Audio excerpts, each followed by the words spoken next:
Prelude to Foundation by Isaac Asimov. Read by Larry A. McKeever.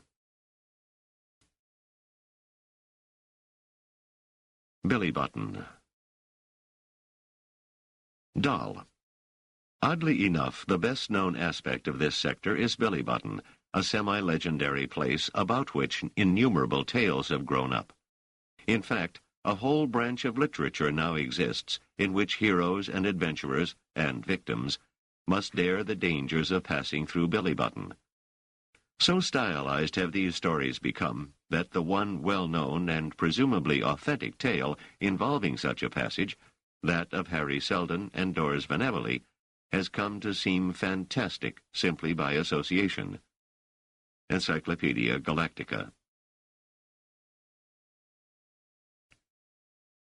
66. When Harry Seldon and Doris Van Evely were alone, Doris asked thoughtfully, "Are you really planning to see this mother woman?" "I'm thinking about it, Doris." "You're an odd one, Harry. You seem to go steadily from bad to worse. You went upper side, which seemed harmless enough, for a rational purpose when you were in Streeling. Then in Mycogen you broke into the Elder's Eyrie, a much more dangerous task, for a much more foolish purpose. And now in Doll you want to go to this place, which that young man seems to think is simple suicide, for something altogether nonsensical." "I'm curious about this reference to Earth, and must know if there's anything to it." Doris said, "It's a legend, and not even an interesting one. It is routine. The names differ from planet to planet, but the content is the same. There is always the tale of an original world and a golden age. There is a longing for a supposedly simple and virtuous past that is almost universal among the people of a complex and vicious society. In one way or another, this is true of all societies, since everyone imagines his or her own society to be too complex and vicious, however simple it may be. Mark that down for your psychohistory."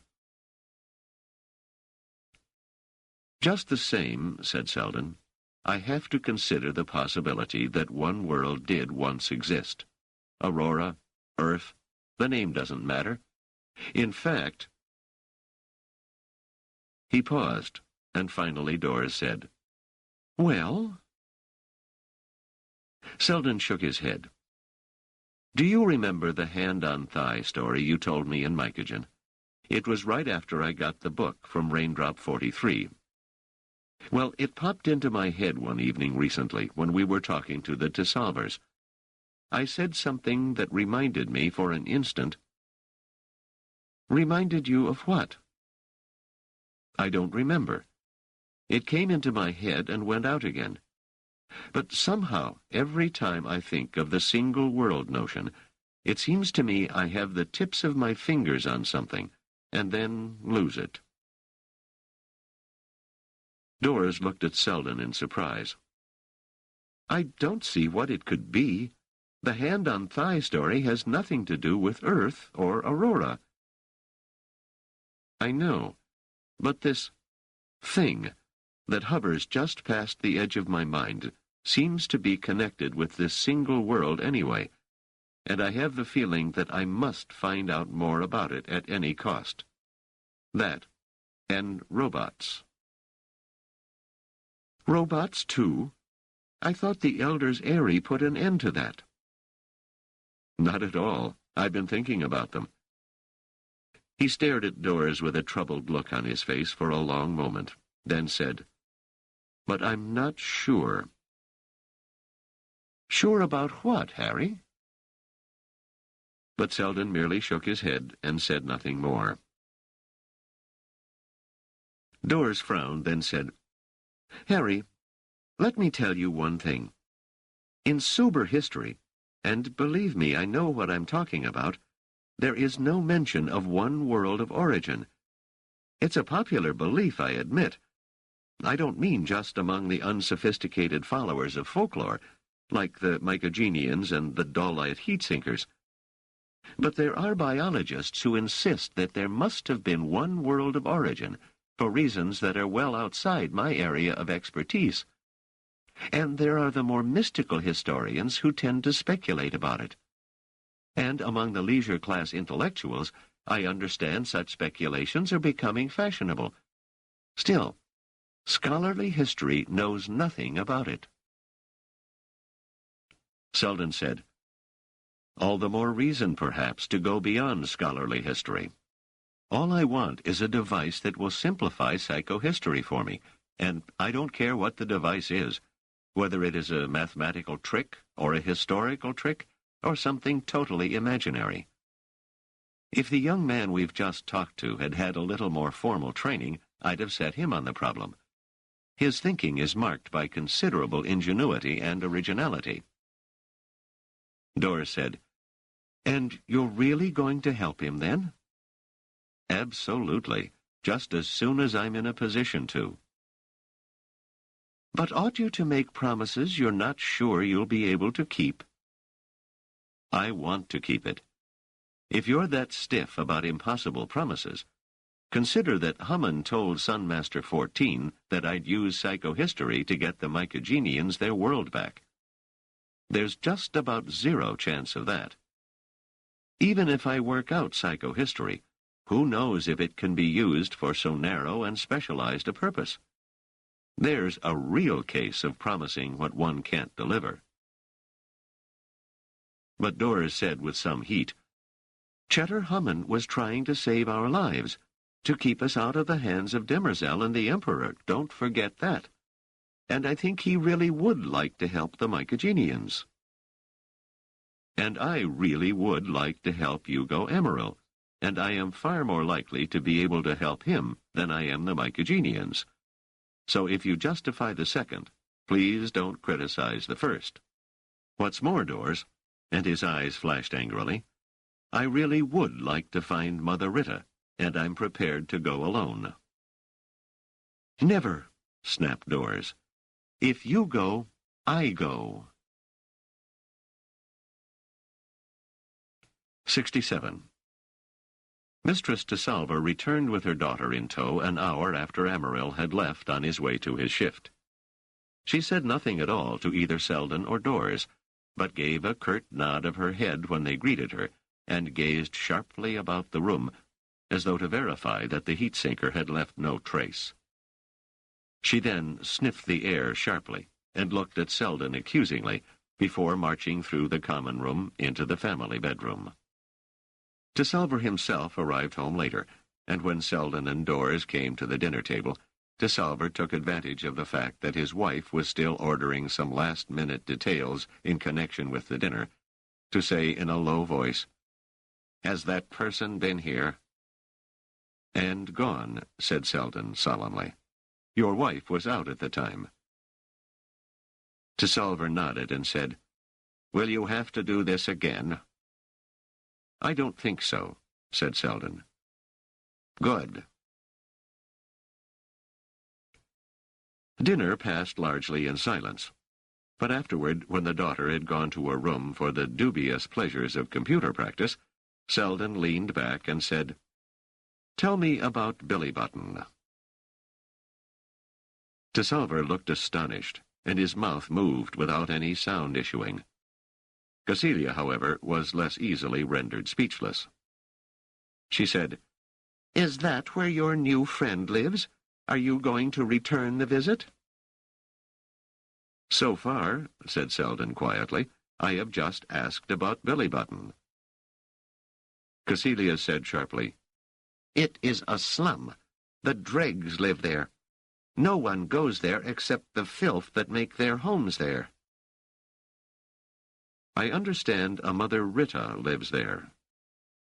"I never heard of her," said Cecilia, her mouth closing with a snap.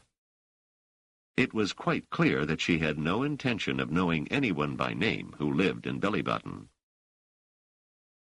De Salva, casting an uneasy look at his wife, said, "I've heard of her. She's a crazy old woman who is supposed to tell fortunes." "And does she live in Billy Button?" I don't know, Master Seldon. I've never seen her. She's mentioned sometimes in the news holocasts when she makes her predictions. Do they come true? De Salver snorted. Do predictions ever come true? Hers don't even make sense. Does she ever talk about Earth? I don't know. I wouldn't be surprised. The mention of Earth doesn't puzzle you. Do you know about Earth? Now de Salver looked surprised. Certainly, Master Seldon. It's the world all people came from, supposedly. Supposedly? Don't you believe it? Me? I'm educated, but many ignorant people believe it. Are there book films about Earth? Children's stories sometimes mention Earth. I remember when I was a young boy, my favorite story began, once long ago on Earth, when Earth was the only planet. Remember, Cecilia? You liked it too. Cecilia shrugged, unwilling to bend as yet. I'd like to see it sometime, said Seldon. But I mean real book films, learned ones, or films, or printouts. I never heard of any, but the library... I'll try that. Are there any taboos about speaking of Earth? What are taboos? I mean, is it a strong custom that people mustn't talk of Earth, or that outsiders mustn't ask about it? De Salver looked so honestly astonished that there seemed no point in waiting for an answer. Doris put in, Is there some rule about outsiders not going to Billy Button? Now de Salver turned earnest. No rule, but it's not a good idea for anyone to go there. I wouldn't. Doris said, Why not? It's dangerous, violent. Everyone is armed. I mean, Doll is an armed place anyway, but in Billy Button they use the weapons. Stay in this neighborhood. It's safe. So far, said Cecilia darkly, it would be better if we left altogether. Heat sinkers go anywhere these days. And there was another lowering look in Seldon's direction. Seldon said, What do you mean that Doll is an armed place? There are strong imperial regulations against weapons. I know that, said de Salver. And there are no stun guns here, or percussives, or psychic probes, or anything like that. But there are knives. He looked embarrassed. Doris said, Do you carry a knife, de Salver? Me? He looked genuinely horrified. I am a man of peace, and this is a safe neighborhood. We have a couple of them in the house, said Cecilia, sniffing again. We're not that certain this is a safe neighborhood. Does everyone carry knives? Asked Doris. Almost everyone, Mistress Van Abberley, said de Salver. It's customary. But that doesn't mean everyone uses them. But they use them in Billy Button, I suppose, said Doris. Sometimes.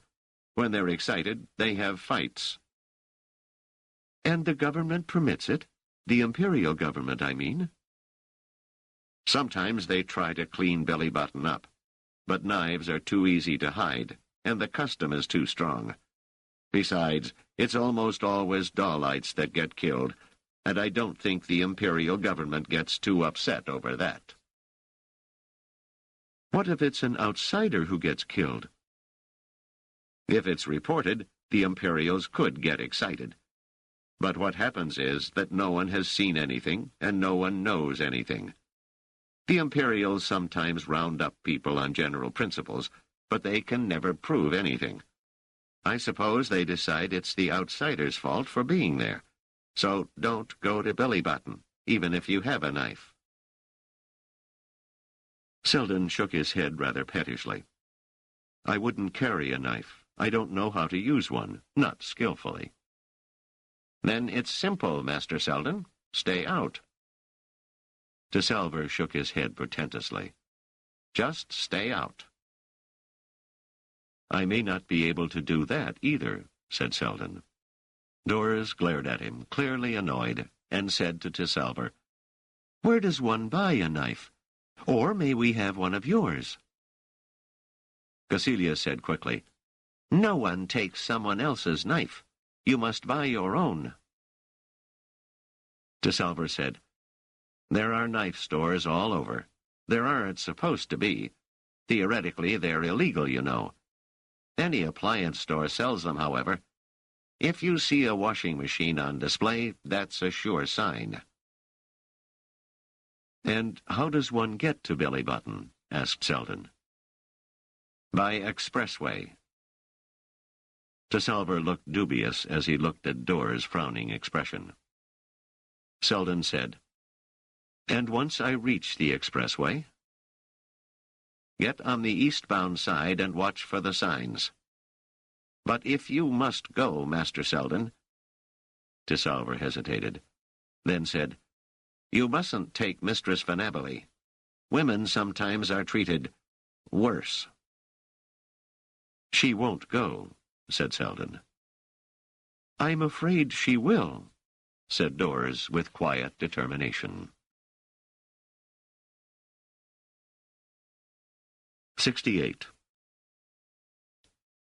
The appliance store dealer's mustache was clearly as lush as it had been in his younger days, but it was grizzled now, even though the hair on his head was still black.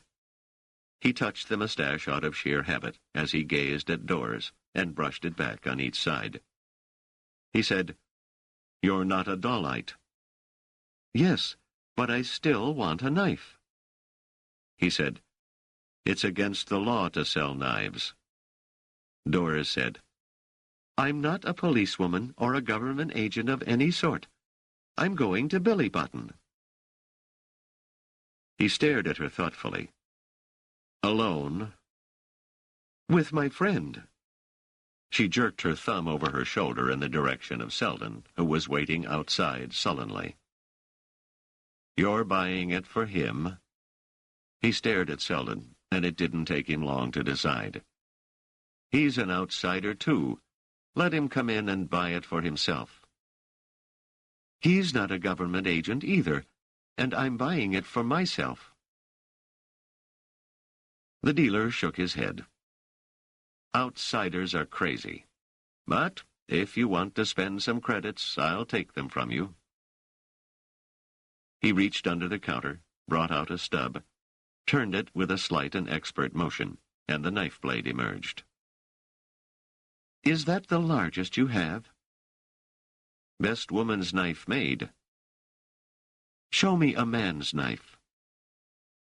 You don't want one that's too heavy. Do you know how to use one of these things? I'll learn, and I'm not worried about heavy. Show me a man's knife. The dealer smiled. Well, if you want to see one. He moved farther down the counter and brought up a much fatter stub. He gave it a twist, and what appeared to be a butcher's knife emerged. He handed it to her, handle first, still smiling. She said, Show me that twist of yours. He showed her on a second knife, slowly twisting one way to make the blade appear, then the other way to make it disappear. Twist and squeeze, he said. Do it again, sir. The dealer obliged. Doris said, All right, close it and toss me the heft. He did, in a slow upward loop. She caught it, handed it back, and said, Faster. He raised his eyebrows, and then, without warning, backhanded it to her left side. She made no attempt to bring over her right hand, but caught it with her left, and the blade showed tumescently at once, then disappeared. The dealer's mouth fell open. And this is the largest you have, she said. It is. If you try to use it, it will just tire you out. I'll breathe deeply. I'll take a second one, too. For your friend? No, for me. You plan on using 2 knives? I've got 2 hands. The dealer sighed. Mistress, please stay out of Bilibotton. You don't know what they do to women there. I can guess. How do I put these knives on my belt? Not the one you've got on, mistress. That's not a knife belt. I can sell you one, though. Will it hold 2 knives? I might have a double belt somewhere. Not much call for them. I'm calling for them. I may not have it in your size. Then we'll cut it down or something.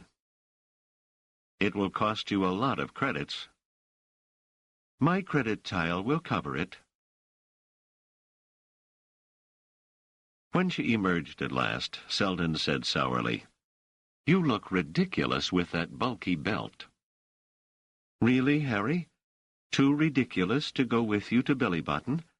Then let's both go back to the apartment. No, I'll go on by myself. I'll be safer by myself. Doris said, There is no use saying that, Harry. We both go back or we both go forward. Under no circumstances do we separate. And somehow the firm look in her blue eyes, the set to her lips, and the manner in which her hands had dropped to the hefts at her belt, convinced Seldon she was serious. Very well, he said. But if you survive, and if I ever see Hummin again, my price for continuing to work on psychohistory, much as I have grown fond of you, will be your removal. Do you understand? And suddenly Doris smiled. Forget it.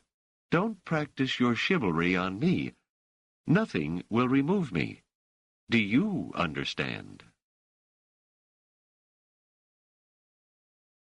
69. They got off the expressway where the sign, flickering in the air, said Bilibotton. As perhaps an indication of what might be expected, the second eye was smeared, a mere blob of fainter light.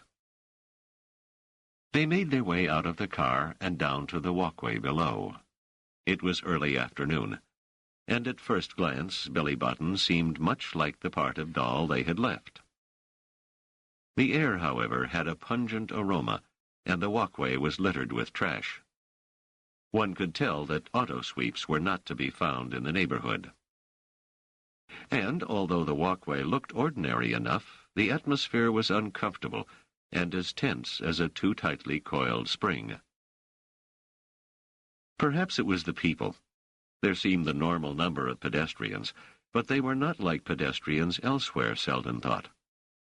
Ordinarily, in the press of business, pedestrians were self-absorbed, and in the endless crowds on the endless thoroughfares of Trantor, people could only survive psychologically by ignoring each other. Eyes slid away. Brains were closed off. There was an artificial privacy, with each person enclosed in a velvet fog of his or her own making. Or there was the ritualistic friendliness of an evening promenade in those neighborhoods that indulged in such things. But here in Bilibotton there was neither friendliness nor neutral withdrawal, at least not where outsiders were concerned. Every person who passed, moving in either direction, turned to stare at Seldon and Doris. Every pair of eyes, as though attached by invisible cords to the two outsiders, followed them with ill will.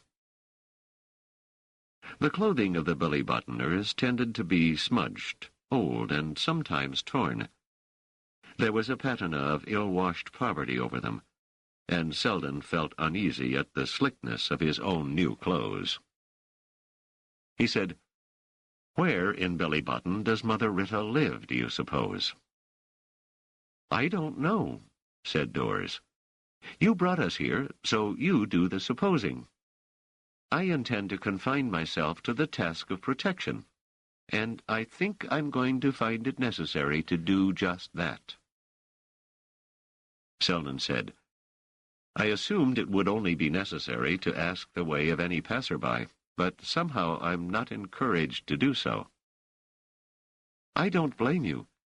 I don't think you'll find anyone springing to your assistance. On the other hand, there are such things as youngsters. He indicated one with a brief gesture of one hand. A boy who looked to be about 12, in any case young enough to lack the universal adult male mustache, had come to a full halt and was staring at them. Doris said, You're guessing that a boy that age has not yet developed the full Billy Battonian dislike of outsiders. At any rate, said Seldon, I'm guessing he is scarcely large enough to have developed the full Billy Battonian penchant for violence. I suppose he might run away and shout insults from a distance if we approach him, but I doubt he'll attack us.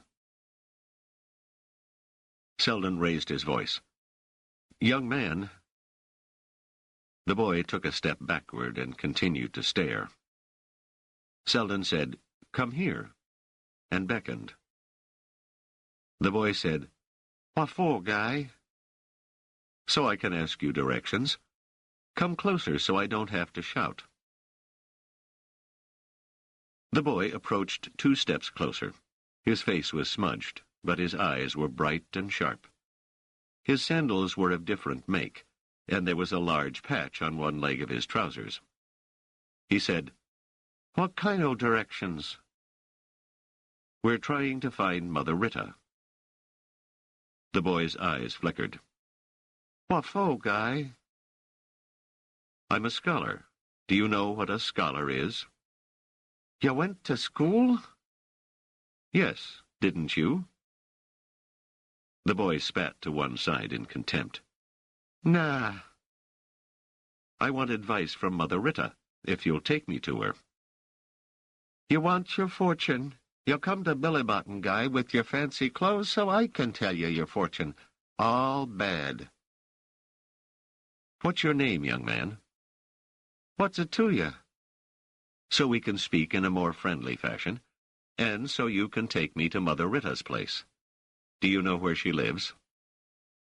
Maybe yes, maybe no. My name's Rach. What's in it for me if I take you? What would you like, Rach? The boy's eyes halted at Dora's belt. Rach said, The lady got a couple of knives. Give me one and I'll take you to Mother Rita. Those are grown people's knives, Rach. You're too young. Then I guess I'm too young to know where Mother Rita lives. And he looked up slyly through the shaggy hair that curtained his eyes. Seldon grew uneasy. It was possible they might attract a crowd. Several men had stopped already, but had then moved on when nothing of interest seemed to be taking place. If, however, the boy grew angry and lashed out at them in word or deed, people would undoubtedly gather. He smiled and said, Can you read, Rach? Rach spat again. Nah, who wants to read? Can you use a computer? A talking computer? Sure, anyone can. I'll tell you what, then. You take me to the nearest computer store, and I'll buy you a little computer all your own, and software that will teach you to read. A few weeks, and you'll be able to read.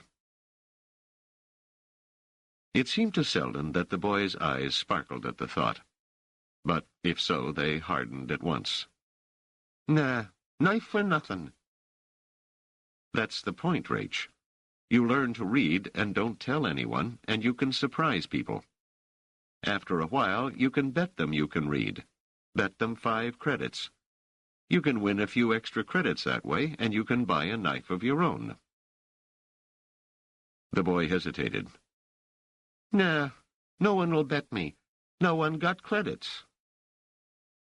If you can read, you can get a job in a knife store, and you can save your wages and get a knife at a discount. How about that? When you gonna buy the talking computer? Right now. I'll give it to you when I see Mother Rita. You got credits? I have a credit tile. Let's see you buy the computer. The transaction was carried through, but when the boy reached for it, Seldon shook his head and put it inside his pouch. You've got to get me to Mother Rita first, Rach. Are you sure you know where to find her? Rach allowed a look of contempt to cross his face. Sure I do. I'll take you there. Only you better hand over the computer when we get there, or I'll get some guys I know after you and the lady, so you better watch out. You don't have to threaten us, said Seldon. We'll take care of our end of the deal. Rach led them quickly along the walkway, past curious stairs.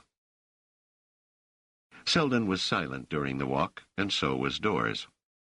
Doris was far less lost in her own thoughts, though, for she clearly remained conscious of the surrounding people at all times.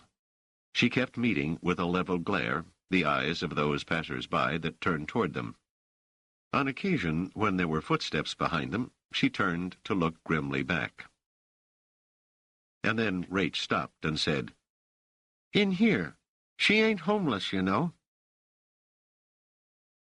They followed him into an apartment complex, and Seldon, who had had the intention of following their route with a view to retracing his steps later, was quickly lost. He said, How do you know your way through these alleys, Rach? The boy shrugged. I've been loafing through them since I was a kid, he said. Besides, the apartments are numbered, where they ain't broken off, and there's arrows and things. You can't get lost if you know the tricks. Rach knew the tricks, apparently, and they wandered deeper into the complex. Hanging over it all was an air of total decay, disregarded debris, inhabitants slinking past in clear resentment of the outsiders' invasion. Unruly youngsters ran along the alleys in pursuit of some game or other. Some of them yelled, Hey, get out of the way, when their levitating ball narrowly missed Doris. And finally, Rach stopped before a dark, scarred door on which the number 2782 glowed feebly. This is it, he said, and held out his hand. First, let's see who's inside, said Seldon softly. He pushed the signal button, and nothing happened. It don't work, said Rach. You gotta bang. Loud. She don't hear too good. Seldon pounded his fist on the door and was rewarded with the sound of movement inside. A shrill voice called out, Who wants Mother Rita? Seldon shouted, 2 scholars. He tossed the small computer, with its small package of software attached, to Rach, who snatched it, grinned, and took off at a rapid run. Seldon then turned to face the opening door and Mother Rita. 70. Mother Rita was well into her 70s, perhaps, but had the kind of face that, at first sight, seemed to belie that. Plump cheeks, a little mouth, a small round chin slightly doubled. She was very short, not quite 1.5 meters tall, and had a thick body. But there were fine wrinkles about her eyes, and when she smiled, as she smiled at the sight of them, others broke out over her face, and she moved with difficulty. Come in, she said, in a soft, high-pitched voice, and peered at them as though her eyesight was beginning to fail. Outsiders, outworlders even, am I right? You don't seem to have the Trantor smell about you. Seldon wished she hadn't mentioned smell. The apartment, overcrowded and littered with small possessions that seemed dim and dusty, reeked with food odors that were on the edge of rancidity. The air was so thick and clinging that he was sure his clothes would smell strongly of it when they left. He said, "You are right, Mother Rita. I am Harry Seldon of Helicon. My friend is Doris Venabili of Cinna." So, she said, looking about for an unoccupied spot on the floor where she could invite them to sit, but finding none suitable. Doris said, "We are willing to stand, Mother." "What?" She looked up at Doris. "You must speak briskly, my child. My hearing is not what it was when I was your age." "Why don't you get a hearing device?" said Seldon, raising his voice. "It wouldn't help, Master Seldon. Something seems to be wrong with the nerve, and I have no money for nerve rebuilding. You have come to learn the future from old Mother Rita?" "Not quite," said Seldon. "I have come to learn the past." "Excellent. It is such a strain to decide what people want to hear." "It must be quite an art," said Doris, smiling. "It seems easy, but one has to be properly convincing. I earn my fees." "If you have a credit outlet," said Seldon, "we will pay any reasonable fees if you tell us about Earth, without cleverly designing what you tell us to suit what we want to hear. We wish to hear the truth." The old woman, who had been shuffling about the room, making adjustments here and there, as though to make it all prettier and more suitable for important visitors, stopped short. "What do you want to know about Earth?" "What is it, to begin with?" The old woman turned and seemed to gaze off into space. When she spoke, her voice was low and steady. "It is a world, a very old planet. It is forgotten and lost." Doris said, "It is not part of history. We know that much." "It comes before history, child," said Mother Rita solemnly. "It existed in the dawn of the galaxy, and before the dawn. It was the only world with humanity." She nodded firmly. Seldon said, "Was another name for Earth Aurora?" And now Mother Rita's face twisted into a frown. "Where did you hear that?" "In my wanderings. I have heard of an old forgotten world named Aurora, on which humanity lived in primordial peace." "It's a lie." She wiped her mouth as though to get the taste of what she had just heard out of it. "That name you mention must never be mentioned, except as the place of evil. It was the beginning of evil.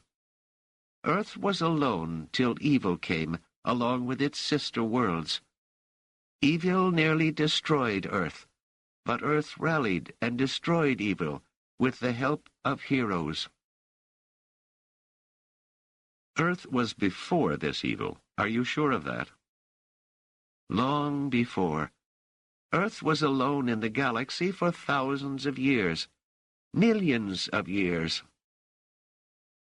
"Millions of years? Humanity existed on it for millions of years, with no other people on any other world?" "That's true. That's true. That's true." "But how do you know all this? Is it all in a computer program? Or a printout?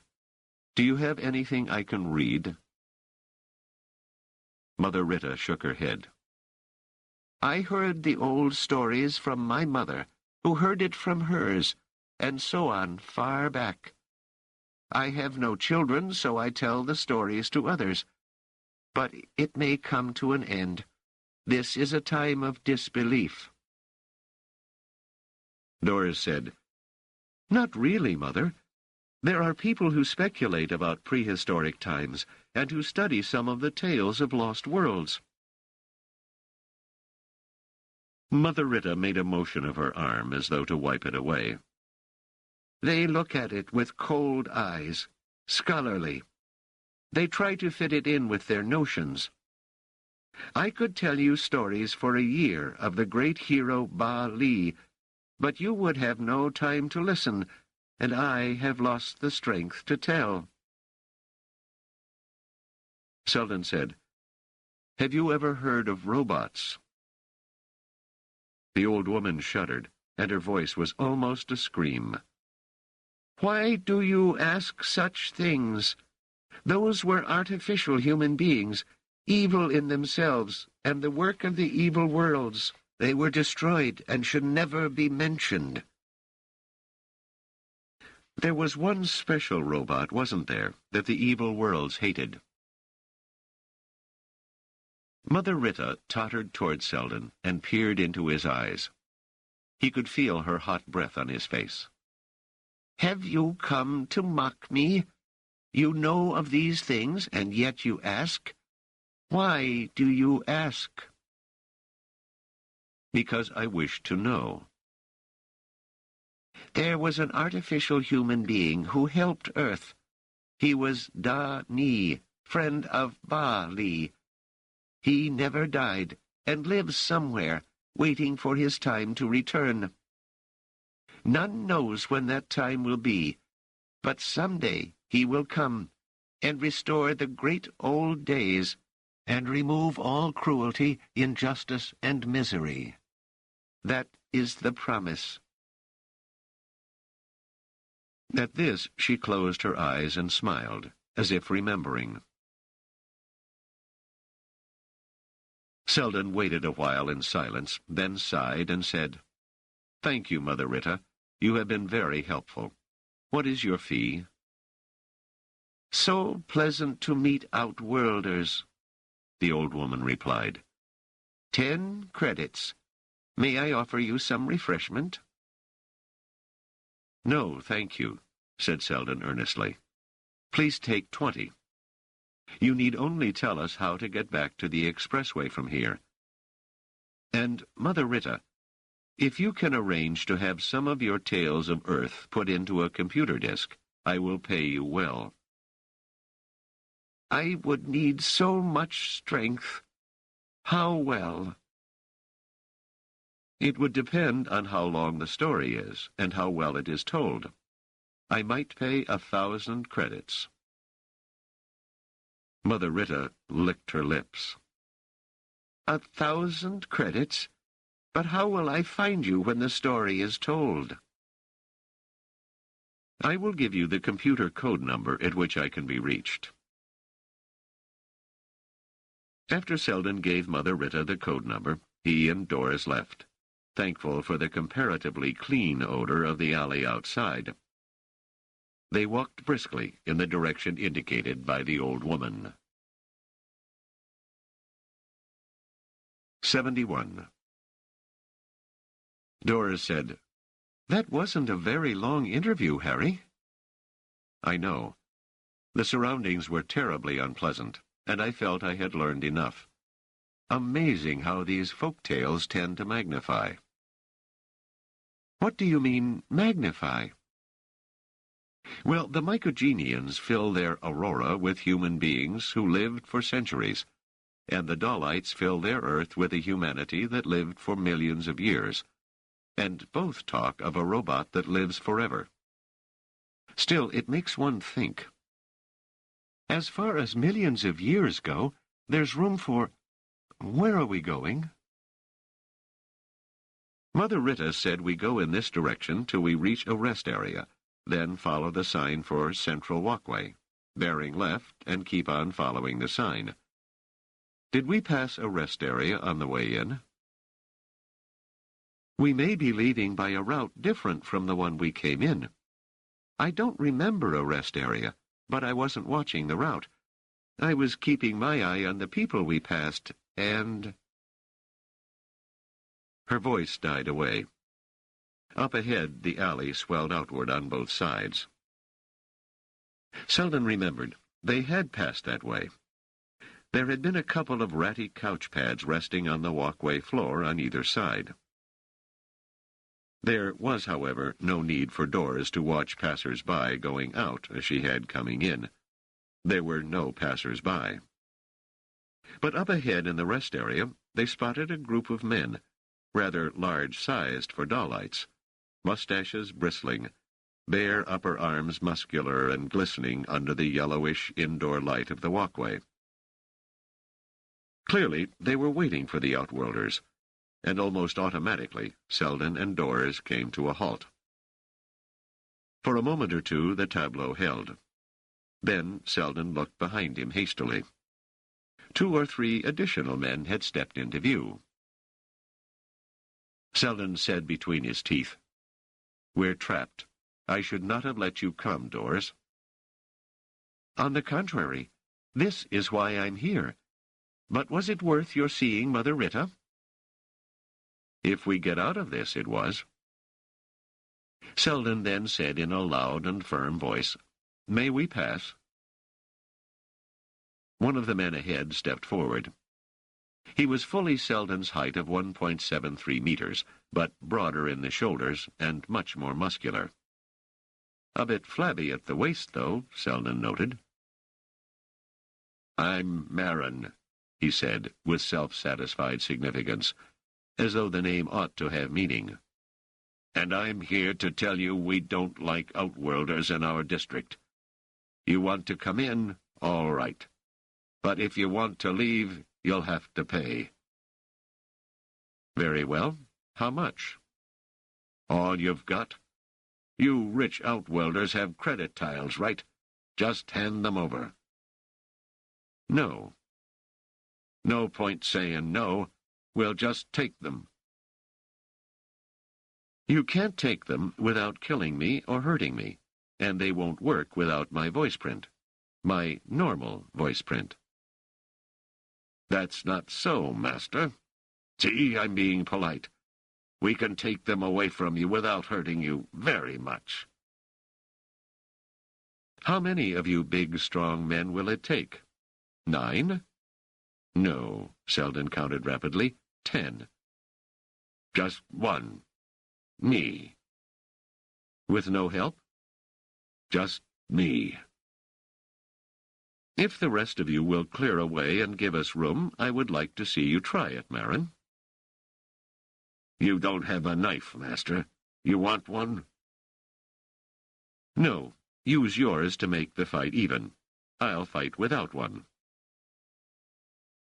Marin looked about at the others and said, "Hey, this puny guy is a sport. He don't even sound scared. That's sort of nice. It would be a shame to hurt him. I tell you what, Master, I'll take the girl. If you want me to stop, hand over your credit tile and her tile, and use your right voices to activate them. If you say no, then after I'm through with the girl, and that'll take some time," he laughed, "I'll just have to hurt you." "No," said Seldon. "Let the woman go. I've challenged you to a fight, 1-to-1. You with the knife, me without. If you want bigger odds, I'll fight 2 of you. But let the woman go." "Stop, Harry," cried out Doris. "If he wants me, let him come and get me. You stay right where you are, Harry, and don't move." "You hear that?" said Marin, grinning broadly.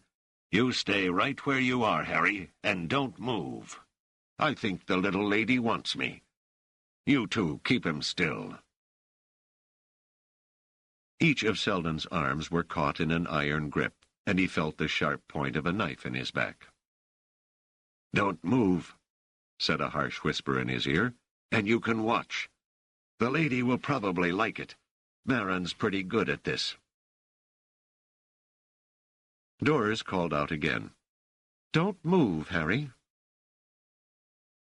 She turned to face Marin watchfully, her half-closed hands poised near her belt. He closed in on her purposefully, and she waited till he had come within arm's length, when suddenly her own arms flashed, and Marin found himself facing 2 large knives. For a moment he leaned backward, and then he laughed. "The little lady has 2 knives, knives like the big boys have, and I've only got 1. But that's fair enough." His knife was swiftly out. "I hate to have to cut you, little lady, because it'll be more fun for both of us if I don't. Maybe I can just knock them out of your hands, huh? Doris said, I don't want to kill you. I'll do all I can to avoid doing so. Just the same, I call on all to witness that if I do kill you, it is to protect my friend, as I am honor-bound to do. Merrin pretended to be terrified. Oh, please don't kill me, little lady. Then he burst into laughter and was joined by the other Dallites present. Merrin lunged with his knife, quite wide of the mark. He tried it again, then a third time. But Doris never budged. She made no attempt to fend off any motion that was not truly aimed at her. Merrin's expression darkened. He was trying to make her respond with panic, but he was only making himself seem ineffectual. The next lunge was directly at her, and Dora's left-hand blade moved flashingly and caught his with a force that pushed his arm aside. Her right-hand blade flashed inward and made a diagonal slit in his T-shirt.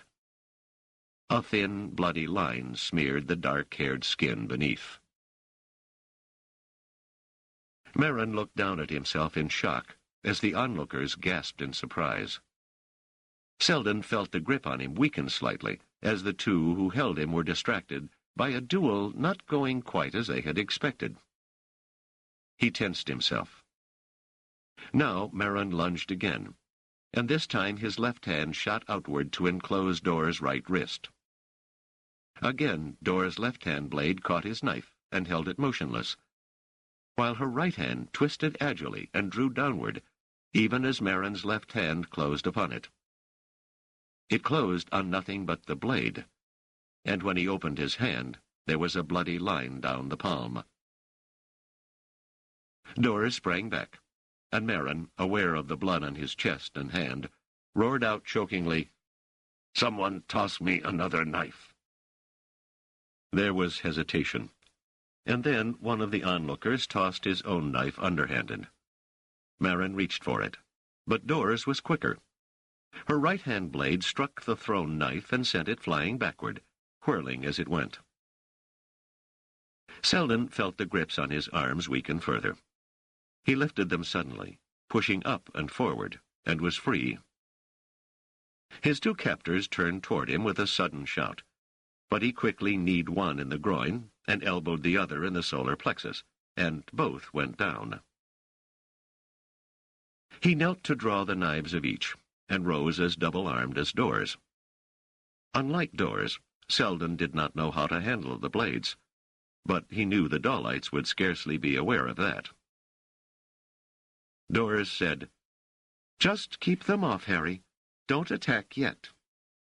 Merrin, my next stroke will not be a scratch."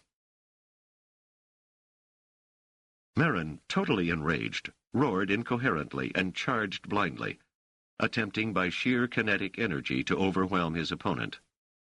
Doris, dipping and sidestepping, ducked under his right arm, kicked her foot against his right ankle, and down he crashed, his knife flying. She then knelt, placed one blade against the back of his neck and the other against his throat, and said, "Yield." With another yell, Merrin struck out against her with one arm, pushed her to one side, then scrambled to his feet. He had not yet stood up completely when she was upon him, one knife slashing downward and hacking away a section of his mustache. This time he yowled like a large animal in agony, clapping his hand to his face. When he drew it away, it was dripping blood. Doris shouted, "It won't grow again, Merrin. Some of the lip went with it. Attack once more, and you're dead meat." She waited, but Merrin had had enough. He stumbled away, moaning, leaving a trail of blood. Doris turned toward the others. The two that Seldon had knocked down were still lying there, unarmed and not anxious to get up. She bent down, cut their belts with one of her knives, and then slit their trousers. This way you'll have to hold your pants up when you walk, she said. She stared at the 7 men still on their feet, who were watching her with awestruck fascination. "And which of you threw the knife?" There was silence. She said, "It doesn't matter to me. Come one at a time or all together. But each time I slash, someone dies." And with one accord, the 7 turned and scurried away. Doris lifted her eyebrows and said to Seldon, "This time at least, Hummin can't complain that I failed to protect you." Seldon said, "I still can't believe what I saw. I didn't know you could do anything like that, or talk like that either." Doris merely smiled. "You have your talents, too. We make a good pair. Here, retract your knife blades and put them into your pouch. I think the news will spread with enormous speed, and we can get out of Billybottom without fear of being stopped." She was quite right.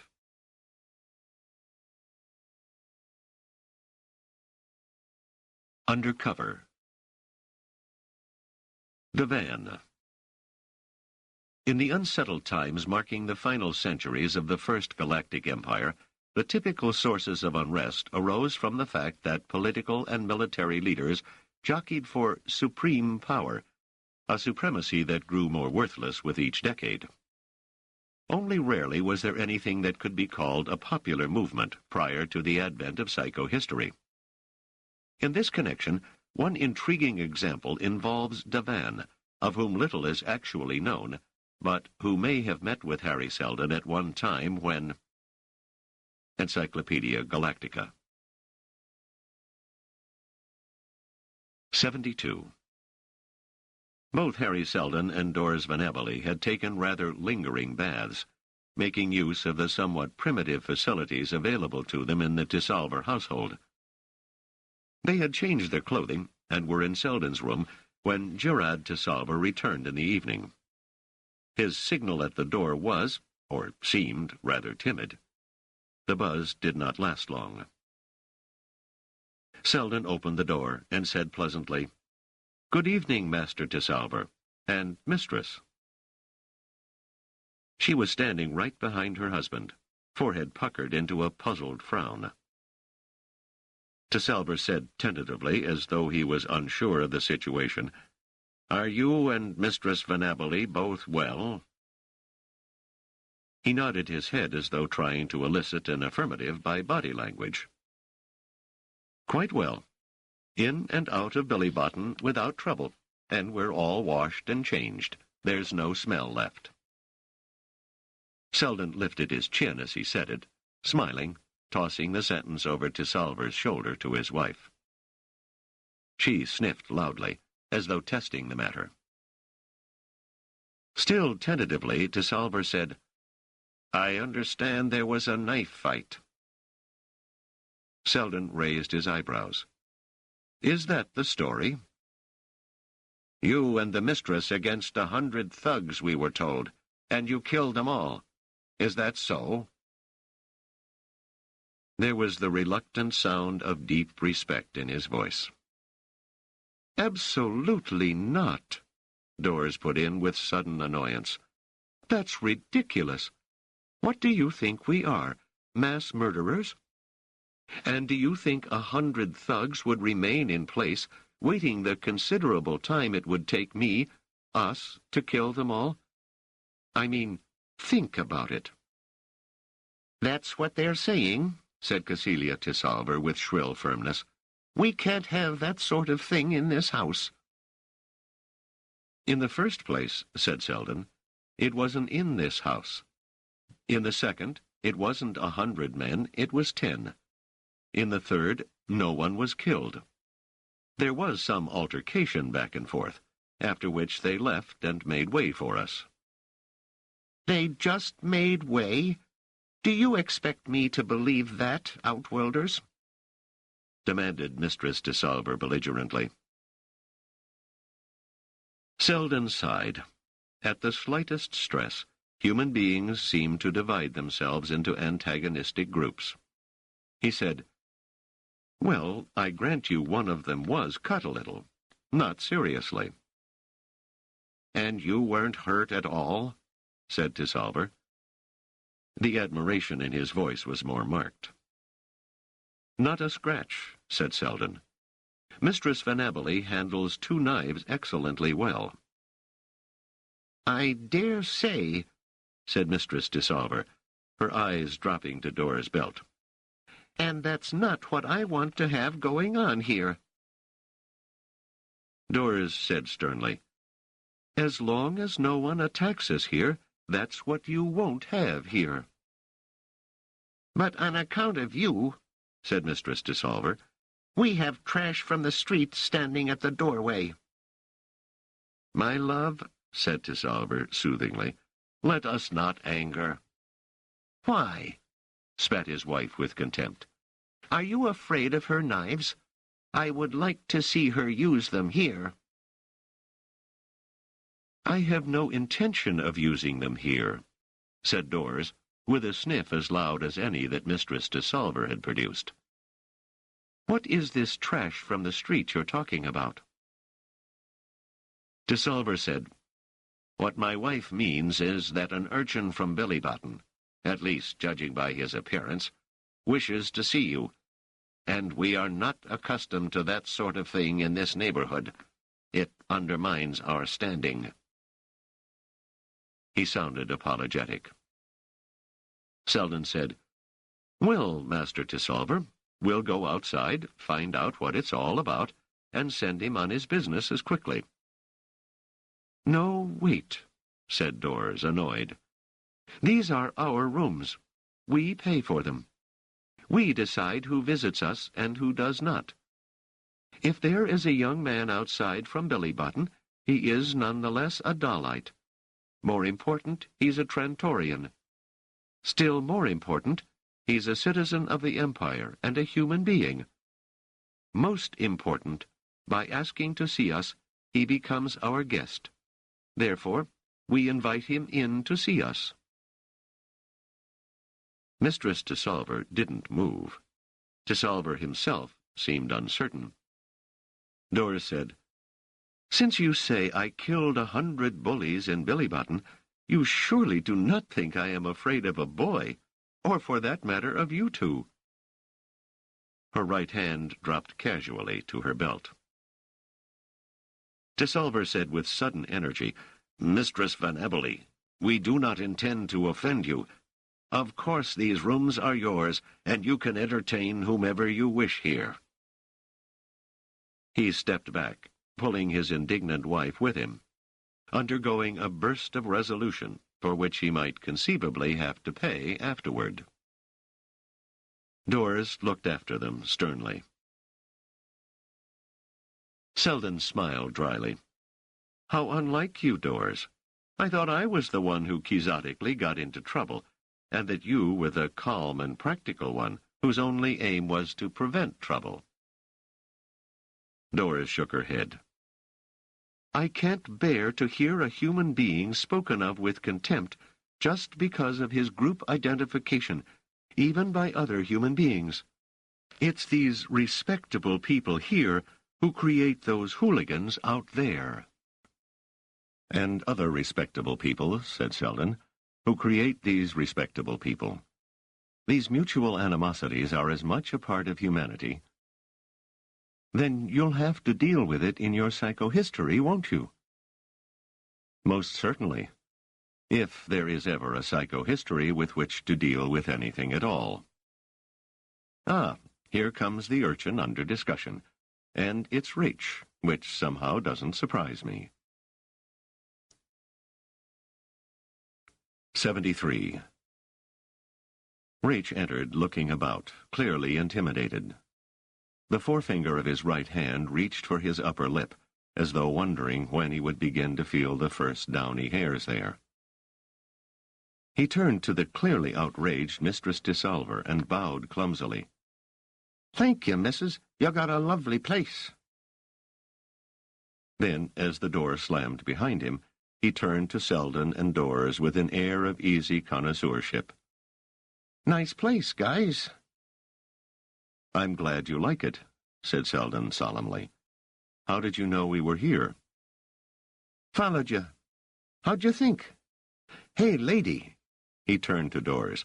You don't fight like no dame. Have you watched many dames fight? Asked Doris, amused. Rach rubbed his nose. No, never seen none whatever. They don't carry knives, except little ones to scare kids with. Never scared me. I'm sure they didn't. What do you do to make dames draw their knives? Nothing. You just kid around a little. You holler, hey, lady, let me... He thought about it for a moment and said, Nothing. Doris said, Well, don't try that on me. You kiddin'? After what you did to Marin? Hey, lady, where'd you learn to fight that way? On my own world.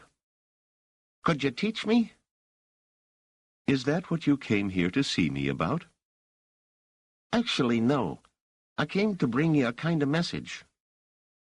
From someone who wants to fight me? No one wants to fight you, lady. Listen, lady, you got a reputation now. Everybody knows you. You just walk down anywhere in old Billy Button, and all the guys will step aside and let you pass, and grin, and make sure they don't look cross-eyed at you. Oh, lady, you got it made. That's why he wants to see you. Seldon said, Rach, just exactly who wants to see us? Guy called Devan. And who is he? Just a guy. He lives in Billy Button and don't carry no knife. And he stays alive, Rach? He reads a lot, and he helps the guys there when they get in trouble with the government. They kind of leave him alone. He don't need no knife. Why didn't he come himself, then? Said Doris. Why did he send you? He don't like this place. He says it makes him sick. He says all the people here, they lick the government's... He paused, looked dubiously at the two outworlders and said, Anyway, he won't come here. He said they'd let me in 'cause I was only a kid. He grinned. They almost didn't, did they? I mean, that lady there who looked like she was smelling something? He stopped suddenly, abashed, and looked down at himself. You don't get much chance to wash where I come from. It's all right, said Doris, smiling. Where are we supposed to meet, then, if he won't come here?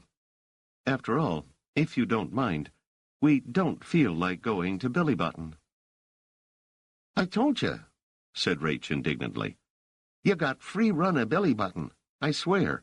Besides, where he lives, no one will bother you. Where is it? Asked Seldon. I can take you there. It ain't far. And why does he want to see us? Asked Doris. Dunno, but he says like this. Rach half closed his eyes in an effort to remember. Tell them I want to see the man who talked to a dollite heat-sinker like he was a human being, and the woman who beat Marin with knives and didn't kill him when she might have done so. I think I got it right. Seldon smiled. I think you did. Is he ready for us now? He's waiting. Then we'll come with you. He looked at Doris with a trace of doubt in his eyes. She said, All right, I'm willing. Perhaps it won't be a trap of some sort. Hope springs eternal. 74.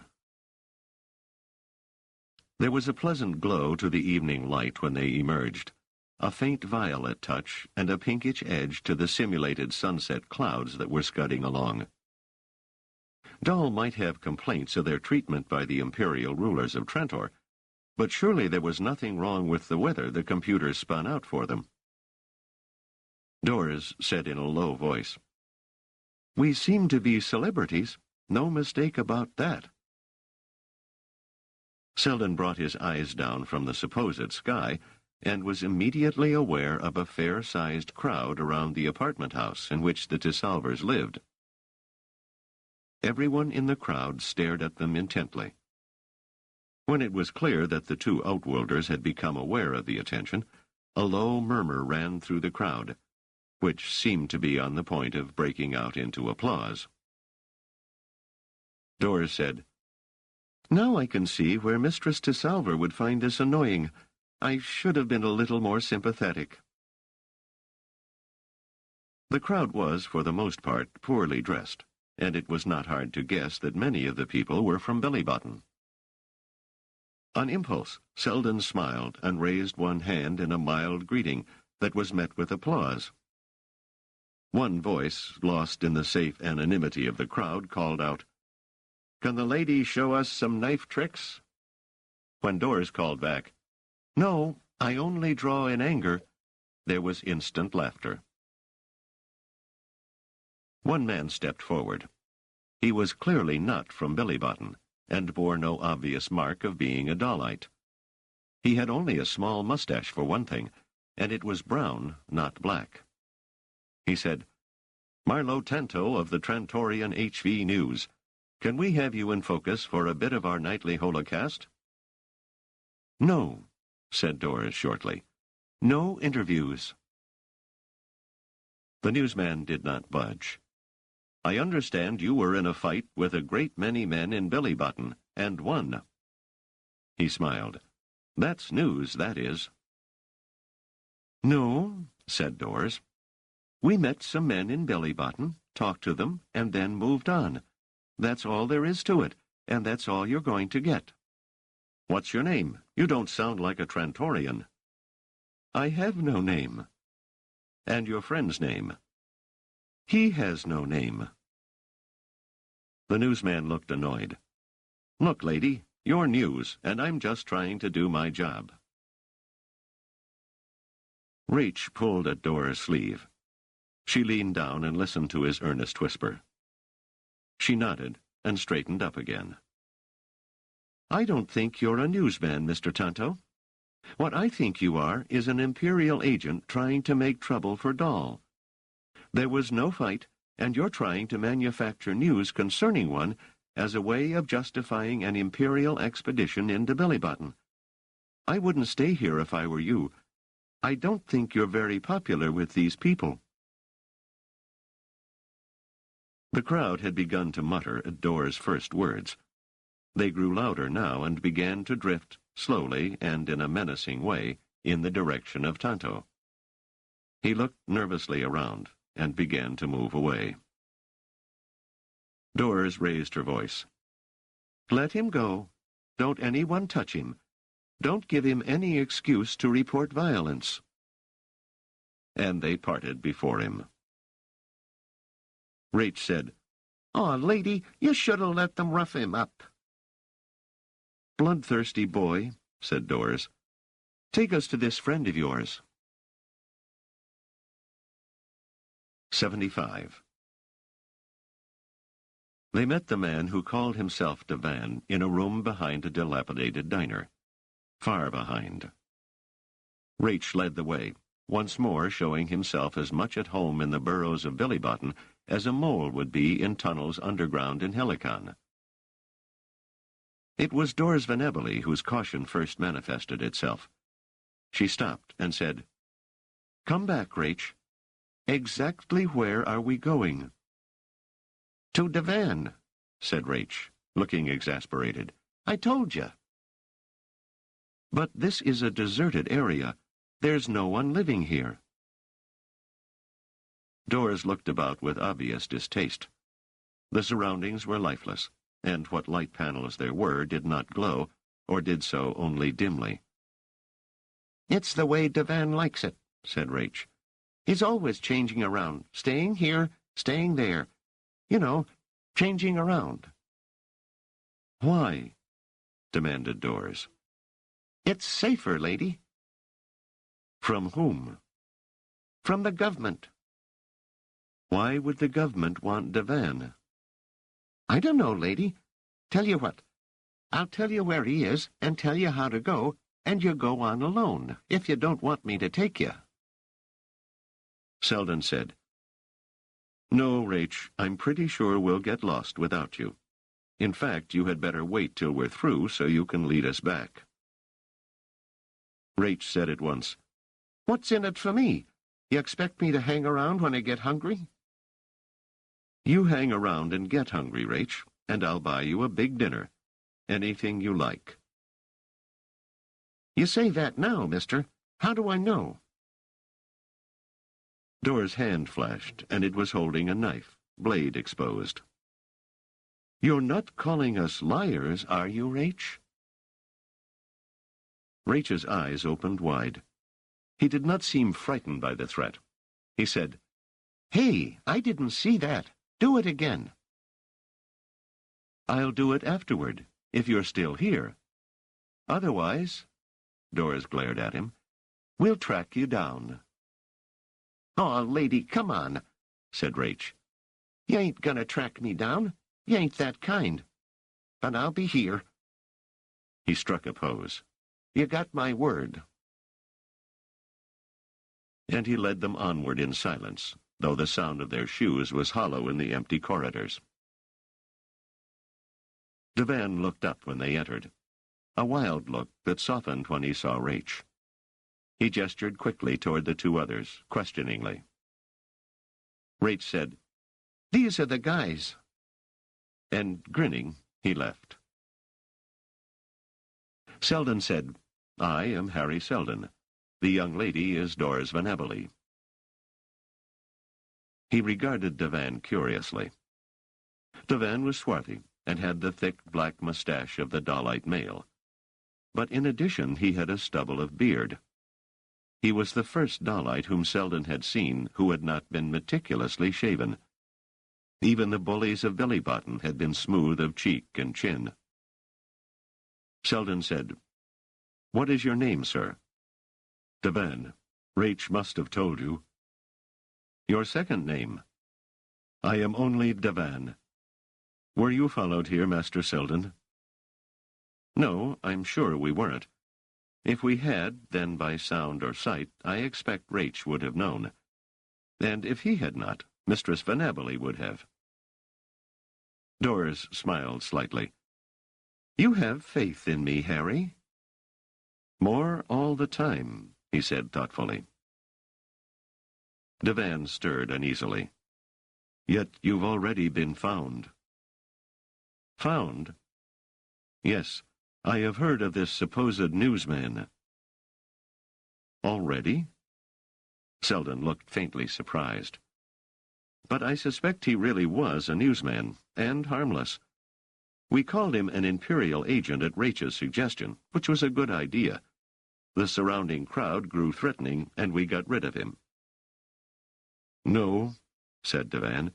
"He was what you called him. My people know the man, and he does work for the Empire. But then you do not do as I do.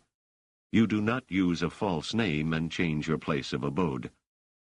You go under your own names, making no effort to remain undercover. You are Harry Seldon, the mathematician." "Yes, I am," said Seldon. "Why should I invent a false name?" "The Empire wants you, does it not?"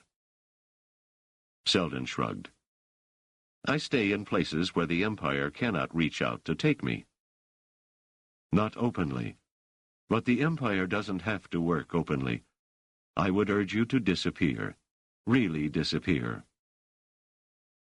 "Like you?" "As you say," said Seldon, looking about with an edge of distaste. The room was as dead as the corridors he had walked through. It was musty through and through, and it was overwhelmingly depressing. "Yes," said Devan, "you could be useful to us." "In what way?" "You talked to a young man named Hugo Amaryl." "Yes, I did." "Amaryl tells me that you can predict the future." Seldon sighed heavily. He was tired of standing in this empty room. Devan was sitting on a cushion, and there were other cushions available, but they did not look clean. Nor did he wish to lean against the mildew-streaked wall. He said, "Either you misunderstood Amaryl, or Amaryl misunderstood me. What I have done is to prove that it is possible to choose starting conditions from which historical forecasting does not descend into chaotic conditions, but can become predictable within limits. However, what those starting conditions might be, I do not know, nor am I sure that those conditions can be found by any one person, or by any number of people, in a finite length of time. Do you understand me?" "No." Seldon sighed again. "Then let me try once more. It is possible to predict the future, but it may be impossible to find out how to take advantage of that possibility. Do you understand?" Devane looked at Seldon darkly, then at Dors. "Then you can't predict the future." "Now you have the point, Master Devane. Just call me Devane, but you may be able to learn to predict the future someday." "That is conceivable." "Then that's why the Empire wants you." "No." Seldon raised his finger didactically. "It's my idea that that is why the Empire is not making an overwhelming effort to get me. They might like to have me if I can be picked up without trouble, but they know that, right now, I know nothing, and that it is therefore not worth upsetting the delicate peace of Trantor by interfering with the local rights of this sector or that. That's the reason I can move about under my own name with reasonable security." For a moment Devane buried his head in his hands and muttered, "This is madness." Then he looked up wearily and said to Dors, "Are you Master Seldon's wife?" Dors said calmly, "I am his friend and protector."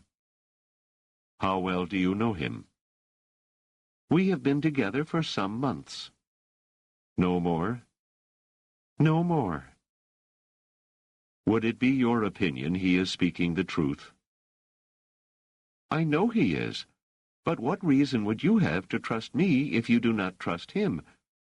If Harry is for some reason lying to you, might I not be lying to you equally in order to support him?" Devane looked from one to the other helplessly. Then he said, "Would you in any case help us?" "Who are us, and in what way do you need help?" Devane said, "You see the situation here in Dal. We are oppressed. You must know that, and from your treatment of Hugo Amaryl, I cannot believe you lack sympathy for us." "We are fully sympathetic." "And you must know the source of the oppression." "You are going to tell me that it's the imperial government, I suppose, and I dare say it plays its part. On the other hand, I notice that there is a middle class in Dal that despises the heat-sinkers, and a criminal class that terrorizes the rest of the sector." Devane's lips tightened, but he remained unmoved. "Quite true. Quite true. But the Empire encourages it as a matter of principle. Dal has the potential for making serious trouble. If the heat-sinkers should go on strike, Trantor would experience a severe energy shortage almost at once, with all that that implies. However, Dal's own upper classes will spend money to hire the hoodlums of Billybotten and of other places to fight the heat-sinkers and break the strike. It has happened before.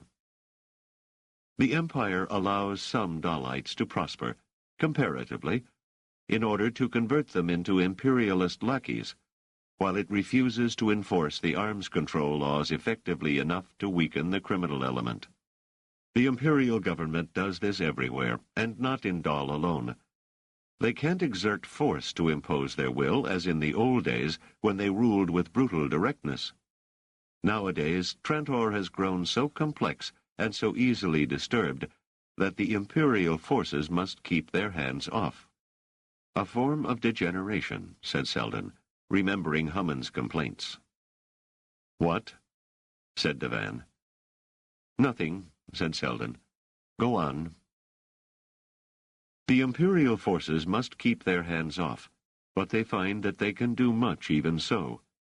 Each sector is encouraged to be suspicious of its neighbors. Within each sector, economic and social classes are encouraged to wage a kind of war with each other. The result is that all over Trantor it is impossible for the people to take united action. Everywhere, the people would rather fight each other than make a common stand against the central tyranny, and the empire rules without having to exert force. "And what," said Doris, "do you think can be done about it?" "I've been trying for years to build a feeling of solidarity among the peoples of Trantor." "I can only suppose," said Seldon dryly, "that you are finding this an impossibly difficult and largely thankless task." "You suppose correctly," said Devan. "But the party is growing stronger. Many of our knifers are coming to the realization that knives are best when they are not used on each other. Those who attacked you in the corridors of Billybottom are examples of the unconverted. However, those who support you now, who are ready to defend you against the agent you thought was a newsman, are my people. I live here among them. It is not an attractive way of life, but I am safe here. We have adherents in neighboring sectors, and we spread daily." "But where do we come in?" asked Doris. "For one thing," said Devan, "both of you are outworlders, scholars. We need people like you among our leaders. Our greatest strength is drawn from the poor and the uneducated because they suffer the most, but they can lead the least. A person like one of you two is worth 100 of them." "That's an odd estimate from someone who wishes to rescue the oppressed," said Seldon. "I don't mean as people," said Devan hastily. "I mean as far as leadership is concerned. The party must have among its leaders men and women of intellectual power." "People like us, you mean, are needed to give your party a veneer of respectability." Devan said, "You can always put something noble in a sneering fashion if you try. But you, Master Seldon, are more than respectable, more than intellectual. Even if you won't admit to being able to penetrate the mists of the future—" "Please, Devan," said Seldon, "don't be poetic, and don't use the conditional. It's not a matter of admitting. I can't foresee the future. Those are not mists that block the view, but chrome steel barriers." "Let me finish. Even if you can't actually predict with, what do you call it, psychohistorical accuracy, you've studied history, and you may have a certain intuitive feeling for consequences. Now, isn't that so?" Seldon shook his head. "I may have a certain intuitive understanding for mathematical likelihood, but how far I can translate that into anything of historical significance is quite uncertain. Actually, I have not studied history. I wish I had. I feel the loss keenly." Doris said evenly, "I am the historian, Devan, and I can say a few things if you wish." "Please do," said Devan, making it half a courtesy, half a challenge. "For one thing, there have been many revolutions in galactic history that have overthrown tyrannies, sometimes on individual planets, sometimes in groups of them, occasionally in the empire itself, or in the pre-imperial regional governments. Often this has only meant a change in tyranny. In other words, one ruling class is replaced by another, sometimes by one that is more efficient and therefore still more capable of maintaining itself, while the poor and downtrodden remain poor and downtrodden, or become even worse off." Devan, listening intently, said, "I'm aware of that. We all are. Perhaps we can learn from the past and know better what to avoid. Besides, the tyranny that now exists is actual. That which may exist in the future is merely potential. If we are always to draw back from change with the thought that the change may be for the worse, then there is no hope at all of ever escaping injustice. Doris said, "A second point you must remember is that even if you have right on your side, even if justice thunders condemnation, it is usually the tyranny in existence that has the balance of force on its side. There is nothing your knife handlers can do in the way of rioting and demonstrating that will have any permanent effect, as long as, in the extremity, there is an army equipped with kinetic, chemical, and neurological weapons that is willing to use them against your people. You can get all the downtrodden, and even all the respectables on your side, but you must somehow win over the security forces and the imperial army, or at least seriously weaken their loyalty to the rulers." Devan said, "Trantor is a multi-governmental world. Each sector has its own rulers, and some of them are themselves anti-imperial. If we can have a strong sector on our side, that would change the situation, would it not? We would then not be merely ragamuffins fighting with knives and stones. Does that mean you do have a strong sector on your side, or merely that it is your ambition to have one?" Devan was silent. Doris said, "I shall assume that you are thinking of the mayor of Y.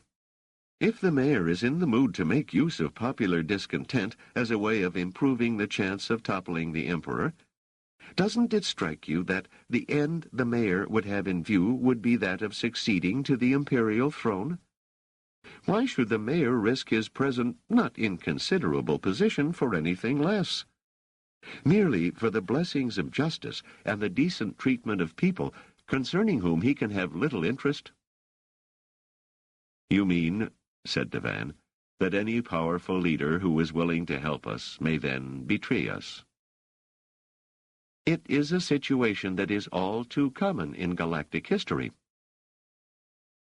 "If we are ready for that, might we not betray him?"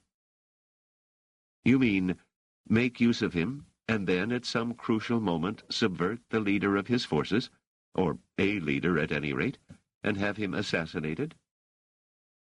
"Not perhaps exactly like that, but some way of getting rid of him might exist if that should prove necessary." "Then we have a revolutionary movement in which the principal players must be ready to betray each other, with each simply waiting for the opportunity. It sounds like a recipe for chaos." "You will not help us, then?" said Devan. Seldon, who had been listening to the exchange between Devan and Doris with a puzzled frown on his face, said, "We can't put it that simply. We would like to help you. We are on your side. It seems to me that no sane man wants to uphold an imperial system that maintains itself by fostering mutual hatred and suspicions. Even when it seems to work, it can only be described as metastable. That is, as too apt to fall into instability in one direction or another. But the question is, how can we help? If I had psychohistory, if I could tell what is most likely to happen, or if I could tell what action of a number of alternative possibilities is most likely to bring on an apparently happy consequence, then I would put my abilities at your disposal. But I don't have it. I can help you best by trying to develop psychohistory." "And how long will that take?" Seldon shrugged. "I cannot say." "How can you ask us to wait indefinitely?" "What alternative do I have, since I am useless to you as I am? But I will say this. I have, until very recently, been quite convinced that the development of psychohistory was absolutely impossible. Now I am not so certain of that." "You mean you have a solution in mind?" "No. Merely an intuitive feeling that a solution might be possible. I have not been able to pin down what has occurred to make me have that feeling. It may be an illusion, but I am trying. Let me continue to try. Perhaps we will meet again. Or perhaps, said Devan, if you return to where you are now staying, you will eventually find yourself in an imperial trap. You may think that the Empire will leave you alone while you struggle with psychohistory, but I am certain the Emperor and his toady Demerzel are in no mood to wait forever any more than I am. It will do them no good to hasten, said Seldon calmly, since I am not on their side as I am on yours. Come, Doors. They turned and left Devan, sitting alone in his squalid room, and found Rach waiting for them outside. 76. Rach was eating, licking his fingers and crumpling the bag in which the food, whatever it was, had been. A strong smell of onions pervaded the air, different somehow, yeast-based perhaps. Doris, retreating a little from the odor, said, "Where did you get the food from, Rach?" "Devan's guys. They brought it to me. Devan's okay." "Then we don't have to buy you dinner, do we?" said Seldon, conscious of his own empty stomach. "You owe me something," said Rach, looking greedily in Dora's direction. "How about the lady's knife, one of 'em?" "No knife," said Doris. "You get us back safely, and I'll give you 5 credits. "Can't get no knife for 5 credits, grumbled Rach. "You're not getting anything but 5 credits, said Doris. "You're a lousy dame, lady," said Rach. "I'm a lousy dame with a quick knife, Rach, so get moving." "All right, don't get all perspired." Rach waved his hand. "This way." It was back through the empty corridors. But this time, Doris, looking this way and that, stopped. "Hold on, Rach. We're being followed." Rach looked exasperated. "You ain't supposed to hear 'em." Seldon said, bending his head to one side, "I don't hear anything." "I do," said Doris. "Now, Rach, I don't want any fooling around. You tell me right now what's going on, or I'll wrap your head so that you won't see straight for a week. I mean it." Rach held up one arm defensively. "You try it, you lousy dame. You try it. It's Devan's guys. They're just taking care of us in case any knifers come along." "Devan's guys?" "Yeah, they're going along the service corridors." Dora's right hand shot out and seized Rach by the scruff of his upper garment. She lifted, and he dangled, shouting, "Hey, lady! Hey!" Seldon said, "Doris, don't be hard on him." "I'll be harder still if I think he's lying. You're my charge, Harry, not he." "I'm not lying," said Rach, struggling. "I'm not." "I'm sure he isn't," said Seldon. "Well, we'll see. Rach, tell them to come out where we can see them." She let him drop and dusted her hands. "You're some kind of nut, lady," said Rach aggrievedly. Then he raised his voice. "Yay, Devan, come out here, some of you guys." There was a wait, and then from an unlit opening along the corridor, 2 dark-mustached men came out, one with a scar running the length of his cheek. Each held a sheath of a knife in his hand, blade withdrawn. "How many more of you are there?" asked Doris harshly. "A few," said one of the newcomers. "Orders. We're guarding you. Devan wants you safe." "Thank you. Try to be even quieter. Rach, keep on moving." Rach said sulkily, "You roughed me up when I was telling the truth." "You're right," said Doris. "At least I think you're right, and I apologize." "I'm not sure I should accept," said Rach, trying to stand tall. but all right, just this once." He moved on. When they reached the walkway, the unseen corps of guards vanished. At least even Dora's keen ears could hear them no more. By now, though, they were moving into the respectable part of the sector. Doris said thoughtfully, "I don't think we have clothes that would fit you, Rach." Rach said, "Why do you want clothes to fit me, missus?" Respectability seemed to invade Rach once they were out of the corridors. "I got clothes." "I thought you'd like to come into our place and take a bath." Rach said, "What for? I'll wash one of these days, and I'll put on my other shirt." He looked up at Doris shrewdly.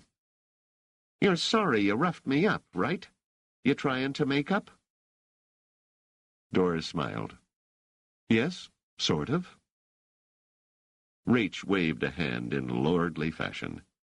"That's all right. You didn't hurt. Listen, you're strong for a lady. You lifted me up like I was nothing." "I was annoyed, Rach. I have to be concerned about Master Seldon." "You're sort of his bodyguard?" Rach looked at Seldon inquiringly. "You got a lady for a bodyguard?" "I can't help it," said Seldon, smiling wryly. "She insists, and she certainly knows her job." Doris said, "Think again, Rach. Are you sure you won't have a bath? A nice, warm bath?" Rach said, "I got no chance. You think that lady is going to let me in the house again?" Doris looked up and saw Cecilia Tisalver outside the front door of the apartment complex, staring first at the outworld woman and then at the slum-bred boy. It would have been impossible to tell in which case her expression was angrier. Rach said, "Well, so long, Mr. and Mrs. I don't know if she'll let either of you in the house." He placed his hands in his pocket and swaggered off in a fine affectation of carefree indifference. Seldon said, "Good evening, Mistress Tisalver. It's rather late, isn't it?" "It's very late," she replied. "There was a near riot today outside this very complex because of that newsman you pushed the street vermin at." "We didn't push anyone on anyone," said Doris. "I was there," said Mistress Tisalver intransigently. "I saw it." She stepped aside to let them enter, but delayed long enough to make her reluctance quite plain. "She acts as though that was the last straw," said Doris, as she and Seldon made their way up to their rooms. "So? What can she do about it?" asked Seldon. "I wonder," said Doris.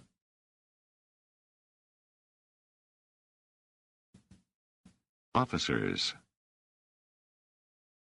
Rach. According to Harry Seldon, the original meeting with Rach was entirely accidental. He was simply a gutter urchin from whom Seldon had asked directions. But his life from that moment on continued to be intertwined with that of the great mathematician until... Encyclopedia Galactica. 77.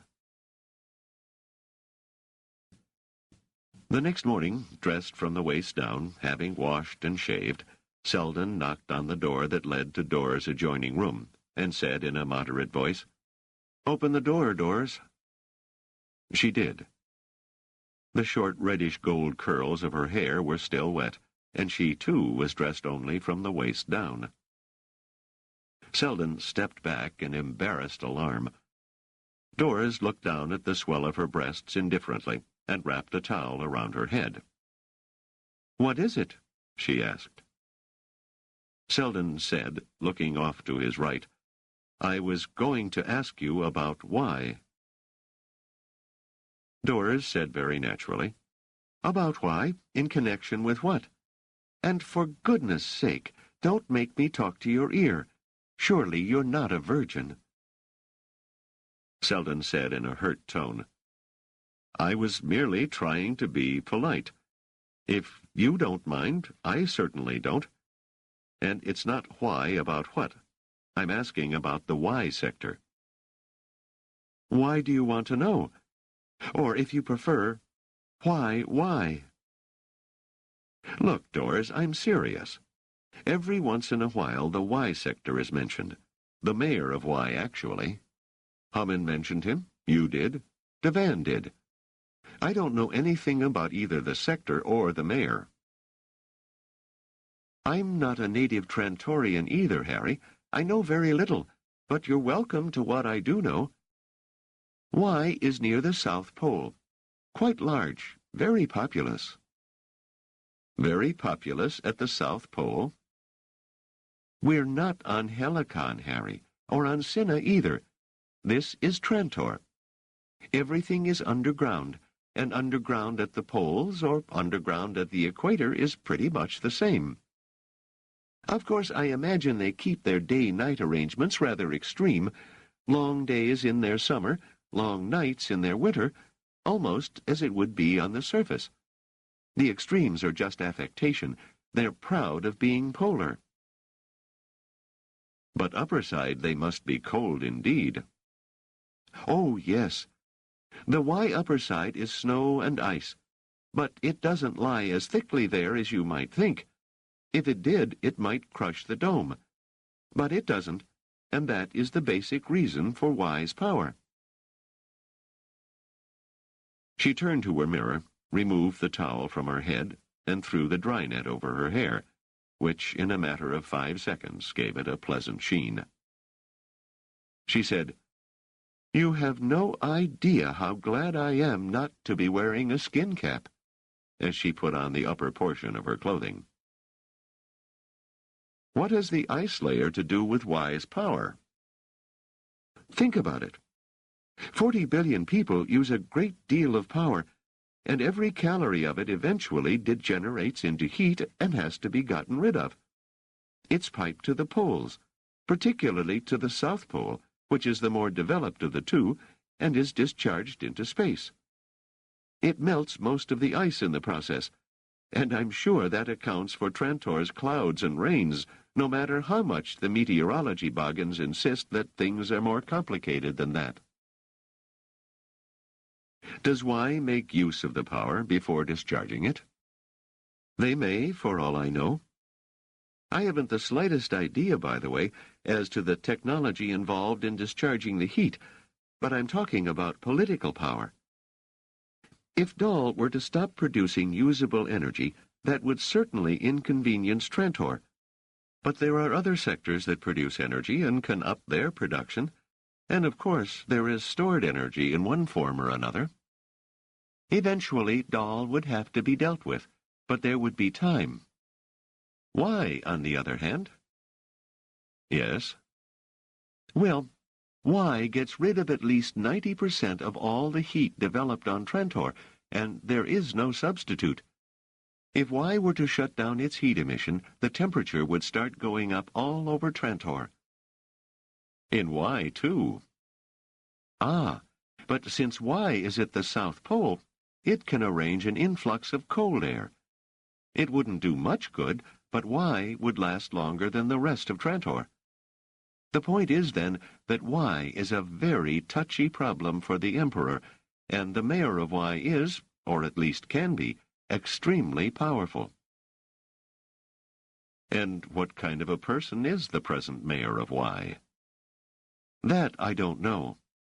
What I've occasionally heard would make it seem that he is very old and pretty much a recluse, but hard as a hypership hull, and still cleverly maneuvering for power.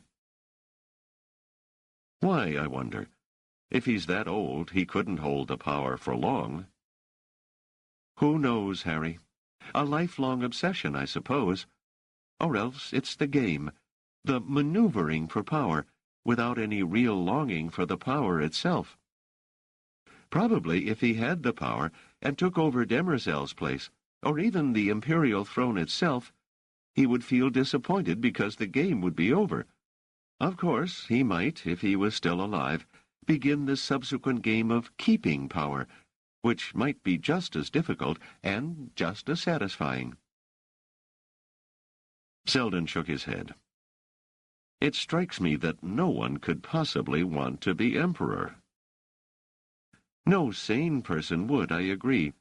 But the imperial wish, as it is frequently called, is like a disease that, when caught, drives out sanity. And the closer you get to high office, the more likely you are to catch the disease. With each ensuing promotion, the disease grows still more acute. Yes, I can see that. But it also seems to me that Trantor is so huge a world, so interlocking in its needs, and so conflicting in its ambitions, that it makes up the major part of the inability of the Emperor to rule. Why doesn't he just leave Trantor and establish himself on some simpler world? Doris laughed. You wouldn't ask that if you knew your history. Trantor is the empire through thousands of years of custom.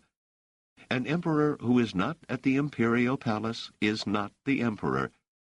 He is a place even more than a person. Seldon sank into silence, his face rigid. And after a while Doris asked, What's the matter, Harry?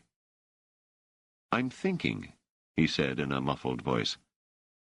Ever since you told me that hand-on-thigh story, I've had fugitive thoughts that... Now, your remark about the Emperor being a place rather than a person seems to have struck a chord. What kind of chord? Seldon shook his head. I'm still thinking. I may be all wrong. His glance at Doris sharpened, his eyes coming into focus. In any case, we ought to go down and have breakfast. We're late, and I don't think Mistress de Salver is in a good enough humor to have it brought in for us. You optimist, said Doris. My own feeling is that she's not in a good enough humor to want us to stay, breakfast or not. She wants us out of here. That may be, but we're paying her. Yes, but I suspect she hates us enough by now to scorn our credits. Perhaps her husband will feel a bit more affectionate concerning the rent. If he has a single word to say, Harry, the only person who would be more surprised than me to hear it would be Mistress de Salver. Very well, I'm ready. And they moved down the stairs to the de Salver portion of the apartment to find the lady in question waiting for them with less than breakfast, and with considerably more, too. 78. Cecilia de Salver stood ramrod straight, with a tight smile on her round face, and her dark eyes glinting. Her husband was leaning moodily against the wall. In the center of the room were two men who were standing stiffly upright, as though they had noticed the cushions on the floor but scorned them. Both had the dark, crisp hair and the thick black mustache to be expected of Dawlites. Both were thin, and both were dressed in dark clothes so nearly alike that they were surely uniforms. There was thin white piping up and over the shoulders and down the sides of the tubular trouser legs. Each had, on the right side of his chest, a rather dim spaceship and sun, the symbol of the galactic empire on every inhabited world of the galaxy, with, in this case, a dark D in the center of the sun. Seldon realized immediately that these were two members of the Dawlite security forces. "What's all this?" said Seldon sternly. One of the men stepped forward. "I am Sector Officer Lanel Ross. This is my partner, Gabor Astenwald." Both presented glittering identification holotabs. Seldon didn't bother looking at them. "What is it you want?" Ross said calmly, "Are you Harry Seldon of Helicon?" "I am." "And are you Doris Vanabili of Cinna, mistress?" "I am," said Doris. I'm here to investigate a complaint that one Harry Seldon instigated a riot yesterday. I did no such thing, said Seldon. Our information is, said Russ, looking at the screen of a small computer pad, that you accused a newsman of being an Imperial agent, thus instigating a riot against him. Doris said, It was I who said he was an Imperial agent, officer. I had reason to think he was. It is surely no crime to express one's opinion. The Empire has freedom of speech. That does not cover an opinion deliberately advanced in order to instigate a riot. How can you say it was, officer?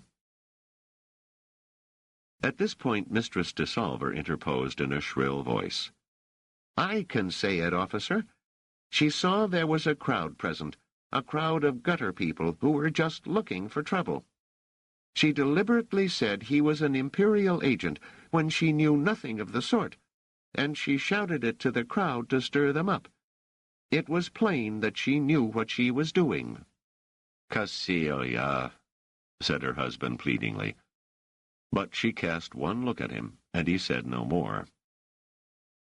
Russ turned to Mistress de Salver. Did you lodge the complaint, mistress? Yes. These two have been living here for a few days, and they've done nothing but make trouble. They've invited people of low reputation into my apartment, damaging my standing with my neighbors. Is it against the law, officer, asked Seldon, to invite clean, quiet citizens of Dal into one's room? The 2 rooms upstairs are our rooms. We have rented them, and they are paid for. Is it a crime to speak to Dalites in Dal, officer? No, it is not, said Russ. That is not part of the complaint. What gave you reason, Mistress Benabili, to suppose the person you so accused was, in fact, an Imperial agent? Doris said, He had a small brown mustache, from which I concluded he was not a Dalite. I surmised he was an Imperial agent. You surmised? Your associate, Master Seldon, has no mustache at all. Do you surmise he is an Imperial agent? In any case, said Seldon hastily, there was no riot. We asked the crowd to take no action against the supposed newsman, and I'm sure they didn't. You're sure, Master Seldon? Said Russ. Our information is that you left immediately after making your accusation. How could you witness what happened after you left? I couldn't, said Seldon. But let me ask you, is the man dead? Is the man hurt? The man has been interviewed. He denies he is an Imperial agent, and we have no information that he is. He also claims he was handled roughly. He may well be lying in both respects, said Seldon. I would suggest a psychic probe. That cannot be done on the victim of a crime, said Russ. The sector government is very firm on that. It might do if you two, as the criminals in this case, each underwent a psychic probe. Would you like us to do that? Seldon and Doris exchanged glances for a moment. Then Seldon said, No, of course not. Of course not, repeated Russ, with just a tinge of sarcasm in his voice. But you're ready enough to suggest it for someone else. The other officer, Astenwald, who had so far not said a word, smiled at this. Russ said, We also have information that 2 days ago you engaged in a knife fight in Bellybottom and badly hurt a Dalite citizen named... He struck a button on his computer pad and studied the new page on the screen. Elgin Marin. Doris said, Does your information tell you how the fight started? That is irrelevant at the moment, mistress. Do you deny that the fight took place? Of course we don't deny the fight took place, said Seldon hotly. But we deny that we in any way instigated that. We were attacked. Mistress Venabile was seized by this Marin, and it was clear he was attempting to rape her. What happened afterward was pure self-defense. Or does Dahl condone rape? Russ said with very little intonation in his voice, "You say you were attacked. By how many?" 10 men. And you alone, with a woman, defended yourself against 10 men? Mistress Venabile and I defended ourselves, yes. How is it, then, that neither of you shows any damage whatever? Are either of you cut or bruised where it doesn't show right now? No, officer. How is it, then, that in the fight of 1 plus a woman against 10, you are in no way hurt, but that the complainant Elgin Marin has been hospitalized with wounds and will require a skin transplant on his upper lip? We fought well, said Seldon grimly. Unbelievably well. What would you say if I told you that 3 men have testified that you and your friend attacked Marin unprovoked? I would say that it belies belief that we should. I'm sure that Marin has a record as a brawler and knife man. I tell you that there were 10 there. Obviously, 6 refused to swear to a lie. Do the other 3 explain why they did not come to the help of their friend if they witnessed him under unprovoked attack and in danger of his life? It must be clear to you that they are lying. Do you suggest a psychic probe for them? Yes. And before you ask, I still refuse to consider one for us. Russ said, We have also received information that yesterday, after leaving the scene of the riot, you consulted with one Devan, a known subversive who is wanted by the security police. Is that true? You'll have to prove that without help from us, said Seldon. We're not answering any further questions. Russ put away his pad. I'm afraid I must ask you to come with us to headquarters for further interrogation. I don't think that's necessary, officer, said Seldon. We are outworlders who have done nothing criminal. We have tried to avoid a newsman who was annoying us unduly. We tried to protect ourselves against rape and possible murder in a part of the sector known for criminal behavior, and we've spoken to various Dahlites. We see nothing there to warrant our further questioning. It would come under the heading of harassment. We make these decisions, said Russ, not you. Will you please come with us? No, we will not, said Dors. Watch out, cried out Mistress de Salver. She's got 2 knives. Officer Russ sighed and said, Thank you, mistress, but I know she does. He turned to Dors. Do you know it's a serious crime to carry a knife without a permit in this sector? Do you have a permit? No, officer, I don't. It was clearly with an illegal knife, then, that you assaulted Marin. Do you realize that that greatly increases the seriousness of the crime? It was no crime, officer, said Dors. Understand that. Marin had a knife as well, and no permit, I am certain. We have no evidence to that effect, and while Marin has knife wounds, neither of you have any. Of course he had a knife, officer. If you don't know that every man in Billybotten, and most men elsewhere in Dahl, carry knives for which they probably don't have permits, then you're the only man in Dahl who doesn't know.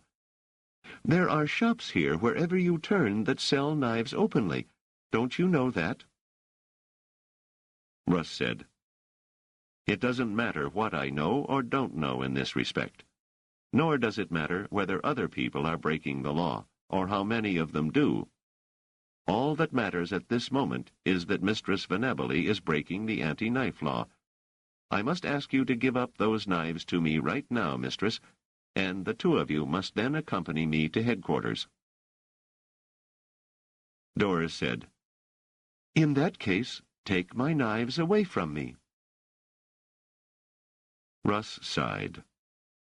You must not think, mistress, that knives are all the weapons there are in Dal, or that I need engage you in a knife fight. Both my partner and I have blasters that will destroy you in a moment, before you can drop your hands to your knife hilt, however fast you are. We won't use a blaster, of course, because we are not here to kill you. However, each of us also has a neuronic quip, which we can use on you freely. I hope you won't ask for a demonstration. It won't kill you, do you permanent harm of any kind, or leave any marks, but the pain is excruciating. My partner is holding a neuronic whip on you right now, and here is mine. Now, let us have your knives, Mistress Venabili. There was a moment's pause, and then Seldon said, It's no use, Doris. Give him your knives. And at that moment a frantic pounding sounded at the door, and they all heard a voice raised in high-pitched expostulation. 79. Rach had not entirely left the neighborhood after he had walked them back to their apartment house. He had eaten well while waiting for the interview with Devan to be done, and later had slept a bit after finding a bathroom that more or less worked. He really had no place to go now that all that was done. He had a home of sorts, and a mother who was not likely to be perturbed if he stayed away for a while. She never was.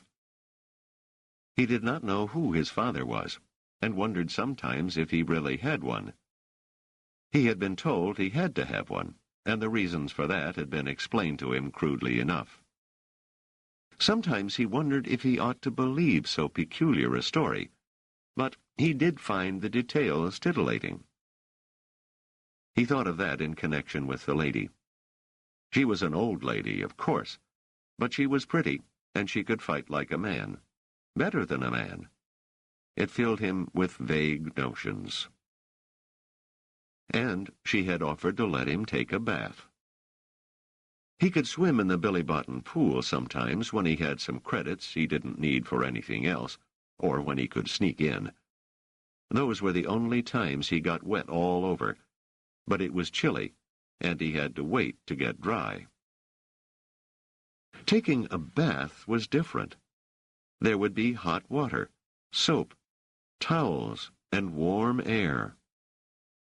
He wasn't sure what it would feel like, except that it would be nice if she was there. He was walkway-wise enough to know of places where he could park himself in an alley off a walkway that would be near a bathroom, and still be near enough to where she was, yet where he probably wouldn't be found and made to run away. He spent the night thinking strange thoughts. What if he did learn to read and write? Could he do something with that? He wasn't sure what, but maybe she could tell him. He had vague ideas of being paid money to do things he didn't know how to do now, but he didn't know what those things might be. He would have to be told. But how do you get told? If he stayed with the man and the lady, they might help. But why should they want him to stay with them? He drowsed off, coming to later, not because the light was brightening, but because his sharp ears caught the heightening and deepening of sounds from the walkway as the activities of the day began.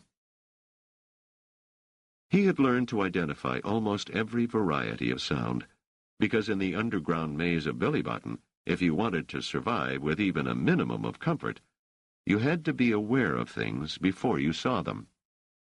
And there was something about the sound of a ground car motor that he now heard that signaled danger to him. It had an official sound, a hostile sound. He shook himself awake and stole quietly toward the walkway. He scarcely needed to see the spaceship and sun on the ground car. Its lines were enough. He knew they had to be coming for the man and the lady because they had seen Devan. He did not pause to question his thoughts or to analyze them. He was off on a run, beating his way through the gathering life of the day. He was back in less than 15 minutes. The ground car was still there, and there were curious and cautious onlookers gazing at it from all sides and from a respectful distance. There would soon be more. He pounded his way up the stairs, trying to remember which door he should bang on. No time for the elevator. He found the door, at least he thought he did, and he banged, shouting in a squeak, "Lady! Lady!" He was too excited to remember her name, but he remembered part of the man's. "Harry!" he shouted. "Let me in!" The door opened, and he rushed in. Tried to rush in. The rough hand of an officer seized his arm. "Hold it, kid. Where do you think you're going?" "Leggo! I ain't done nothin'." He looked about. "Hey, lady, what are they doin'?" "Arresting us," said Doris grimly. "What for?" said Rach, panting and struggling. "Hey, leggo, you son badger! Don't go with him, lady. You don't have to go with him." "You get out," said Russ, shaking the boy vehemently. "No, I ain't. You ain't either, son badger. My whole gang is comin'. You ain't gettin' out less'n you let these guys go." "What whole gang?" said Russ, frowning. "They're right outside now, probably taking your ground car apart, and they'll take you apart." Russ turned toward his partner. "Call headquarters. Have them send out a couple of trucks with macros." "No!" shrieked Rach, breaking loose and rushing at Astenwald. "Don't call!" Russ leveled his neuronic whip and fired. Rach shrieked, grasped at his right shoulder, and fell down, wriggling madly. Russ had not yet turned back to Seldon when the latter, seizing him by the wrist, pushed the neuronic whip up in the air and then around and behind, while stamping on his foot to keep him relatively motionless. Harry could feel the shoulder dislocate, even while Russ emitted a hoarse, agonized yell. Astenwald raised his blaster quickly, but Dora's left arm was around his shoulder, and the knife in her right hand was at his throat. "Don't move," she said. "Move a millimeter, any part of you, and I cut you through your neck to the spine. Drop the blaster. Drop it, and the neuronic whip."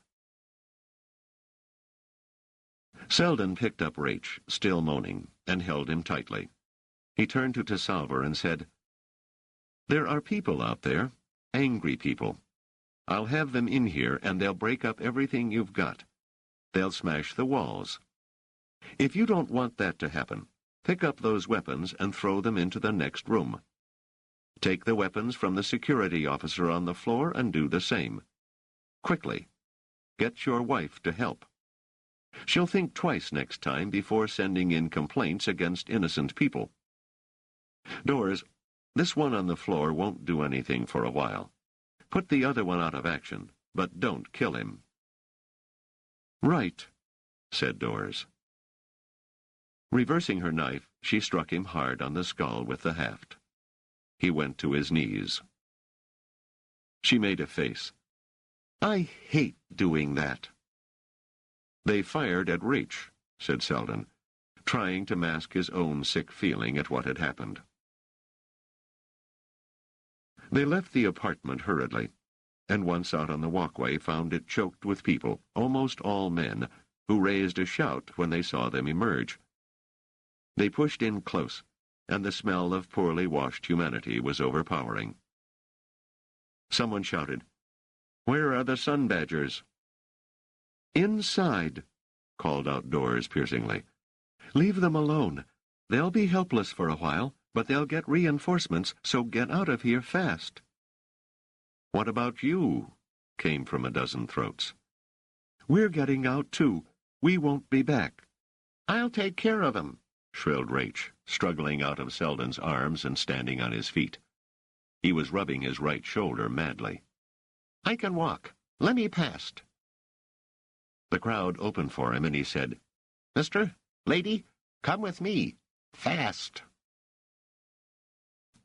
They were accompanied down the walkway by several dozen men, and then Rach suddenly gestured at an opening and muttered, "In here, folks. I'll take you to a place no one will ever find you. Even Devan probably don't know it. Only thing is, we got to go through the sewer levels. No one will see us there, but it's sort of stinky. Know what I mean?" "I imagine we'll survive," muttered Seldon. And down they went along a narrow, spiraling ramp, and up rose the mephitic odors to greet them. 80. Rach found them a hiding place. It had meant climbing up the metal rungs of a ladder, and it had led them to a large, loft-like room, the use of which Seldon could not imagine. It was filled with equipment, bulky and silent, the function of which also remained a mystery. The room was reasonably clean and free of dust, and a steady draft of air wafted through that prevented the dust from settling, and, more important, seemed to lessen the odor. Rach seemed pleased. "Ain't this nice?" he demanded. He still rubbed his shoulder now and then, and winced when he rubbed too hard. "It could be worse," said Seldon. "Do you know what this place is used for, Rach?" Rach shrugged, or began to do so, and winced. "I dunno," he said. Then he added with a touch of swagger, "Who cares?" Doris, who had sat down on the floor after brushing it with her hand, and then looking suspiciously at her palm, said, "If you want to guess, I think this is part of a complex that is involved in the detoxification and recycling of wastes. The stuff must surely end up as fertilizer." "Then," said Seldon gloomily, "those who run the complex will be down here periodically, and may come at any moment, for all we know." "I been here before," said Rach. "I never saw no one here." "I suppose Trantor is heavily automated wherever possible, and if anything calls for automation, it would be this treatment of wastes," said Doris. "We may be safe, for a while." "Not for long. We'll get hungry and thirsty, Doris." "I can get food and water for us," said Rach. "You got to know how to make out if you're an alley kid." "Thank you, Rach," said Seldon absently. "But right now I'm not hungry." He sniffed. "I may never be hungry again." "You will be," said Doris. "And even if you lose your appetite for a while, you'll get thirsty. At least elimination is no problem. We're practically living over what is clearly an open sewer." There was silence for a while. The light was dim, and Seldon wondered why the Trantorians didn't keep it dark altogether. But then it occurred to him that he had never encountered true darkness in any public area. It was probably a habit in an energy-rich society.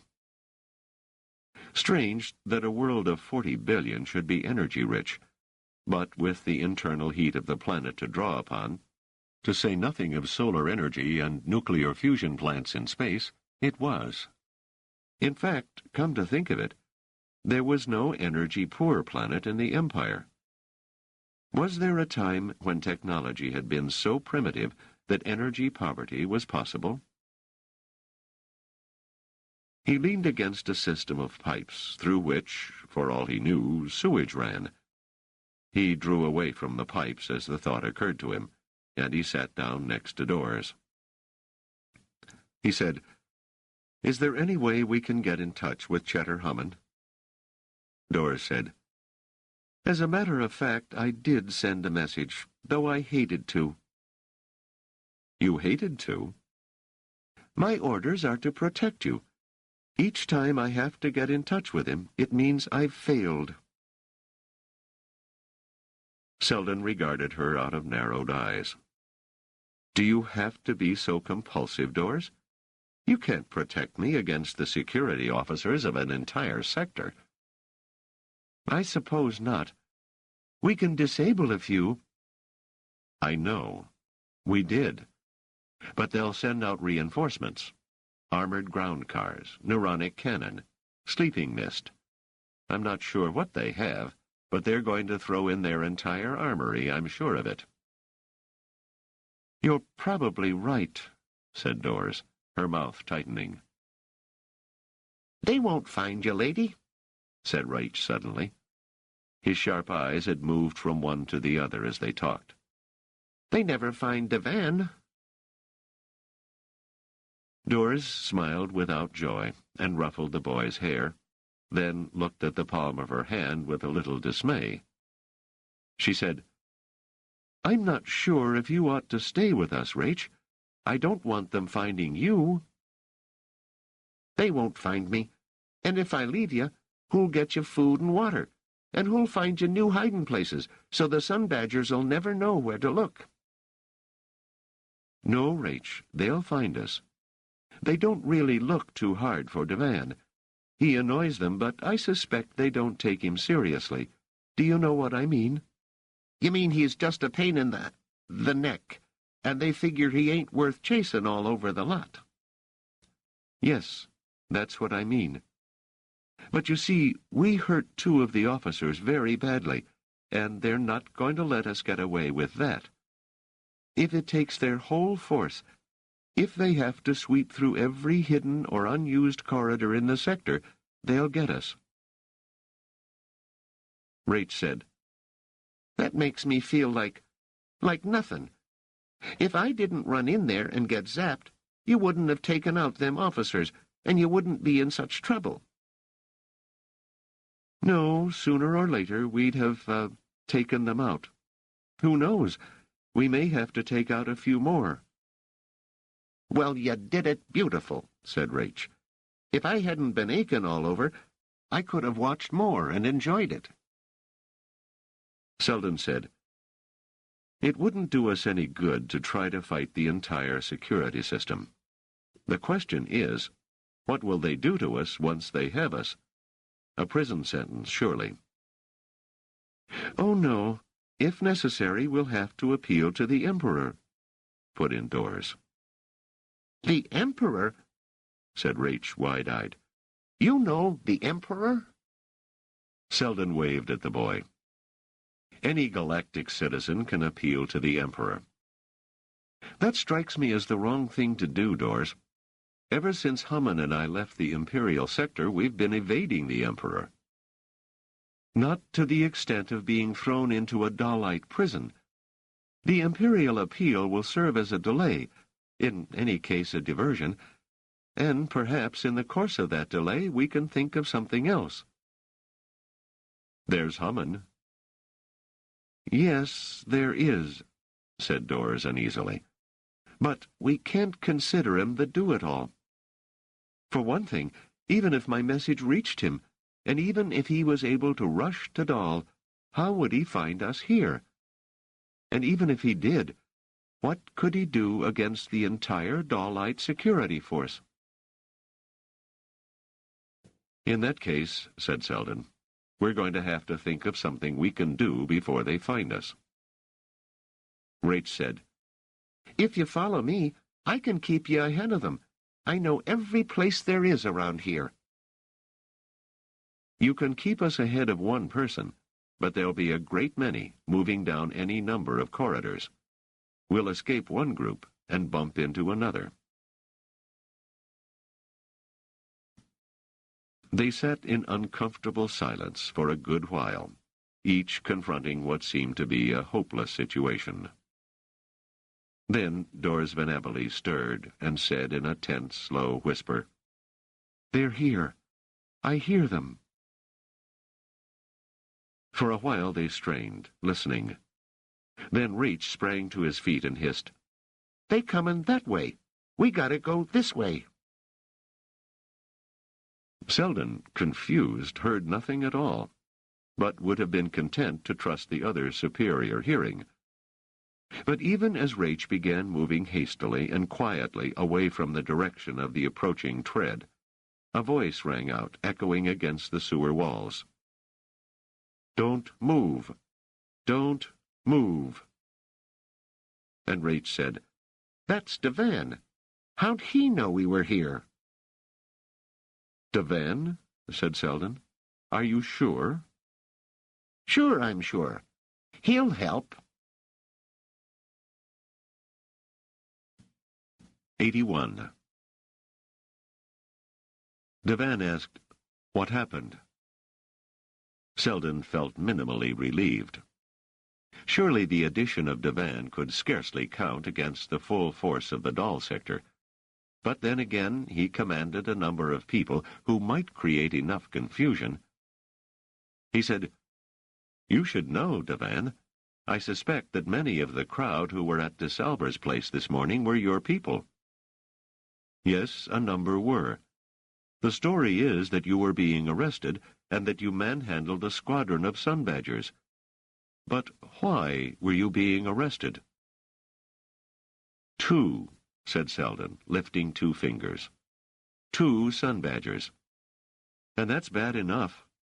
Part of the reason we were being arrested was that we had gone to see you." "That's not enough. The sun badgers don't bother with me much as a general thing." He added bitterly, "They underestimate me." "Maybe," said Seldon. "But the woman from whom we rent our rooms reported us for having started a riot over the newsman we ran into on our way to you. You know about that. With your people on the scene yesterday, and again this morning, and with 2 officers badly hurt, they may well decide to clean out these corridors, and that means you will suffer. I really am sorry. I had no intention or expectation of being the cause of any of this." But Devan shook his head. "No, you don't know the sun badgers. That's not enough either. They don't want to clean us up. The sector would have to do something about us if they did. They're only too happy to let us rot in Bellybottom and the other slums. No, they're after you. You. What have you done?"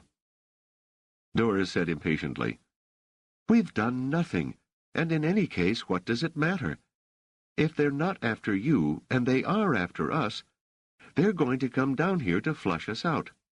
If you get in the way, you'll be in deep trouble." "No, not me. I have friends, powerful friends," said Devan. "I told you that last night, and they can help you as well as me. When you refused to help us openly, I got in touch with them. They know who you are, Dr. Seldon. You're a famous man. They're in a position to talk to the mayor of Dal and see to it that you are left alone, whatever you have done. But you'll have to be taken away, out of Dal." Seldon smiled. Relief flooded over him. He said, "You know someone powerful, do you, Devan? Someone who responds at once? Who has the ability to talk the Dal government out of taking drastic steps, and who can take us away? Good. I'm not surprised." He turned to Doris, smiling. "It's mycogen all over again. How does Hummin do it?" But Doris shook her head. "Too quick. I don't understand." Seldon said, "I believe he can do anything." "I know him better than you do, and longer, and I don't believe that." Seldon smiled. "Don't underestimate him." And then, as though anxious not to linger longer on that subject, he turned to Devan. "But how did you find us? Rach said you knew nothing about this place." "He don't," shrilled Rach indignantly. "This place is all mine. I found it." "I've never been here before," said Devan, looking about. "It's an interesting place. Rach is a corridor creature, perfectly at home in this maze." "Yes, Devan, we gathered as much ourselves. But how did you find it?" "A heat seeker. I have a device that detects infrared radiation, the particular thermal pattern that is given off at 37 degrees Celsius. It will react to the presence of human beings, and not to other heat sources. It reacted to you three. Doris was frowning. What good is that on Trantor, where there are human beings everywhere? They have them on other worlds, but... Devan said, But not on Trantor, I know. Except that they are useful in the slums, in the forgotten, decaying corridors and alleyways. And where did you get it? Asked Seldon. Devan said, It's enough that I have it. But we've got to get you away, Master Seldon. Too many people want you, and I want my powerful friend to have you. Where is he, this powerful friend of yours? He is approaching. At least a new 37-degree source is registering, and I don't see that it can be anyone else. Through the door strode a newcomer, but Seldon's glad exclamation died on his lips. It was not Cheddar Hammond.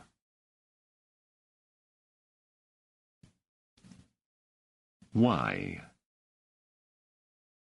Why? A sector of the world city of Trantor. In the latter centuries of the Galactic Empire, Why was the strongest and stablest portion of the world city. Its rulers had long aspired to the imperial throne, justifying that by their descent from early emperors. Under Mannix IV, Why was militarized and, imperial authorities later claimed, was planning a planet-wide coup. Encyclopedia Galactica. 82. The man who entered was tall and muscular. He had a long blonde mustache that curled up at the tips, and a fringe of hair that went down the sides of his face and under his chin, leaving the point of his chin and his lower lip smoothly bare and seeming a little moist. His head was so closely cropped, and his hair was so light that for one unpleasant moment Seldon was reminded of Mycogen. The newcomer wore what was unmistakably a uniform. It was red and white, and about his waist was a wide belt decorated with silver studs. His voice, when he spoke, was a rolling bass, and its accent was not like any that Seldon had heard before. Most unfamiliar accents sounded uncouth in Seldon's experience, but this one seemed almost musical, perhaps because of the richness of the low tones. "I am Sergeant Emmer Thallis," he rumbled in a slow succession of syllables. "I have come seeking Dr. Harry Seldon." Seldon said, "I am he."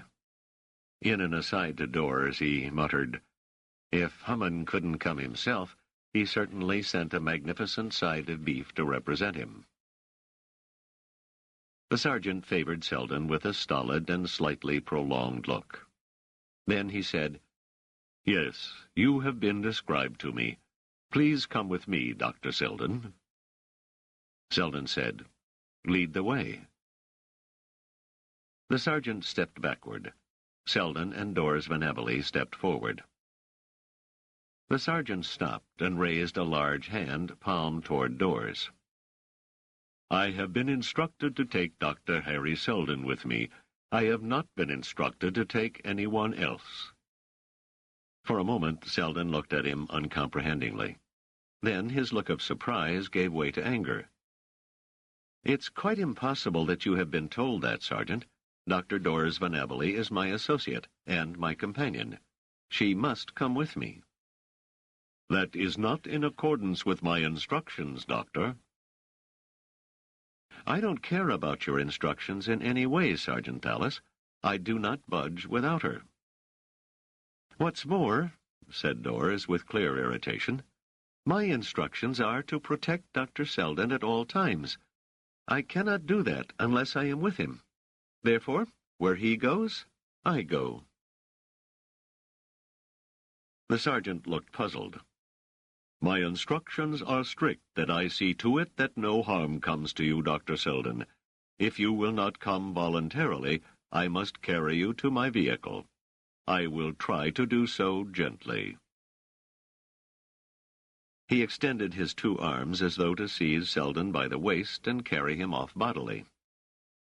Seldon skittered backward and out of reach. As he did so, the side of his right palm came down on the sergeant's right upper arm where the muscles were thinnest, so that he struck the bone.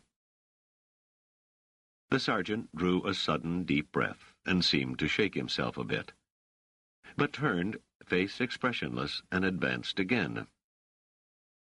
Devan, watching, remained where he was, motionless, but Raich moved behind the sergeant. Seldon repeated his palm stroke a second time, then a third. But now Sergeant Thallis, anticipating the blow, lowered his shoulder to catch it on hard muscle. Doris had drawn her knives. "Sergeant," she said forcefully, "turn in this direction. I want you to understand I may be forced to hurt you severely if you persist in attempting to carry Dr. Seldon off against his will." The sergeant paused, seemed to take in the slowly waving knives solemnly, then said, "It is not in my instructions to refrain from harming anyone but Dr. Seldon." His right hand moved with surprising speed toward the neuronic whip in the holster at his hip. Doors moved as quickly forward, knives flashing. Neither completed the movement. Dashing forward, Raich had pushed at the sergeant's back with his left hand and withdrew the sergeant's weapon from its holster with his right. He moved away quickly, holding the neuronic whip in both hands now, and shouting, "Hands up, Sergeant, or you're gonna get it." The sergeant whirled, and a nervous look crossed his reddening face. It was the only moment that its stolidity had weakened. "Put that down, Sonny," he growled. "You don't know how it works." Raich howled. "I know about the safety. It's off, and this thing can fire. And it will, if you try to rush me." The sergeant froze. He clearly knew how dangerous it was to have an excited 12-year-old handling a powerful weapon. Nor did Seldon feel much better. He said, "Careful, Raich. Don't shoot. Keep your finger off the contact." "I ain't gonna let him rush me." "He won't." "Sergeant, please don't move. Let's get something straight. You were told to take me away from here. Is that right?" "That's right," said the sergeant, eyes somewhat protruding and firmly fixed on Raich, whose eyes were as firmly fixed on the sergeant. "But you were not told to take anyone else, is that right?" "No, I was not, Doctor," said the sergeant firmly. Not even the threat of a neuronic whip was going to make him weasel. One could see that. "Very well. But listen to me, Sergeant. Were you told not to take anyone else?" "I just said—" No. Listen, Sergeant. There's a difference. Were your instructions simply, take Dr. Seldon? Was that the entire order with no mention of anyone else? Or were the orders more specific? Were your orders as follows, take Dr. Seldon and don't take anyone else? The sergeant turned that over in his head. Then he said, "I was told to take you, Dr. Seldon." Then there was no mention of anyone else, one way or the other, was there? Pause. "No." You were not told to take Dr. Van Abely, but you were not told not to take Dr. Van Abely either. Is that right? Pause. "Yes." So you can either take her or not take her, whichever you please? Long pause. "I suppose so." Now then, there's Raich, the young fellow who's got a neuronic whip pointing at you. Your neuronic whip, remember, and he is anxious to use it. "Yay!" shouted Rach. Not yet, Rach, said Seldon. And here is Dr. Venabile with 2 knives that she can use very expertly. And there's myself, who can, if I get the chance, break your Adam's apple with 1 hand so that you'll never speak above a whisper again. Now then, do you want to take Dr. Venabile, or don't you want to? Your orders allow you to do either. And finally the sergeant said in a beaten voice, I will take the woman. And the boy, Rach. And the boy. Good. Have I your word of honor as a soldier, that you will do as you have just said, honestly? You have my word of honor as a soldier, said the sergeant. Good. Rach, give back the whip. Now, don't make me wait. Rach, his face twisted into an unhappy grimace, looked at Doris, who hesitated and then slowly nodded her head. Her face was as unhappy as Rach's. Rach held out the neuronic whip to the sergeant and said, They're making me, you big... His last words were unintelligible. Seldon said, Put away your knives, Doris. Doris shook her head, but put them away. Now, Sergeant, said Seldon. The sergeant looked at the neuronic whip, then at Seldon. He said, You are an honorable man, Dr. Seldon, and my word of honor holds. With a military snap, he placed his neuronic whip in his holster. Seldon turned to Devan and said, Devan, please forget what you have seen here. We 3 are going voluntarily with Sergeant Thallis. You tell Hugo Amaryl when you see him that I will not forget him, and that once this is over and I am free to act, I will see that he gets into a university. And if there's anything reasonable I can ever do for your cause, Devan, I will. Now, Sergeant, let's go. 83. Have you ever been in an air-jet before, Rach? Asked Harry Seldon. Rach shook his head speechlessly. He was looking down at Upperside rushing beneath them with a mixture of fright and awe. It struck Seldon again how much Trantor was a world of expressways and tunnels. Even long trips were made underground by the general population. Air travel, however common it might be on the outworlds, was a luxury on Trantor, and an air-jet like this. How had Hammond managed it, Seldon wondered. He looked out the window at the rise and fall of the domes, at the general green in this area of the planet, the occasional patches of what were little less than jungles, the arms of the sea they occasionally passed over, with its leaden waters taking on a sudden, all too brief sparkle when the sun peeped out momentarily from the heavy cloud layer. An hour or so into the flight, Doris, who was viewing a new historical novel, without much in the way of apparent enjoyment, clicked it off and said, I wish I knew where we were going. If you can't tell, said Seldon, then I certainly can't. You've been on Trantor longer than I have. Yes, but only on the inside, said Doris. Out here, with only Upperside below me, I'm as lost as an unborn infant would be. Oh, well, presumably Hammond knows what he's doing. I'm sure he does, replied Doris rather tartly. But that may have nothing to do with the present situation. Why do you continue to assume any of this represents his initiative? Seldon's eyebrows lifted. Now that you ask, I don't know. I just assumed it. Why shouldn't this be his? Because whoever arranged it didn't specify that I be taken along with you. I simply don't see Hammond forgetting my existence. And because he didn't come himself, as he did at Streeling and at Mycogen. You can't always expect him to, Doris. He might well be occupied. The astonishing thing is not that he didn't come on this occasion, but that he did come on the previous ones. Assuming he didn't come himself, would he send a conspicuous and lavish flying palace like this? She gestured around her at the large, luxurious jet.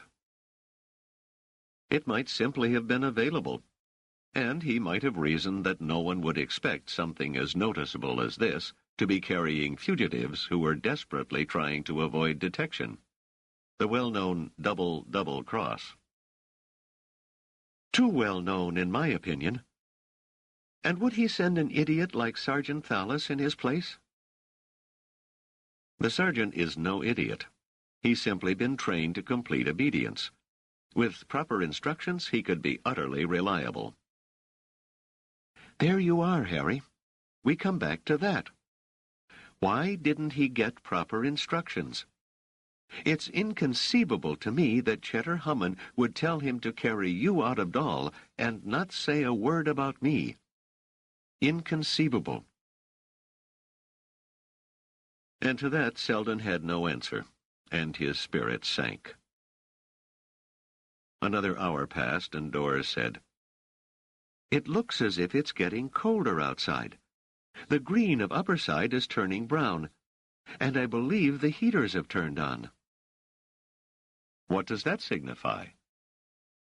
"Dal is in the tropic zone, so obviously we're going either north or south, and a considerable distance, too. If I had some notion in which direction the nightline was, I could tell which." Eventually, they passed over a section of shoreline where there was a rim of ice hugging the domes where they were rimmed by the sea. And then, quite unexpectedly, the airjet angled downward. Rach screamed, "We're going to hit! We're going to smash up!" Seldon's abdominal muscles tightened, and he clutched the arms of his seat. Doris seemed unaffected. She said, "The pilots up front don't seem alarmed. We'll be tunneling." And as she said so, the jet's wings swept backward and under it, and like a bullet, the airjet entered a tunnel. Blackness swept back over them in an instant, and a moment later the lighting system in the tunnel turned on. The walls of the tunnel snaked past the jet on either side. "I don't suppose I'll ever be sure they know the tunnel isn't already occupied," muttered Seldon. "I'm sure they had reassurance of a clear tunnel some dozens of kilometers earlier," said Doris. "At any rate, I presume this is the last stage of the journey, and soon we'll know where we are." She paused and then added, "And I further presume we won't like the knowledge when we have it." 84. The airjet sped out of the tunnel and onto a long runway, with a roof so high that it seemed closer to true daylight than anything Seldon had seen since he had left the Imperial sector. They came to a halt in a shorter time than Seldon would have expected, but at the price of an uncomfortable pressure forward. Rach, in particular, was crushed against the seat before him, and was finding it difficult to breathe till Dora's hand on his shoulder pulled him back slightly. Sergeant Thallis, impressive and erect, left the jet and moved to the rear, where he opened the door of the passenger compartment and helped the three out, one by one. Seldon was last. He half-turned as he passed the sergeant, saying, "It was a pleasant trip, Sergeant." A slow smile spread over the sergeant's large face and lifted his mustachioed upper lip. He touched the visor of his cap in what was half a salute and said, "Thank you again, Doctor." They were then ushered into the back seat of a ground car of lavish design, and the sergeant himself pushed into the front seat and drove the vehicle with a surprisingly light touch. They passed through wide roadways, flanked by tall, well-designed buildings, all glistening in broad daylight. As elsewhere on Trantor, they heard the distant drone of an expressway. The walkways were crowded with what were, for the most part, well-dressed people. The surroundings were remarkably, almost excessively, clean. Seldon's sense of security sank further. Dora's misgivings concerning their destination now seemed justified after all. He leaned toward her and said, "Do you think we are back in the Imperial sector?" She said, "No. The buildings are more Rococo in the Imperial sector, and there's less Imperial parkishness to this sector, if you know what I mean." "Then where are we, Doris?" "We'll have to ask, I'm afraid, Harry." It was not a long trip, and soon they rolled into a car bay that flanked an imposing 4-story structure. A frieze of imaginary animals ran along the top, decorated with strips of warm pink stone. It was an impressive facade, with a rather pleasing design. Seldon said, "That certainly looks Rococo enough." Doris shrugged uncertainly. Reach whistled, and said, in a failing attempt to sound unimpressed, "Hey, look at that fancy place." Sergeant Thallis gestured to Seldon, clearly indicating that he was to follow. Seldon hung back, and also relying on the universal language of gesture, held out both arms, clearly including Doris and Rach. The sergeant hesitated in a slightly hangdog fashion at the impressive pink doorway. His mustache almost seemed to droop. Then he said gruffly, "All 3 of you, then. My word of honor holds. Still, others may not feel obligated by my own obligation, you know." Seldon nodded. "I hold you responsible for your own deeds only, Sergeant." The sergeant was clearly moved, and for a moment his face lightened, as though he was considering the possibility of shaking Seldon's hand, or expressing his heartfelt approval in some other way. He decided against it, however, and stepped onto the bottom step of the flight that led to the door. The stairs immediately began a stately upward movement. Seldon and Doris stepped after him at once, and kept their balance without much trouble. Rach, who was momentarily staggered in surprise, jumped onto the moving stairs after a short run, shoved both hands into his pockets, and whistled carelessly. The door opened, and 2 women stepped out, one on either side in symmetrical fashion. They were young and attractive. Their dresses, belted tightly about the waist and reaching nearly to their ankles, fell in crisp pleats and rustled when they walked. Both had brown hair that was coiled in thick plaits on either side of their heads. Seldon found it attractive, but wondered how long it took them each morning to arrange it just so. He had not been aware of so elaborate a coiffure on the women they had passed in the streets. The 2 women stared at the newcomers with obvious contempt. Seldon was not surprised. After the day's events, he and Doris looked almost as disreputable as Rach. Yet the women managed to bow decorously, and then made a half-turn and gestured inward in perfect unison, and with symmetry carefully maintained. Did they rehearse these things? It was clear that the 3 were to enter. They stepped through an elaborate room, cluttered with furniture and decorative items whose use Seldon did not readily understand. The floor was light-colored, springy, and glowed with luminescence. Seldon noted with some embarrassment that their footwear left dusty marks upon it. And then an inner door was flung open, and yet another woman emerged. She was distinctly older than the first 2, who sank slowly as she came in, crossing their legs symmetrically as they did so, in a way that made Seldon marvel that they could keep their balance. It undoubtedly took a deal of practice. Seldon wondered if he too was expected to display some ritualized form of respect. but since he hadn't the faintest notion of what this might consist of, he merely bowed his head slightly. Dors remained standing erect, and it seemed to Seldon did so with disdain. Rache was staring open-mouthed in all directions, and looked as though he didn't even see the woman who had just entered. She was plump, not fat, but comfortably padded.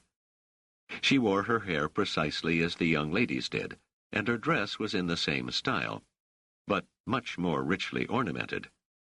Too much so to suit Seldon's aesthetic notions. She was clearly middle-aged, and there was a hint of gray in her hair, but the dimples in her cheeks gave her the appearance of having rather more than a dash of youth. Her light brown eyes were merry, and on the whole she looked more motherly than old. She said, "How are you, all of you?" She showed no surprise at the presence of Dors and Rache, but included them easily in her greeting. "I've been waiting for you for some time, and almost had you on Upper Side at Streeling. You are Dr. Harry Seldon, whom I've been looking forward to meeting. You, I think, must be Dr. Dors Venabili, for you had been reported to be in his company. This young man I fear I do not know, but I am pleased to see him. But we must not spend our time talking, for I'm sure you would like to rest first." "And bathe, madam," said Dors rather forcefully. "Each of us could use a thorough shower." "Yes, certainly," said the woman, "and a change in clothing, especially the young man." She looked down at Rache without any of the look of contempt and disapproval that the two young women had shown. She said, "What is your name, young man?" "Rache," said Rache, in a rather choked and embarrassed voice. He then added experimentally, "Mrs.?" "What an odd coincidence," said the woman, her eyes sparkling. "An omen, perhaps. My own name is Rochelle. Isn't that odd? But come, we shall take care of you all. Then there will be plenty of time to have dinner and to talk." "Wait, madam," said Dors. "May I ask where we are?" "Why, dear?" "And please call me Rochelle as you come to feel more friendly. I am always at ease with informality." Dors stiffened. "Are you surprised that we ask? Isn't it natural that we should want to know where we are?" Rochelle laughed in a pleasant, tinkling manner. "Really, Dr. Venabili, something must be done about the name of this place. I was not asking a question, but making a statement. You asked where you were, and I did not ask you why. I told you why. You are in the Y sector." "In Y?" said Seldon forcibly. "Yes, indeed, Dr. Seldon. We've wanted you from the day you addressed the decennial convention, and we are so glad to have you now." 85. Actually, it took a full day to rest and unstiffen, to wash and get clean, to obtain new clothes, satiny and rather loose in the style of Y, and to sleep a good deal. It was during the second evening in Y that there was the dinner that Madame Rochelle had promised. The table was a large one, too large considering that there were only 4 dining: Harry Seldon, Dors Venabili, Rache, and Rochelle. The walls and ceiling were softly illuminated, and the colors changed at a rate that caught the eye, but not so rapidly as in any way to discommode the mind. The very tablecloth, which was not cloth, Seldon had not made up his mind what it might be, seemed to sparkle. The servers were many and silent, and when the door opened it seemed to Seldon that he caught a glimpse of soldiers, armed and at the ready outside. The room was a velvet glove, but the iron fist was not far distant. Rochelle was gracious and friendly, and had clearly taken a particular liking to Rache, who, she insisted, was to sit next to her. Rach, scrubbed, polished, and shining, all but unrecognizable in his new clothes, with his hair clipped, cleaned, and brushed, scarcely dared to say a word. It was as though he felt his grammar no longer fit his appearance. He was pitifully ill at ease, and he watched Doris carefully as she switched from utensil to utensil, trying to match her exactly in every respect. The food was tasty, but spicy, to the point where Seldon could not recognize the exact nature of the dishes. Rochelle, her plump face made happy by her gentle smile and her fine teeth gleaming white, said, "You may think we have mycogenian additives in the food, but we do not. It's all homegrown in Y. There is no sector on the planet more self-sufficient than Y. We labor hard to keep that so." Seldon nodded gravely and said, "Everything you have given us is first-rate, Rochelle. We are much obliged to you." And yet within himself he thought the food was not quite up to mycogenian standards, and he felt, moreover, as he had earlier muttered to Doris, that he was celebrating his own defeat. Or Hammond's defeat, at any rate, and that seemed to him to be the same thing. After all, he had been captured by Y, the very possibility that had so concerned Hammond at the time of the incident upperside. Rochelle said, "Perhaps in my role as hostess I may be forgiven if I ask personal questions. Am I correct in assuming that you three do not represent a family? That you, Harry, and you, Doris, are not married, and that Rach is not your son?" "The three of us are not related in any way," said Seldon. "Rach was born on Trantor, I on Helicon, Doris on Cinna." "And how did you all meet, then?" Seldon explained briefly, and with as little detail as he could manage. "There's nothing romantic or significant in the meetings," he added. "Yet I am given to understand that you raised difficulties with my personal aide, Sergeant Thallis, when he wanted to take only you out of Dal." Seldon said gravely, "I had grown fond of Doris and Rach, and did not wish to be separated from them." Rochelle smiled and said, "You are a sentimental man, I see." "Yes, I am. Sentimental. And puzzled, too." "Puzzled?" "Why, yes. And since you were so kind as to ask personal questions of us, may I ask one as well?" "Of course, my dear Harry. Ask anything you please." "When we first arrived, you said that Y has wanted me from the day I addressed the decennial convention. For what reason might that be?" "Surely you are not so simple as not to know. We want you for your psychohistory." "That much I do understand. But what makes you think that having me means you have psychohistory?" "Surely you have not been so careless as to lose it." "Worse, Rochelle. I have never had it." Rochelle's face dimpled. "But you said you had it in your talk. Not that I understood your talk. I am not a mathematician. I hate numbers. But I have in my employ mathematicians who have explained to me what it is you said." "In that case, my dear Rochelle, you must listen more closely. I can well imagine they have told you that I have proven that psychohistorical predictions are conceivable, but surely they must also have told you that they are not practical." "I can't believe that, Harry. The very next day you were called into an audience with that pseudo-emperor Cleon." "The pseudo-emperor?" murmured Doris ironically. "Why, yes," said Rochelle, as though she was answering a serious question. "Pseudo-emperor. He has no true claim to the throne." "Rochelle," said Seldon, brushing that aside a bit impatiently, "I told Cleon exactly what I have just told you, and he let me go." Now Rochelle did not smile. A small edge crept into her voice.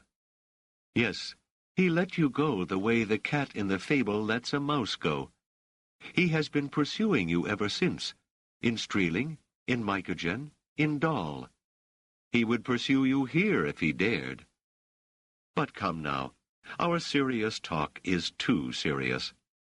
Let us enjoy ourselves. Let us have music. And at her words there suddenly sounded a soft but joyous instrumental melody. She leaned toward Rach and said softly, "My boy, if you are not at ease with the fork, use your spoon or your fingers. I won't mind." Rach said, "Yes, Mum," and swallowed hard. But Doris caught his eye, and her lips silently mouthed, "Fork." He remained with his fork. Doris said, "The music is lovely, madam." She pointedly rejected the familiar form of address. "But it must not be allowed to distract us. There is the thought in my mind that the pursuer in all those places might have been in the employ of the Y sector. Surely you would not be so well acquainted with events if Y were not the prime mover." Rochelle laughed aloud.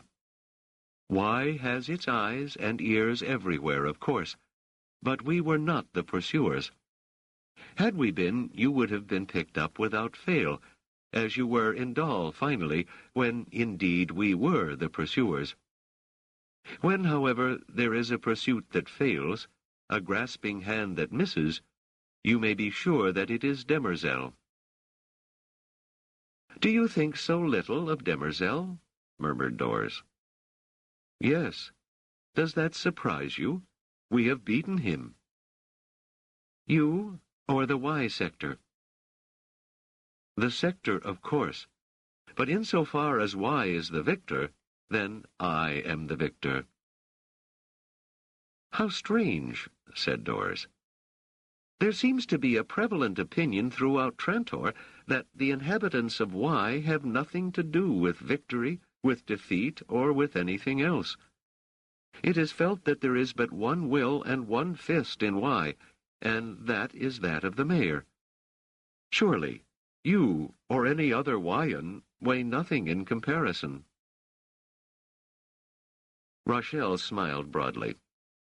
She paused to look at Rach benevolently and to pinch his cheek, then said, "If you believe that our mayor is an autocrat, and that there is but one will that sways Y, then perhaps you are right. But even so, I can still use the personal pronoun, for my will is of account." "Why yours?" said Seldon. "Why not?" said Rochelle, as the servers began clearing the table. "I am the mayor of Y." 86. It was Rach who was the first to react to the statement. Quite forgetting the cloak of civility that sat upon him so uncomfortably, he laughed raucously and said, "Hey, lady, you can't be mayor. Mayors is guys." Rochelle looked at him good-naturedly and said in a perfect imitation of his tone of voice, "Hey, kid, some mayors is guys and some mayors is dames. Put that under your lid and let it bubble." Rach's eyes protruded, and he seemed stunned. Finally he managed to say, "Hey, you talk regular, lady." "Sure thing, regular as you want," said Rochelle, still smiling. Seldon cleared his throat and said, "That's quite an accent you have, Rochelle." Rochelle tossed her head slightly. "I haven't had occasion to use it in many years, but one never forgets. I once had a friend, a good friend who was a Dalite, when I was very young." She sighed. "He didn't speak that way, of course. He was quite intelligent. But he could do so if he wished, and he taught me. It was exciting to talk so with him. It created a world that excluded our surroundings. It was wonderful. It was also impossible. My father made that plain. And now along comes this young rascal Raich to remind me of those long-ago days. He has the accent, the eyes, the impudent cast of countenance, and in 6 years or so he will be a delight and terror to the young women. Won't you, Raich? Raich said, I don't know, lady. Mum? I'm sure you will, and you will come to look very much like my old friend, and it will be much more comfortable for me not to see you then. And now dinner's over, and it's time for you to go to your room, Raich. You can watch Holovision for a while if you wish. I don't suppose you read. Raich reddened. I'm gonna read someday. Master Seldon says I'm gonna. Then I'm sure you will. A young woman approached Raich, curtsying respectfully in Rochelle's direction. Seldon had not seen the signal that had summoned her. Raich said, Can't I stay with Master Seldon and Mrs. Venabile? You'll see them later, said Rochelle gently. But Master and Mrs. and I have to talk right now, so you must go. Doris mouthed a firm go at Raich, and with a grimace the boy slid out of his chair and followed the attendant. Rochelle turned to Seldon and Doris once Raich was gone and said, The boy will be safe, of course, and treated well. Please have no fears about that. And I will be safe, too. As my woman approached just now, so will a dozen armed men, and much more rapidly when summoned. I want you to understand that. Seldon said evenly, We are in no way thinking of attacking you, Rochelle. Or must I now say, Madame Mayor? Still Rochelle. I am given to understand that you are a wrestler of sorts, Harry, and you, Doris, are very skillful with the knives we have removed from your room. I don't want you to rely uselessly on your skills, since I want Harry alive, unharmed, and friendly. It is quite well understood, Madame Mayor, said Doris, her lack of friendship uncompromised, that the ruler of Y, now and for the past 40 years, is Mannix, fourth of that name, and that he is still alive and in full possession of his faculties. Who then are you, really? Exactly who I say I am, Doris. Mannix the Fourth is my father. He is, as you say, still alive and in possession of his faculties. In the eyes of the Emperor and of all the Empire, he is mayor of Y. But he is weary of the strains of power, and is willing, at last, to let them slip into my hands, which are just as willing to receive them. I am his only child, and I was brought up all my life to rule. My father is therefore mayor in law and name, but I am mayor in fact. It is to me now that the armed forces of Y have sworn allegiance, and in Y that is all that counts. Seldon nodded. Let it be as you say. But even so, whether it is Mayor Mannix the Fourth or Mayor Rochelle the First, it is the first, I suppose, there is no purpose in your holding me. I have told you that I don't have a workable psychohistory, and I do not think that either I or anyone else will ever have one. I have told that to the Emperor. I am of no use either to you or to him. Rochelle said, How naive you are. Do you know the history of the Empire? Seldon shook his head. I have recently come to wish that I knew it much better. Doris said dryly, I know imperial history quite well, though the pre-imperial age is my specialty, Madame Mayor. But what does it matter whether we do or do not? If you know your history, you know that the House of Y is ancient and honorable, and is descended from the Dacian dynasty. Doris said, The Dacians ruled 5,000 years ago. The number of their descendants in the 150 generations that have lived and died since then may number half the population of the galaxy, if all genealogical claims, however outrageous, are accepted. Our genealogical claims, Dr. Van Abely. Rachel's tone of voice was, for the first time, cold and unfriendly, and her eyes flashed like steel, are not outrageous. They are fully documented. The House of Y has maintained itself consistently in positions of power through all those generations, and there have been occasions when we have held the imperial throne and have ruled as emperors. The history book films, said Doris, usually refer to the Y rulers as anti-emperors, never recognized by the bulk of the empire. It depends on who writes the history book films. In the future we will, for the throne which has been ours will be ours again. To accomplish that, you must bring about civil war. There won't be much risk of that, said Rachel. She was smiling again. That is what I must explain to you, because I want Dr. Seldon's help in preventing such a catastrophe. My father, Mannix IV, has been a man of peace all his life. He has been loyal to whomever it might be that ruled in the imperial palace, and he has kept Y a prosperous and strong pillar of the Trantorian economy, for the good of all the empire.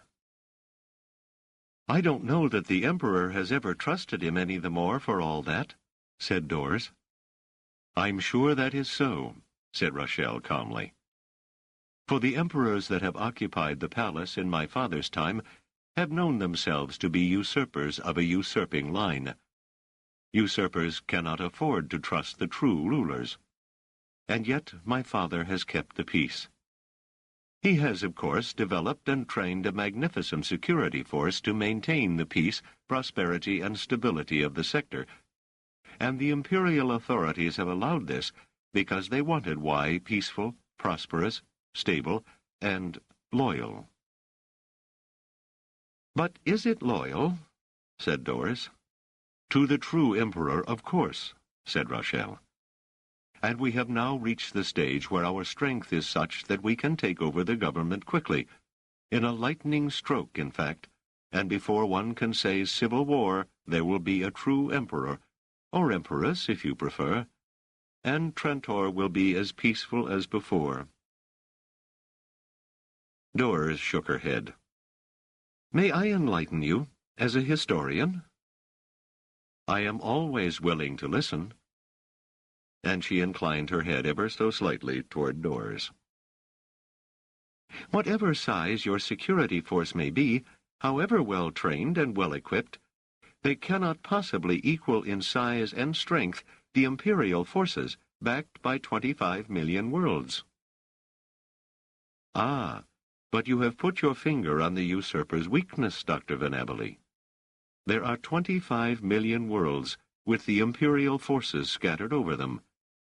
Those forces are thinned out over incalculable space, under uncounted officers, none of them particularly ready for any action outside their own provinces.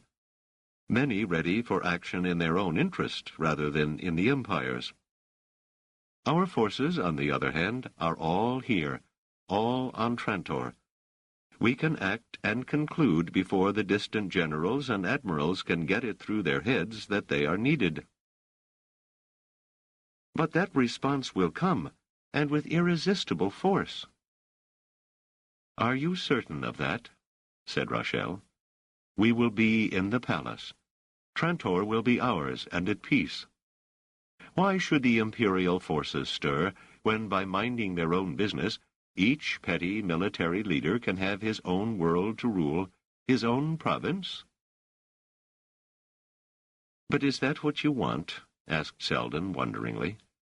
Are you telling me that you look forward to ruling over an empire that will break up into splinters? Rachel said, That is exactly right. I would rule over Trantor, over its outlying space settlements, over the few nearby planetary systems that are part of the Trantorian province. I would much rather be Emperor of Trantor than Emperor of the Galaxy." "You would be satisfied with Trantor only?" said Doris in tones of the deepest disbelief. "Why not?" said Rachel, suddenly ablaze. She leaned forward eagerly, both hands pressed palms down on the table. "That is what my father has been planning for 40 years. He is only clinging to life now to witness its fulfillment. Why do we need millions of worlds, distant worlds that mean nothing to us, that weaken us, that draw our forces far away from us into meaningless cubic parsecs of space, that drown us in administrative chaos, that ruin us with their endless quarrels and problems, when they are all distant nothings as far as we are concerned? Our own populous world, our own planetary city, is galaxy enough for us. We have all we need to support ourselves. As for the rest of the galaxy, let it splinter. Every petty militarist can have his own splinter. They needn't fight. There will be enough for all." "But they will fight just the same," said Doris. "Each will refuse to be satisfied with his province. Each will fear that his neighbor is not satisfied with his province. Each will feel insecure and will dream of galactic rule as the only guarantee of safety. This is certain, Madam Empress of Nothing. There will be endless wars into which you and Trantor will be inevitably drawn, to the ruin of all." Rachel said with clear contempt, "So it might seem, if one could see no farther than you do, if one relied on the ordinary lessons of history." "What is there to see farther?" retorted Doris. "What is one to rely on beyond the lessons of history?" "What lies beyond?" said Rachel. "Why, he." And her arm shot outward, her index finger jabbing toward Seldon. "Me?" said Seldon. "I have already told you that psychohistory—" Rachel said, "Do not repeat what you have already said, my good Dr. Seldon. We gain nothing by that. Do you think, Dr. Van Abely, that my father was never aware of the danger of endless civil war? Do you think he did not bend his powerful mind to thinking of some way to prevent that? He has been prepared at any time these last 10 years to take over the empire in a day. It needed only the assurance of security beyond victory." "Which you can't have," said Doris. "Which we had the moment we heard of Dr. Seldon's paper at the decennial convention. I saw at once that that was what we needed.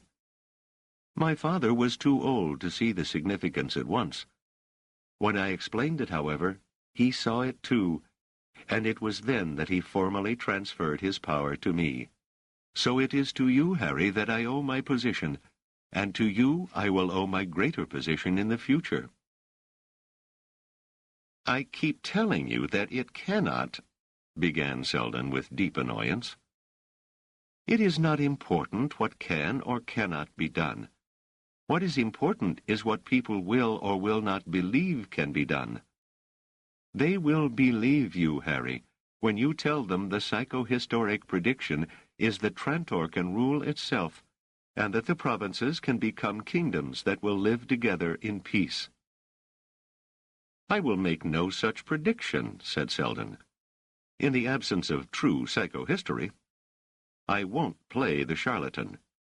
If you want something like that, you say it."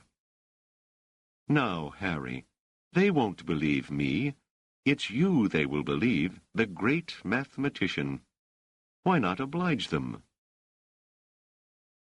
"As it happens," said Seldon, "the Emperor also thought to use me as a source of self-serving prophecies. I refused to do it for him, so do you think I will agree to do it for you?"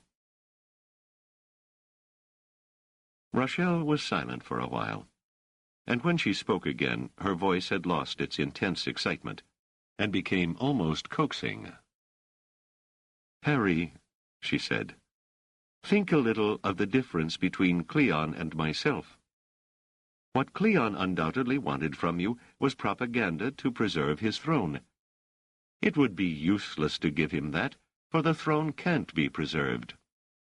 Don't you know that the galactic empire is in a state of decay, that it cannot endure for much longer?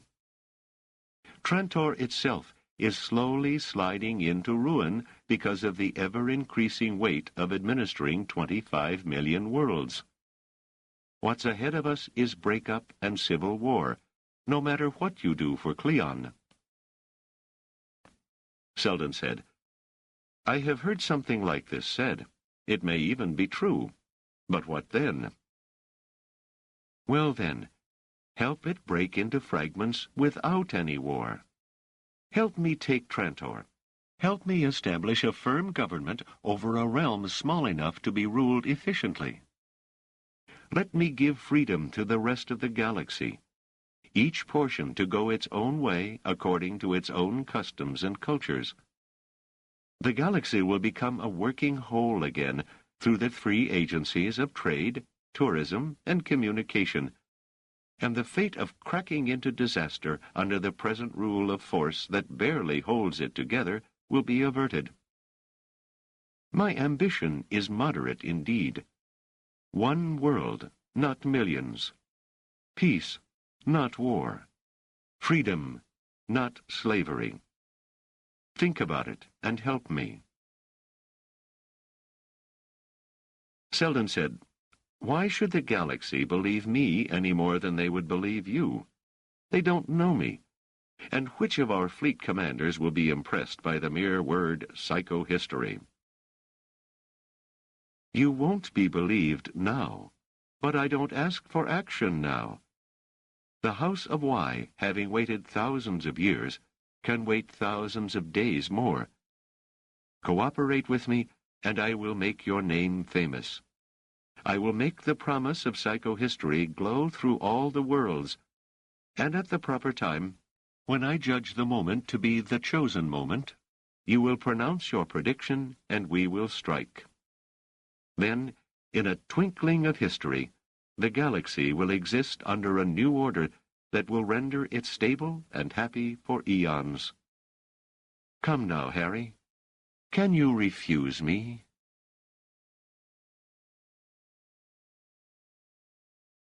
Overthrow. Thelus Emmer, a sergeant in the armed security forces of the Y sector of ancient Trantor. Aside from these totally unremarkable vital statistics, nothing is known of the man, except that on one occasion he held the fate of the galaxy in his fist. Encyclopedia Galactica. 87.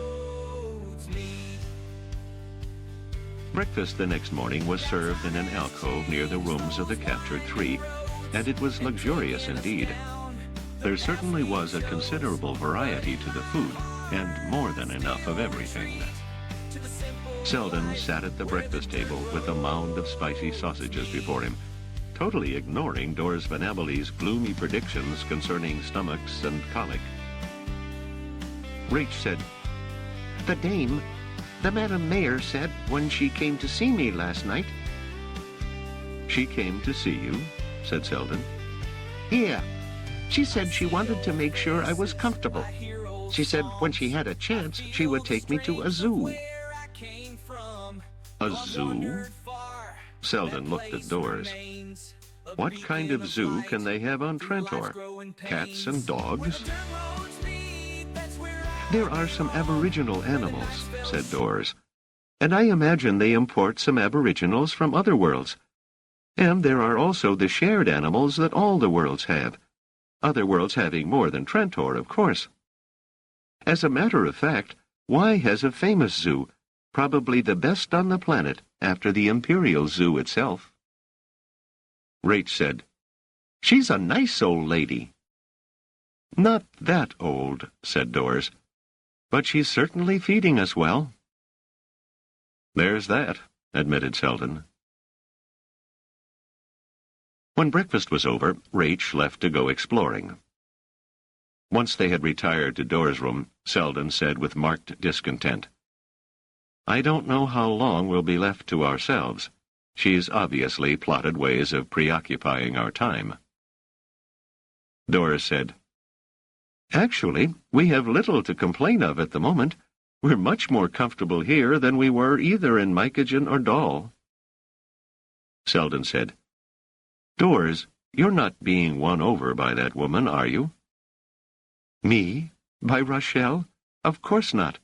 How can you possibly think so?" "Well, you're comfortable. You're well fed. It would be natural to relax and accept what fortune brings." "Yes, very natural. And why not do that?" "Look, you were telling me last night about what's going to happen if she wins out. I may not be much of a historian myself, but I am willing to take your word for it. And actually, it makes sense, even to a non-historian. The empire will shatter, and its shards will be fighting each other for indefinitely. She must be stopped."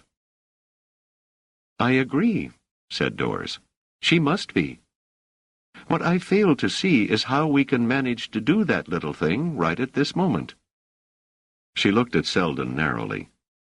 "Harry, you didn't sleep last night, did you?" "Did you?" It was apparent he had not. Dors stared at him, a troubled look clouding her face. "Have you lain awake thinking of galactic destruction because of what I said?" "That and some other things. Is it possible to reach Chetterhammon?" This last was said in a whisper. Dora said, "I tried to reach him when we first had to flee arrest in Dal. He didn't come. I'm sure he received the message, but he didn't come. It may be that for any of a number of reasons he just couldn't come to us, but when he can, he will." "Do you suppose something has happened to him?" "No," said Dors patiently. "I don't think so." "How can you know?" "The word would somehow get to me. I'm sure of it. And the word hasn't gotten to me." Seldon frowned and said, "I'm not as confident as you are about all this. In fact, I'm not confident at all. Even if Hammond came, what can he do in this case? He can't fight all of Y. If they have, as Rochelle claims, the best organized army on Trantor, what will he be able to do against it?" "There's no point in discussing that. Do you suppose you can convince Rochelle, bang it into her head somehow, that you don't have psychohistory?" "I'm sure she's aware that I don't have it, and that I'm not going to get it for many years, if at all. But she'll say I have psychohistory, and if she does that skillfully enough, people will believe her, and eventually they will act on what she says my predictions and pronouncements are, even if I don't say a word. Surely that will take time. She won't build you up overnight, or in a week. To do it properly, it might take her a year." Seldon was pacing the length of the room, turning sharply on his heel and striding back. "That might be so, but I don't know. There would be pressure on her to do things quickly. She doesn't strike me as the kind of woman who has cultivated the habit of patience, and her old father, Mannix IV, would be even more impatient. He must feel the nearness of death, and if he's worked for this all his life, he would much prefer to see it done a week before his death rather than a week after. Besides," here he paused and looked around the empty room. "Besides what?" "Well, we must have our freedom. You see, I've solved the psychohistory problem." Dora's eyes widened. "You have it? You've worked it out?" "Not worked it out in the full sense. That might take decades, centuries for all I know. But I now know it's practical, not just theoretical. I know it can be done, so I must have the time, the peace, the facilities to work at it. The empire must be held together till I, or possibly my successors, will learn how best to keep it so, or how to minimize the disaster if it does split up despite us. It was the thought of having a beginning to my task and of not being able to work at it that kept me up last night. 88. It was their 5th day in Y, and in the morning Doris was helping Rach into a formal costume that neither was quite familiar with. Rach looked at himself dubiously in the holo-mirror and saw a reflected image that faced him with precision, imitating all his motions, but without any inversion of left and right. Rach had never used a holo-mirror before, and had been unable to keep from trying to feel it, then laughing almost with embarrassment when his hand passed through it while the image's hand poked ineffectually at his real body. He said at last, "I look funny." He studied his tunic, which was made of a very pliant material, with a thin filigreed belt. Then passed his hands up a stiff collar that rose like a cup past his ears on either side. "My head looks like a ball inside a bowl." Doris said, "But this is the sort of thing rich children wear in Y.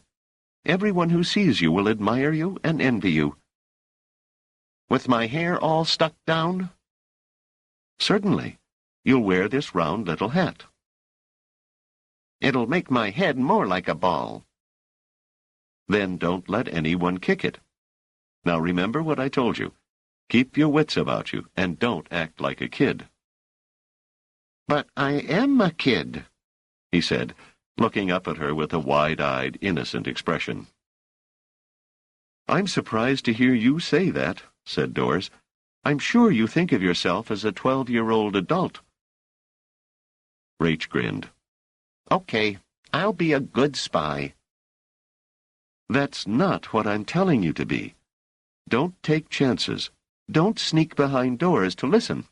If you get caught at it, you're no good to anyone, especially not to yourself." "Oh, come on, missus. What do you think I am, a kid or something?" "You just said you were, didn't you, Rach? You just listen to everything that's said without seeming to, and remember what you hear, and tell us. That's simple enough." "Simple enough for you to say, Mrs. Van Abely," said Rach with a grin.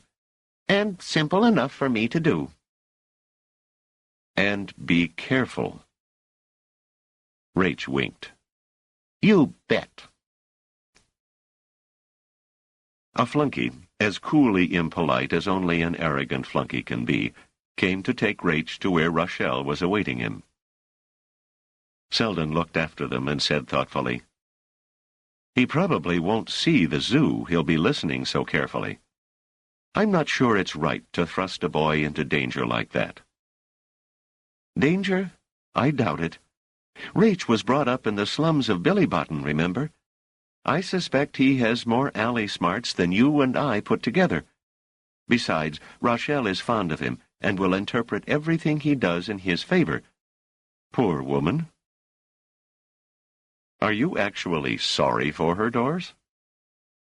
Do you mean that she's not worth sympathy because she's a mayor's daughter, and considers herself a mayor in her own right, and because she's intent on destroying the empire? Perhaps you're right, but even so, there are some aspects of her for which one might show some sympathy. For instance, she's had an unhappy love affair. That's pretty evident. Undoubtedly her heart was broken, for a time at least." Seldon said, "Have you ever had an unhappy love affair, Doris?" Doris considered for a moment or two, then said, "Not really. I'm too involved with my work to get a broken heart." "I thought as much." "Then why did you ask?" "I might have been wrong." "How about you?" Seldon seemed uneasy.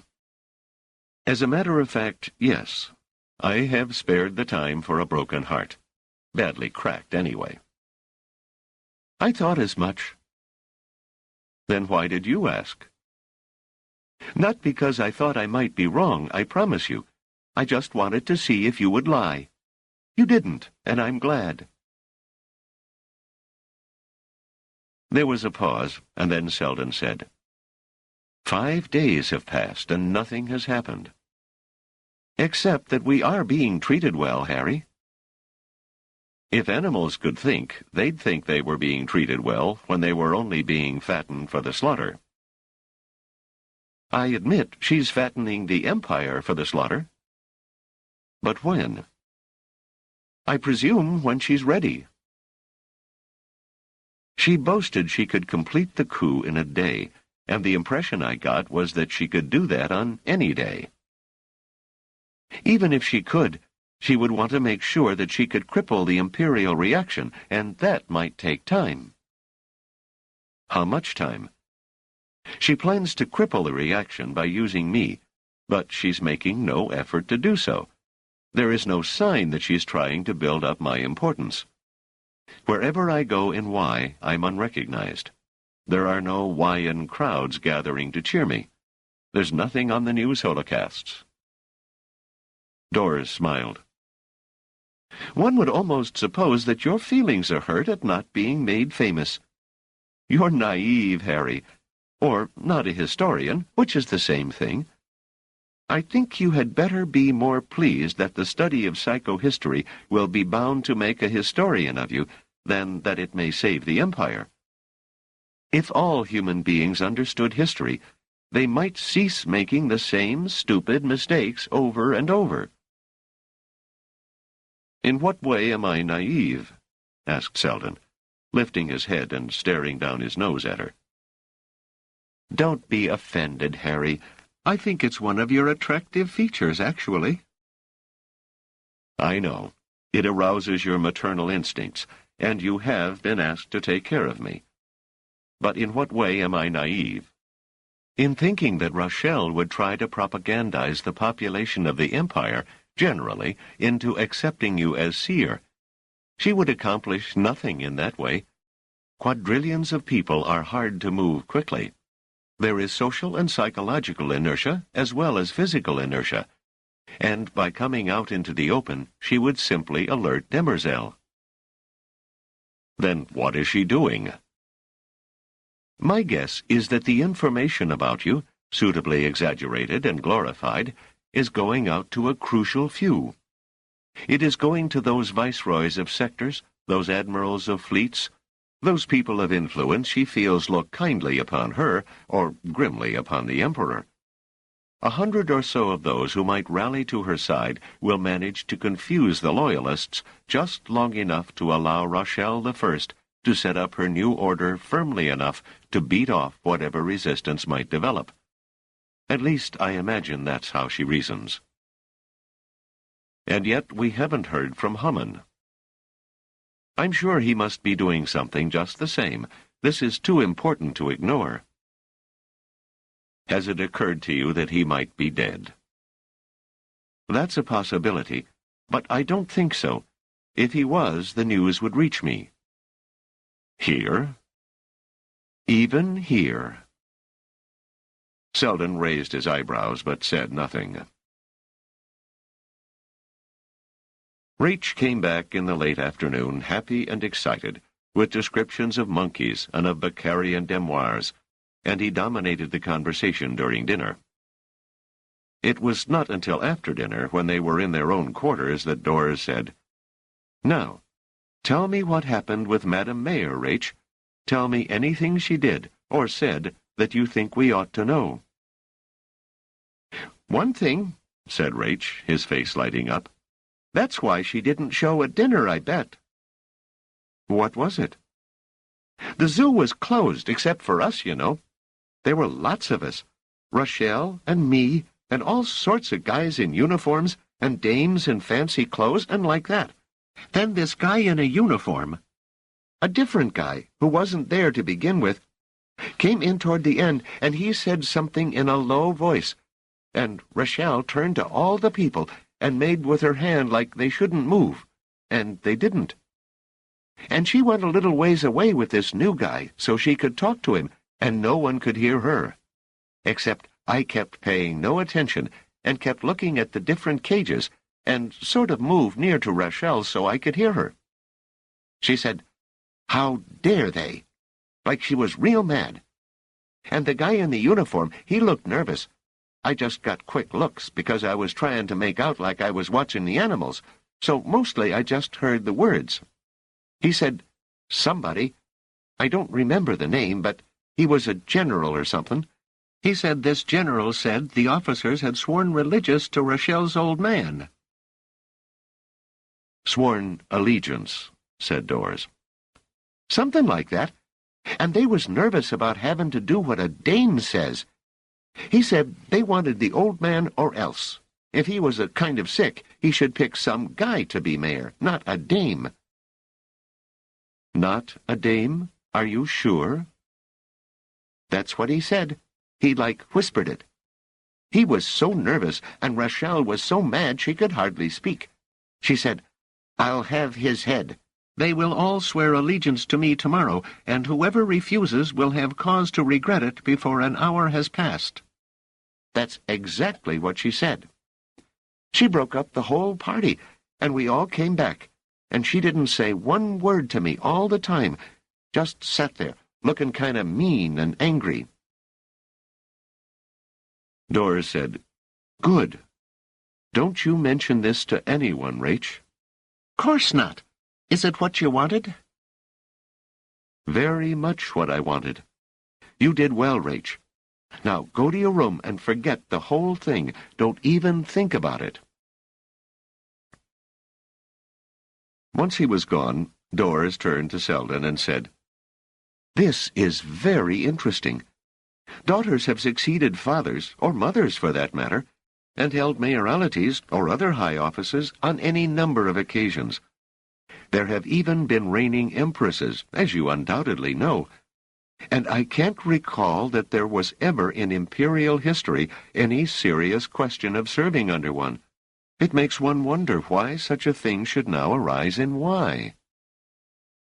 Seldon said, "Why not? We've only recently been in Mycogen, where women are held in a total lack of esteem and couldn't possibly hold positions of power, however minor." "Yes, of course, but that's an exception. There are other places where women dominate. For the most part, though, government and power have been more or less equisexual. If more men tend to hold high positions, it is usually because women tend to be more bound, biologically, to children." "But what is the situation in Y?" "Equisexual, as far as I know. Rachel didn't hesitate to assume mayoral power, and I imagine old Mannix didn't hesitate to grant it to her. And she was surprised and furious at encountering male dissent. She can't have expected it." Seldon said, "You're clearly pleased at this. Why?" "Simply because it's so unnatural that it must be contrived, and I imagine Hummin is doing the contriving." Seldon said thoughtfully, "You think so?" "I do," said Doris. "You know," said Seldon, "so do I." 89. It was their 10th day in Y, and in the morning Harry Seldon's door signal sounded, and Rach's high-pitched voice outside was crying out, Mr. Seldon, it's war!" Seldon took a moment to snap from sleep to wakefulness and scrambled out of bed. He was shivering slightly. The Wyans liked their domiciles on the chilly side, he had discovered quite early in his stay there, when he threw the door open. Rach bounced in, excited and wide-eyed. "Mr. Seldon, they have Mannix, the old mayor. They have—" "Who have, Rach?" "The Imperials. Their jets came in last night, all over. The news holocasts are telling all about it. It's on in the missus' room. She said to let you sleep, but I figured you'd want to know." "And you were quite right." Seldon, pausing only long enough to throw on a bathrobe, burst into Dora's room. She was fully dressed, and was watching the holoset in the alcove. Behind the clear, small image of a desk sat a man with the spaceship and sun sharply defined on the left front of his tunic. On either side, 2 soldiers, also wearing the spaceship and sun, stood armed. The officer at the desk was saying, "Is under the peaceful control of His Imperial Majesty. Mayor Mannix is safe and well, and is in full possession of his mayoral powers under the guidance of friendly Imperial troops. He will be before you soon to urge calm on all Wyans, and to ask any Wyan soldiers still in arms to lay them down." There were other news holocasts by various newsmen with unemotional voices, all wearing Imperial armbands. The news was all the same: surrender by this or that unit of the Wyan security forces after firing a few shots for the records, and sometimes after no resistance at all. This town center and that town center were occupied, and there were repeated views of Wyan crowds somberly watching Imperial forces marching down the streets. Doris said, "It was perfectly executed, Harry. Surprise was complete. There was no chance of resistance, and none of consequence was offered." Then Mayor Mannix IV appeared, as had been promised. He was standing upright, and, perhaps for the sake of appearances, there were no Imperials in sight, though Seldon was reasonably certain that an adequate number were present just out of camera range. Mannix was old, but his strength, though worn, was still apparent. His eyes did not meet the holocamera, and his words were spoken as though forced upon him. But, as had been promised, they counseled Wyans to remain calm, to offer no resistance, to keep Y from harm, and to cooperate with the Emperor, who it was hoped would survive long on the throne. "No mention of Rochelle," said Seldon. "It's as though his daughter doesn't exist." "No one has mentioned her," said Doris. "And this place, which is after all her residence, or one of them, hasn't been attacked. Even if she manages to slip away and take refuge in some neighboring sector, I doubt she will be safe anywhere on Trantor for long." "Perhaps not," came a voice, "but I'll be safe here for a little while." Rochelle entered. She was properly dressed, properly calm. She was even smiling. But it was no smile of joy. It was rather a cold baring of teeth. The 3 stared at her in surprise for a moment, and Seldon wondered if she had any of her servants with her, or if they had promptly deserted her at the first sign of adversity. Doris said a little coldly, "I see, Madam Mayor, that your hopes for a coup cannot be maintained. Apparently you have been forestalled." "I have not been forestalled. I have been betrayed. My officers have been tampered with, and, against all history and rationality, they have refused to fight for a woman, but only for their old master. And, traitors as they are, they then let their old master be seized so that he cannot lead them in resistance." She looked about for a chair and sat down. "And now the Empire must continue to decay and die, when I was prepared to offer it new life."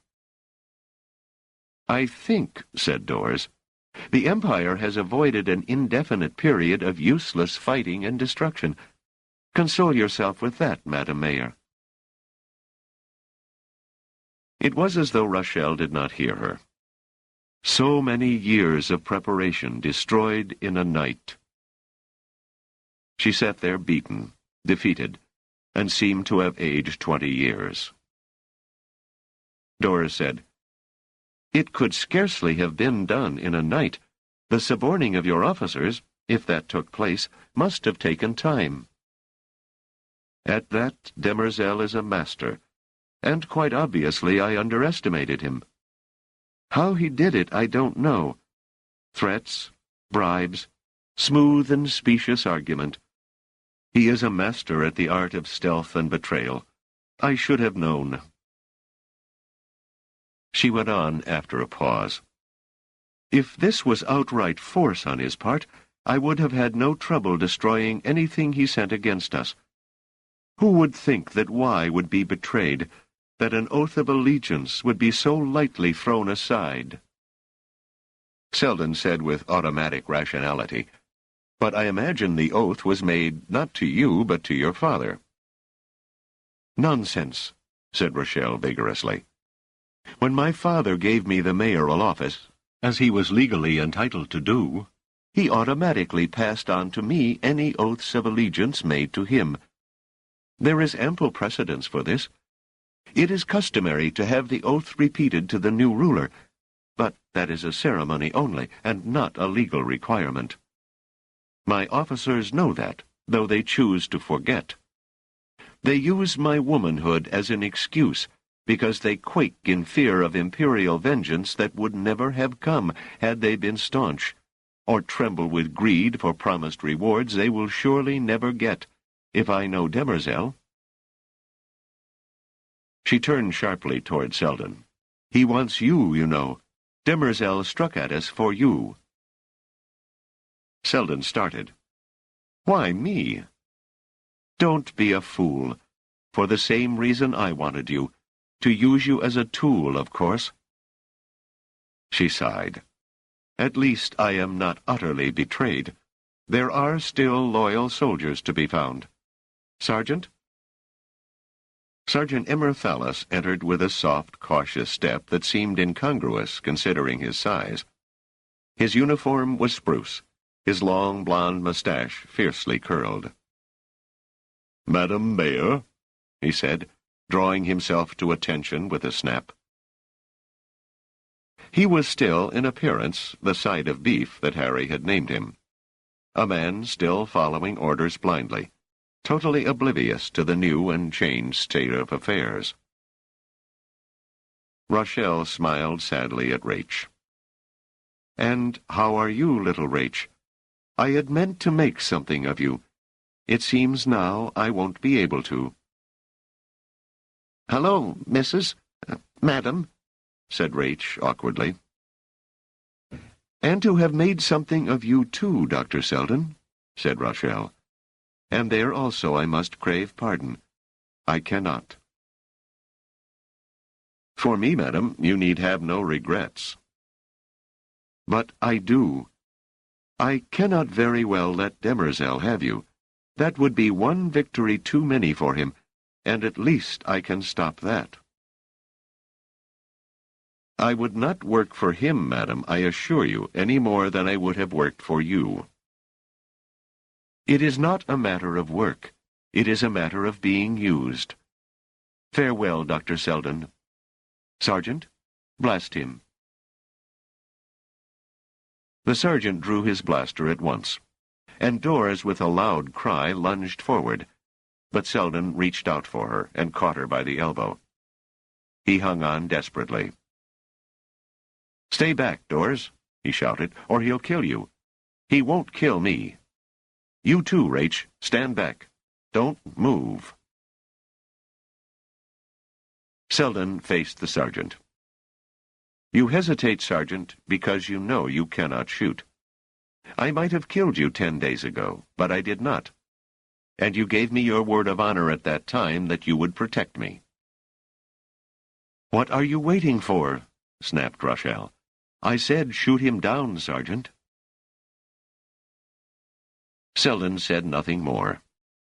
He stood there while the sergeant, eyes bulging, held his blaster steady and pointed at Seldon's head. "You have your order," shrieked Rochelle. "I have your word," said Seldon quietly.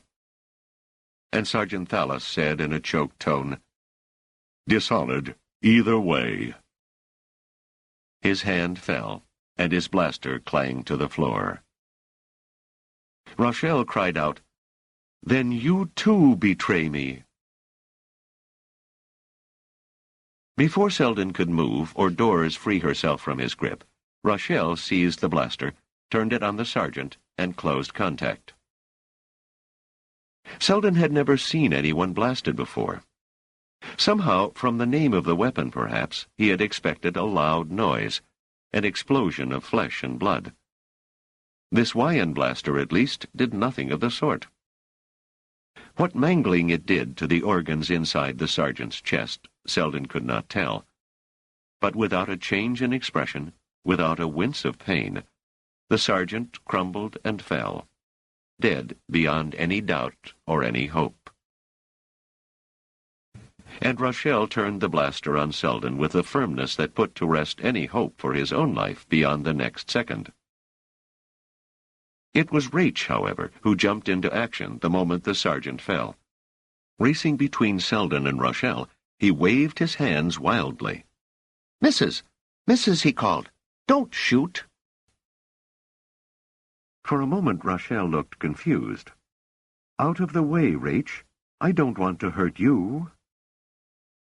That moment of hesitation was all Doris needed. Breaking loose violently, she plunged toward Rochelle with a long, low dive.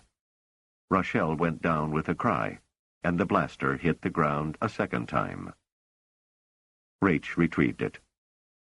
Seldon, with a deep and shuddering breath, said, "Raich, give that to me." But Raich backed away. "You ain't gonna kill her, are you, Mr. Seldon? She was nice to me." "I won't kill anyone, Raich," said Seldon. "She killed the sergeant, and would have killed me, but she didn't shoot rather than hurt you, and we'll let her live for that." It was Seldon who now sat down, the blaster held loosely in his hand, while Doris removed the neuronic whip from the dead sergeant's other holster. A new voice rang out. "I'll take care of her now, Seldon." Seldon looked up, and in sudden joy said, "Hummin'. Finally." "I'm sorry it took so long, Seldon. I had a lot to do. How are you, Dr. Van Evely? I take it this is Mannix's daughter, Rochelle. But who is the boy?"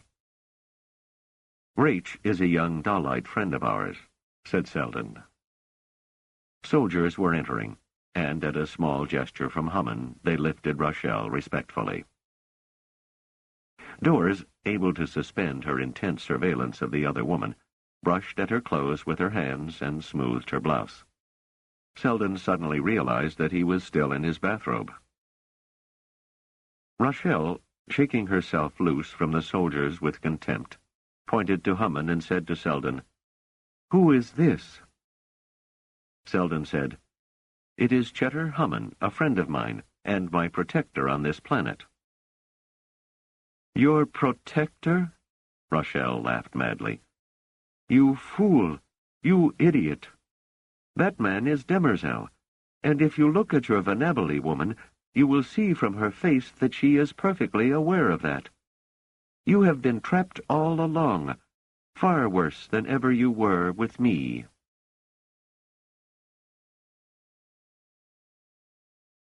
90. Hummin and Seldon sat at lunch that day, quite alone, a pall of quiet between them for the most part. It was toward the end of the meal that Seldon stirred and said in a lively voice, "Well, sir, how do I address you? I think of you as Cheddar Hummin still, but even if I accept you in your other persona, I surely cannot address you as Ato Demerzel. In that capacity you have a title, and I don't know the proper usage. Instruct me." The other said gravely, "Call me Hummin, if you don't mind, or Cheddar. Yes, I am Ato Demerzel, but with respect to you, I am Hummin. As a matter of fact, the two are not distinct.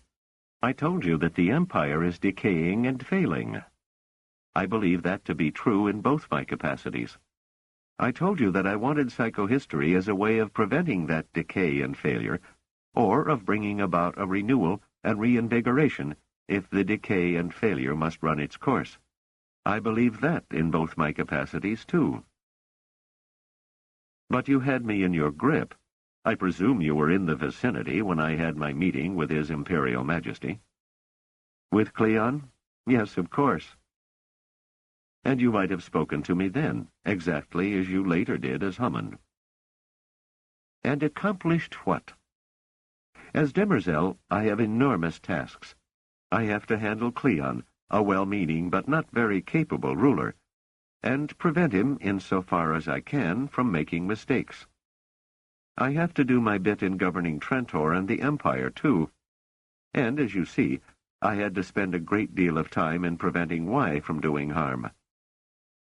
Yes, I know, murmured Seldon. It wasn't easy, and I nearly lost out. I have spent years sparring carefully with Mannix, learning to understand his thinking and planning a counter-move to his every move. I did not think at any time that while he was still alive he would pass on his powers to his daughter. I had not studied her, and I was not prepared for her utter lack of caution. Unlike her father, she has been brought up to take power for granted, and had no clear idea of its limitations. So she got you, and forced me to act before I was quite ready.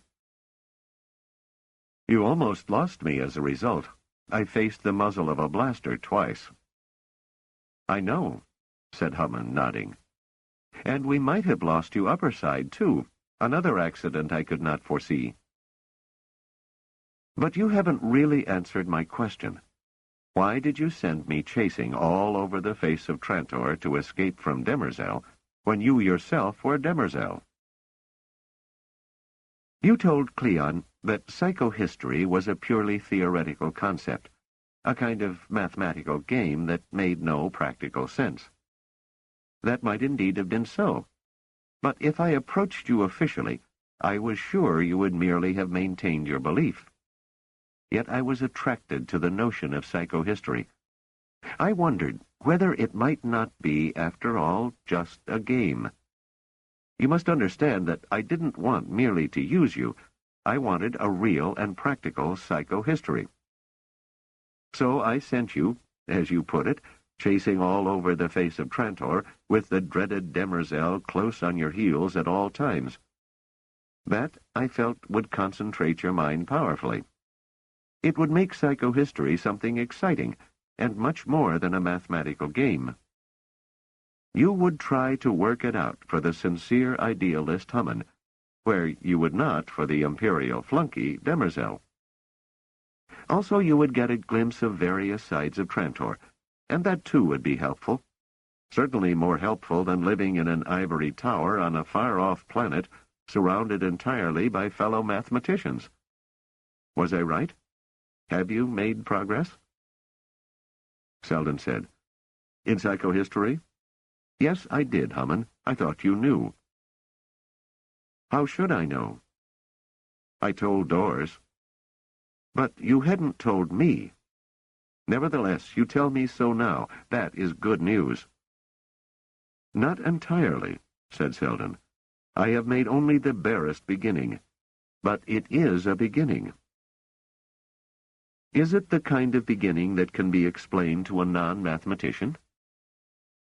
I think so.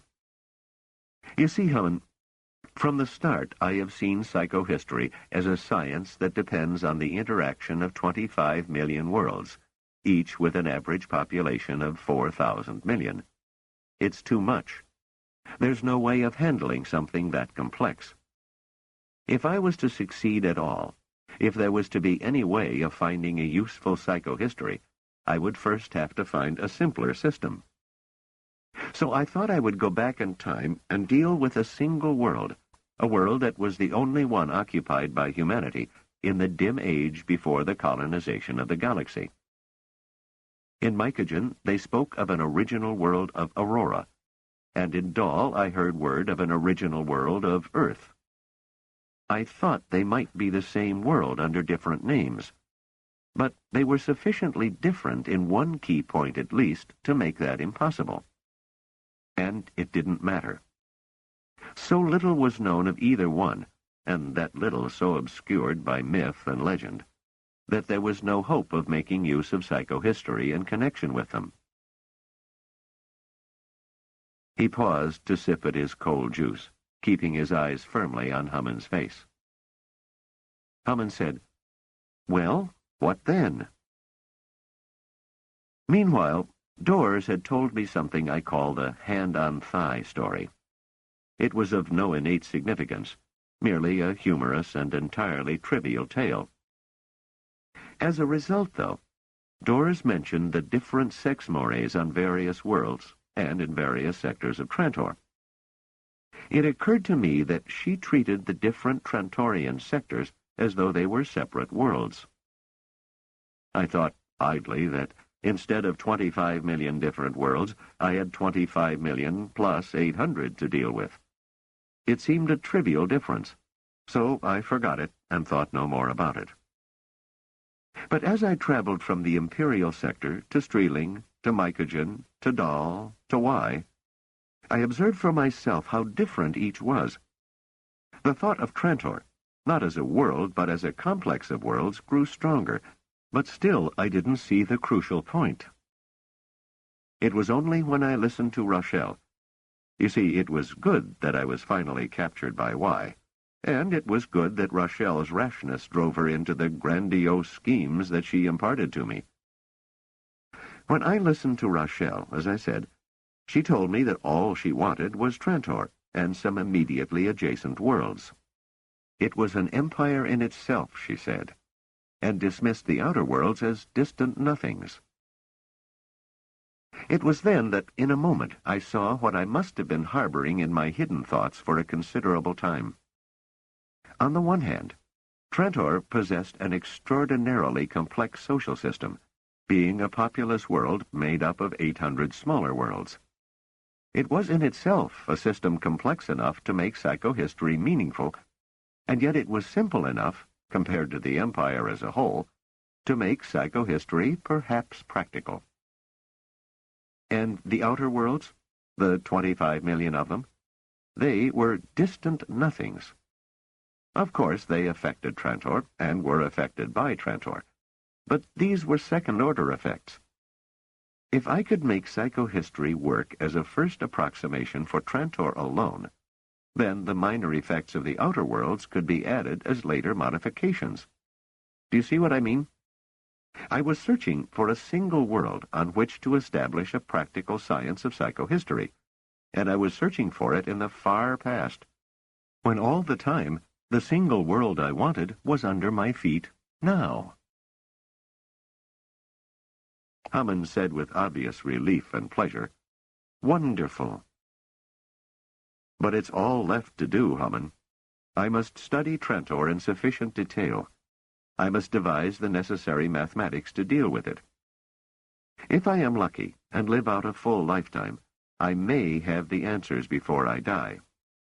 If not, my successors will have to follow me. Conceivably, the empire may have fallen and splintered before psychohistory becomes a useful technique. I will do everything I can to help you." "I know it," said Seldon.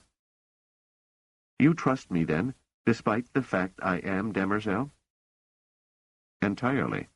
Absolutely. But I do so because you are not Demerzel." "But I am," insisted Hammond. "But you are not. Your persona as Demerzel is as far removed from the truth as is your persona as Hammond." "What do you mean?" Hammond's eyes grew wide, and he backed away slightly from Seldon. "I mean that you probably chose the name Hammond out of a wry sense of what was fitting. Hammond is a mispronunciation of human, isn't it?" Hammond made no response. He continued to stare at Seldon. And finally Seldon said, "Because you're not human, are you, Hammond Demerzel? You're a robot."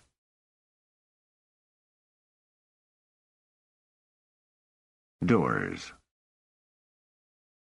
Seldon, Harry. It is customary to think of Harry Seldon only in connection with psychohistory, to see him only as mathematics and social change personified. There is no doubt that he himself encouraged this, for at no time in his formal writings did he give any hint as to how he came to solve the various problems of psychohistory. His leaps of thought might have all been plucked from air, for all he tells us. Nor does he tell us of the blind alleys into which he crept, or the wrong turnings he may have made. As for his private life, it is a blank. Concerning his parents and siblings, we know a handful of factors, no more. His only son, Rach Seldon, is known to have been adopted, but how that came about is not known. Concerning his wife, we only know that she existed. Clearly, Seldon wanted to be a cipher, except where psychohistory was concerned. It is as though he felt, or wanted it to be felt, that he did not live. He merely psychohistorified. Encyclopedia Galactica. 91. Hammond sat calmly, not a muscle twitching, still looking at Harry Seldon. And Seldon, for his part, waited. It was Hammond, he thought, who should speak next. Hammond did, but said merely, "A robot? Me? By robot, I presume you mean an artificial being such as the object you saw in the sacratorium in Mycogen." "Not quite like that," said Seldon. "Not metal? Not burnished? Not a lifeless simulacrum?" Hammond said it without any evidence of amusement. "No. To be of artificial life is not necessarily to be made of metal.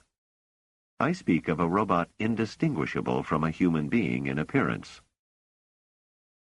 "If indistinguishable, Harry, then how do you distinguish?" "Not by appearance." "Explain." "Hammond, in the course of my flight from yourself as Demerzel, I heard of two ancient worlds, as I told you, Aurora and Earth. Each seemed to be spoken of as a first world or an only world. In both cases, robots were spoken of, but with a difference." Seldon was staring thoughtfully at the man across the table, wondering if, in any way, he would give some sign that he was less than a man, or more. He said, "Where Aurora was in question, one robot was spoken of as a renegade, a traitor, someone who deserted the cause. Where Earth was in question, one robot was spoken of as a hero, one who represented salvation. Was it too much to suppose that it was the same robot?" "Was it?" murmured Hammond.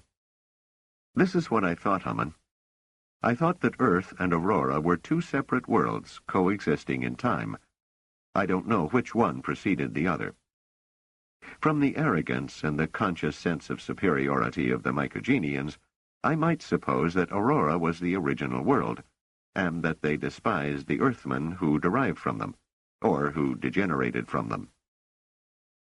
On the other hand, Mother Rita, who spoke to me of Earth, was convinced that Earth was the original home of humanity, and certainly the tiny and isolated position of the Mycogenians in a whole galaxy of quadrillions of people who lacked the strange Mycogenian ethos might mean that Earth was indeed the original home, and that Aurora was the aberrant offshoot. I cannot tell, but I pass on to you my thinking, so that you will understand my final conclusions." Hammond nodded. "I see what you are doing. Please continue." "The worlds were enemies. Mother Rita certainly made it sound so. When I compare the Mycogenians, who seem to embody Aurora, and the Dallites, who seem to embody Earth, I imagine that Aurora, whether first or second, was nevertheless the one that was more advanced, the one that could produce more elaborate robots, even ones indistinguishable from human beings in appearance. Such a robot was designed and devised in Aurora then, but he was a renegade, so he deserted Aurora. To the Earth people, he was a hero, so he must have joined Earth.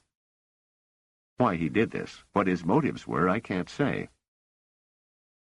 Hammond said, "Surely you mean why it did this, what its motives were." "Perhaps, but with you sitting across from me," said Seldon, "I find it difficult to use the inanimate pronoun." Mother Rita was convinced that the heroic robot, her heroic robot, still existed, that he would return when he was needed.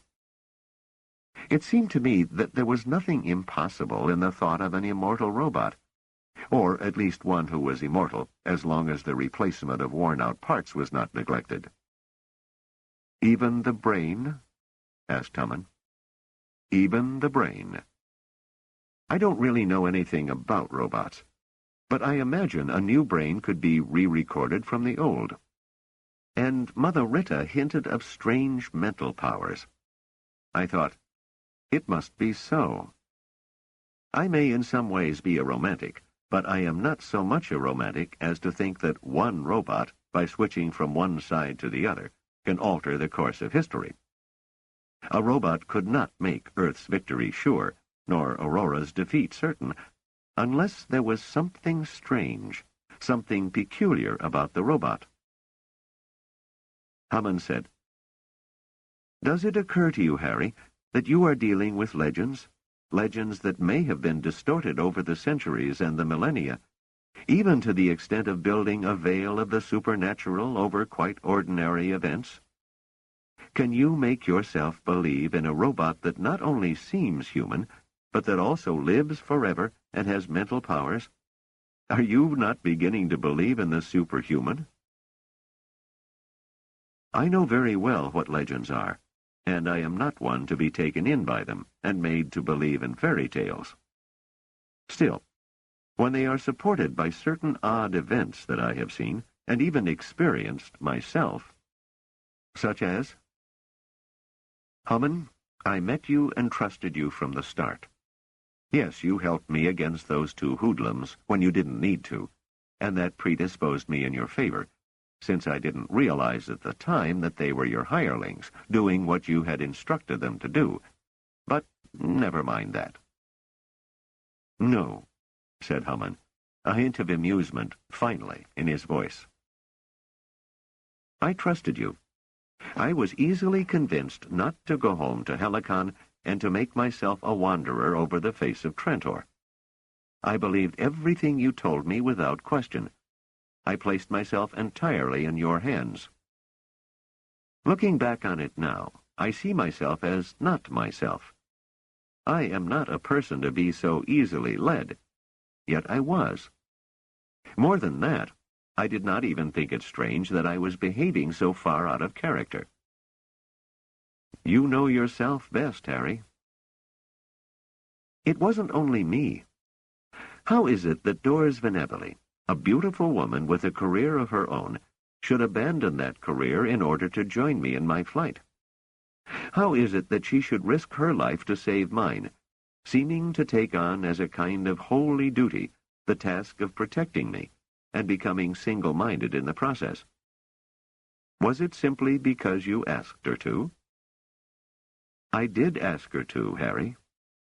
Yet she does not strike me as the kind of person to make such a radical changeover in her life merely because someone asks her to. Nor could I believe it was because she had fallen madly in love with me at first sight and could not help herself. I somehow wish she had, but she seems quite the mistress of her emotional self. More, I am now speaking to you frankly, than I myself am with respect to her. She is a wonderful woman, said Hammond. I don't blame you. Seldon went on.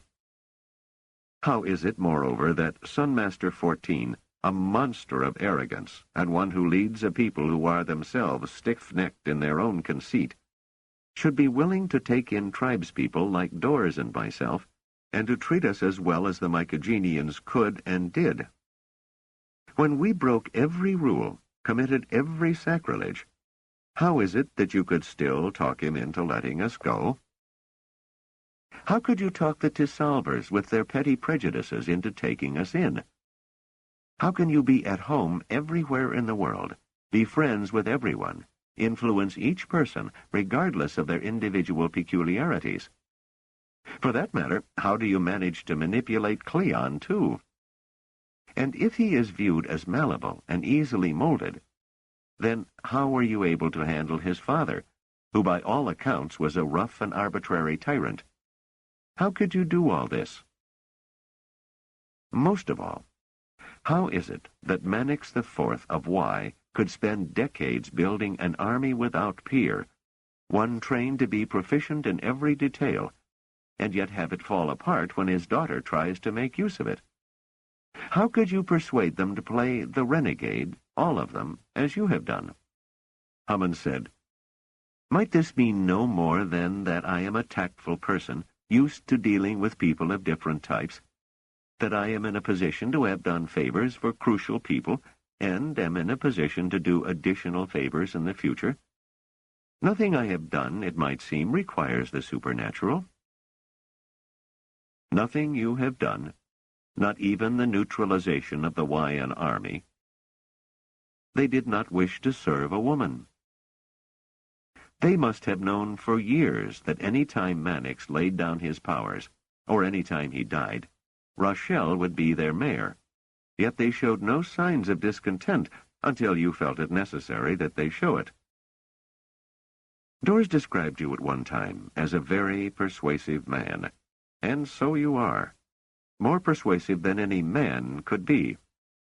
But you are not more persuasive than an immortal robot with strange mental powers might be. Well, Hammond? Hammond said, What is it you expect of me, Harry?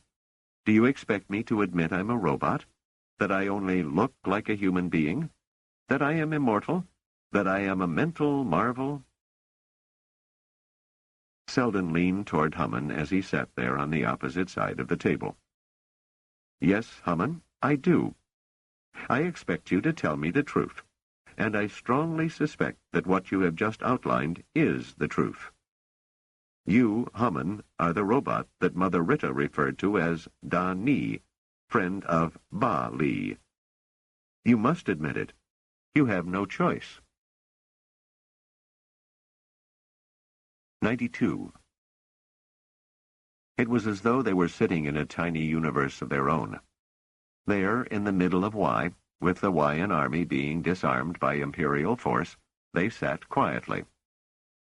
There, in the midst of events that all of Trantor, and perhaps all the galaxy, was watching, there was this small bubble of utter isolation, within which Seldon and Hammond were playing their game of attack and defense. Seldon trying hard to force a new reality. Hammond making no move to accept that new reality. Seldon had no fear of interruption. He was certain that the bubble within which they sat had a boundary that could not be penetrated, that Hammond's, no, the robot's, powers would keep all at a distance till the game was over. Hammond finally said, You are an ingenious fellow, Harry, but I fail to see why I must admit that I am a robot and why I have no choice but to do so. Everything you say may be true as facts. Your own behavior, Dor's behavior, Sunmaster's, DeSalver's, the Hawaiian generals. All may have happened as you said, but that doesn't force your interpretation of the meaning of the events to be true. Surely everything that happened can have a natural explanation. You trusted me because you accepted what I said. Dors felt your safety to be important because she felt psychohistory to be crucial, herself being a historian. Sunmaster and DeSalver were beholden to me for favors you know nothing of. The Hawaiian generals resented being ruled by a woman, no more. Why must we flee to the supernatural? Seldon said, See here, Hammond. Do you really believe the Empire to be falling? And do you really consider it important that it not be allowed to do so, with no move made to save it, or at the least cushion its fall?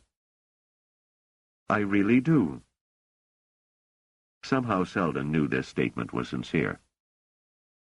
And you really want me to work out the details of psychohistory, and you feel that you yourself cannot do it? I lack the capability. And you feel that only I can handle psychohistory, even if I sometimes doubt it myself? Yes. And you must therefore feel that if you can possibly help me in any way, you must. I do. Personal feelings, selfish considerations could play no part? A faint and brief smile passed over Hammond's grave face. and for a moment Seldon sensed a vast and arid desert of weariness behind Hammond's quiet manner. "I have built a long career on paying no heed to personal feelings or to selfish considerations. Then I ask your help. I can work out psychohistory on the basis of Trantor alone, but I will run into difficulties. Those difficulties I may overcome. But how much easier it would be to do so if I knew certain key facts. For instance, was Earth or Aurora the first world of humanity, or was it some other world altogether? What was the relationship between Earth and Aurora? Did either or both colonize the galaxy? If one, why didn't the other? If both, how was the issue decided? Are there worlds descended from both or from only one? How did robots come to be abandoned? How did Trantor become the imperial world rather than another planet? What happened to Aurora and Earth in the meantime? There are 1,000 questions I might ask right now, and 100,000 that might arise as I go along. Would you allow me to remain ignorant, Hammond, and fail in my task, when you could inform me and help me succeed?" Hammond said, "If I were the robot, would I have room in my brain for all of 20,000 years of history for millions of different worlds?" I don't know the capacity of robotic brains. I don't know the capacity of yours. But if you lack the capacity, then you must have that information which you cannot hold safely recorded in a place and in a way that would make it possible for you to call upon it. And if you have it, and I need information, how can you deny and withhold it from me? And if you cannot withhold it from me, how can you deny that you are a robot? That robot. The renegade. Seldon sat back and took a deep breath. So I ask you again, are you that robot? If you want psychohistory, then you must admit it. If you still deny you are a robot, and if you convince me you are not, then my chances at psychohistory become much, much smaller. It is up to you then. Are you a robot? Are you Da-Ni? And Hammond said, as imperturbable as ever, "Your arguments are irrefutable. I am R. Daniil Oliva. The R stands for robot."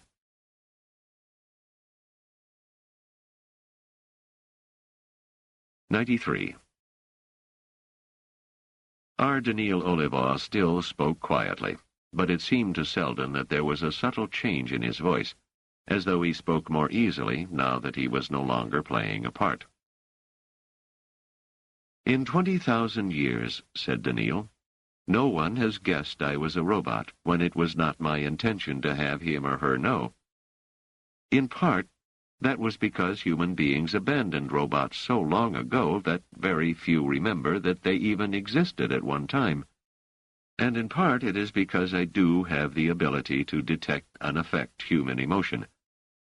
The detection offers no trouble, but to affect emotion is difficult for me, for reasons having to do with my robotic nature, although I can do it when I wish. I have the ability, but must deal with my will not to use it. I try never to interfere, except when I have no choice but to do so. And when I do interfere, it is rarely that I do more than strengthen, as little as I can, what is already there. If I can achieve my purposes without doing even so much, I avoid it. It was not necessary to tamper with Sunmaster 14 in order to have him accept you. I call it tampering, you notice, because it is not a pleasant thing to do. I did not have to tamper with him, because he did owe me for favors rendered, and he is an honorable man, despite the peculiarities you found in him. I did interfere the second time, when you had committed sacrilege in his eyes, but it took very little.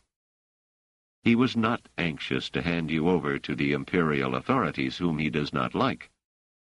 I merely strengthened the dislike a trifle, and he handed you over to my care, accepting the arguments I offered, which otherwise he might have considered specious. Nor did I tamper with you noticeably. You distrusted the Imperials, too. Most human beings do these days, which is an important factor in the decay and deterioration of the Empire. What's more, you were proud of psychohistory as a concept, proud of having thought of it. You would not have minded having it proved to be a practical discipline. That would have further fed your pride. Seldon frowned and said, "Pardon me, Master Robot, but I am not aware that I am quite such a monster of pride." Daniil said mildly, "You are not a monster of pride at all. You are perfectly aware that it is neither admirable nor useful to be driven by pride, so you try to subdue that drive. But you might as well disapprove of having yourself powered by your heartbeat. You cannot help either fact. Though you hide your pride from yourself for the sake of your own peace of mind, you cannot hide it from me. It is there, however carefully you mask it over. And I had but to strengthen it a touch, and you were at once willing to take measures to hide from Demerzel, measures that a moment before you would have resisted. And you were eager to work at psychohistory, with an intensity that a moment before you would have scorned. I saw no necessity to touch anything else, and so you have reasoned out your robothood. Had I foreseen the possibility of that, I might have stopped it, but my foresight and my abilities are not infinite. Nor am I sorry now that I failed, for your arguments are good ones, and it is important that you know who I am, and that I use what I am to help you. Emotions, my dear Seldon, are a powerful engine of human action, far more powerful than human beings themselves realize, and you cannot know how much can be done with the merest touch, and how reluctant I am to do it." Seldon was breathing heavily, trying to see himself as a man driven by pride, and not liking it. Why reluctant? Because it would be so easy to overdo. I had to stop Rochelle from converting the Empire into a feudal anarchy. I might have bent minds quickly, and the result might well have been a bloody uprising. Men are men, and the Wyan generals are almost all men. It does not actually take much to rouse resentment and latent fear of women in any man. It may be a biological matter that I, as a robot, cannot fully understand. I had but to strengthen the feeling to produce a breakdown in her plans. If I had done it the merest millimeter too much, I would have lost what I wanted, a bloodless takeover. I wanted nothing more than to have them not resist when my soldiers arrived. Daniil paused as though trying to pick his words, then said, "I do not wish to go into the mathematics of my positronic brain. It is more than I can understand, though perhaps not more than you can if you give it enough thought. However, I am governed by the 3 laws of robotics that are traditionally put into words, or once were long ago. They are these. 1. A robot may not injure a human being, or through inaction allow a human being to come to harm. 2. A robot must obey the orders given it by human beings, except where such orders would conflict with the first law. 3. A robot must protect its own existence as long as such protection does not conflict with the first or second law. But I had a friend 20,000 years ago, another robot, not like myself. He could not be mistaken for a human being, but it was he who had the mental powers, and it was through him that I gained mine. It seemed to him that there should be a still more general rule than any of the 3 laws. He called it the Zeroth law, since 0 comes before 1. It is, 0. A robot may not injure humanity, or through inaction allow humanity to come to harm. Then the first law must read, 1. A robot may not injure a human being, or through inaction allow a human being to come to harm, except where that would conflict with the zeroth law. And the other laws must be similarly modified. Do you understand? Daniil paused earnestly, and Seldon said, I understand. Daniil went on. The trouble is, Harry, that a human being is easy to identify. I can point to one. It is easy to see what will harm a human being and what won't. Relatively easy, at least. But what is humanity? To what can we point when we speak of humanity? And how can we define harm to humanity? When will a course of action do more good than harm to humanity as a whole? And how can one tell? The robot who first advanced the zeroth law died, became permanently inactive, because he was forced into an action that he felt would save humanity, yet which he could not be sure would save humanity.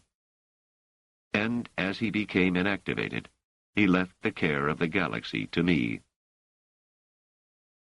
Since then I have tried. I have interfered as little as possible, relying on human beings themselves to judge what was for the good. They could gamble. I could not. They could miss their goals. I did not dare. They could do harm unwittingly. I would grow inactive if I did. The zeroth law makes no allowance for unwitting harm. But at times I am forced to take action. That I am still functioning shows that my actions have been moderate and discreet. However, as the empire began to fail and to decline, I have had to interfere more frequently. And for decades now I have had to play the role of demoiselle, trying to run the government in such a way as to stave off ruin. And yet, I still function, you see. When you made your speech to the decennial convention, I realized at once that in psychohistory there was a tool that might make it possible to identify what was good and bad for humanity. With it, the decisions we would make would be less blind. I would even trust to human beings to make those decisions, and again reserve myself only for the greatest emergencies. So I arranged quickly to have Cleon learn of your speech and call you in. Then, when I heard your denial of the worth of psychohistory, I was forced to think of some way to make you try anyway. Do you understand, Harry? More than a little daunted, Seldon said, I understand, Haman. To you, I must remain Haman on those rare occasions when I will be able to see you. I will give you what information I have, if it is something you need, and in my persona as demoiselle, I will protect you as much as I can. As Daniil, you must never speak of me. I wouldn't want to, said Seldon hurriedly. Since I need your help, it would ruin matters to have your plans impeded. Yes, I know you wouldn't want to. Daniil smiled wearily. After all, you are vain enough to want full credit for psychohistory. You would not want anyone to know, ever, that you needed the help of a robot. Seldon flushed. I am not. But you are, even if you carefully hide it from yourself. And it is important, for I am strengthening that emotion within you minimally, so that you will never be able to speak of me to others. It will not even occur to you that you might do so. Seldon said, I suspect Doris knows. She knows of me, and she too cannot speak of me to others. Now that you both know of my nature, you can speak of me to each other freely, but not to anyone else. Daniil rose. Harry, I have my work to do now. Before long, you and Doris will be taken back to the Imperial sector. The boy Rach must come with me. I cannot abandon him. And there is a young Dalite named Hugo Amaril. I understand. Rach will be taken too, and you can do with any friend as you will. You will all be taken care of appropriately. And you will work on psychohistory. You will have a staff. You will have the necessary computers and reference material. I will interfere as little as possible, and if there is resistance to your views that does not actually reach the point of endangering the mission, then you will have to deal with it yourself. Wait, Amon, said Seldon urgently. What if, despite all your help and all my endeavors, it turns out that psychohistory cannot be made into a practical device after all? What if I fail? Daniil rose. In that case, I have a second plan in hand, one I have been working on a long time, on a separate world in a separate way. It, too, is very difficult, and in some ways even more radical than psychohistory. It may fail, too. But there is a greater chance of success if two roads are open than if either one alone was. Take my advice, Harry. If the time comes when you are able to set up some device that may act to prevent the worst from happening, see if you can think of two devices, so that if one fails, the other will carry on. The Empire must be steadied or rebuilt on a new foundation. Let there be two such rather than one, if that is possible. He rose. Now I must return to my ordinary work, and you must turn to yours. You will be taken care of. With one final nod, he rose and left. Seldon looked after him and said softly, "First, I must speak to Dors." 94. The Last Chapter. Dors said, "The palace is cleared. Rochelle will not be physically harmed, and you'll return to the Imperial sector, Harry." "And you, Dors?" said Seldon in a low, tight voice. "I presume I will go back to the university," she said. "My work is being neglected, my classes abandoned." "No, Dors, you have a greater task." "What is that?" "Psychohistory. I cannot tackle the project without you." "Of course you can. I am a total illiterate in mathematics." "And I in history, and we need both." Dors laughed. "I suspect that as a mathematician you are one of a kind.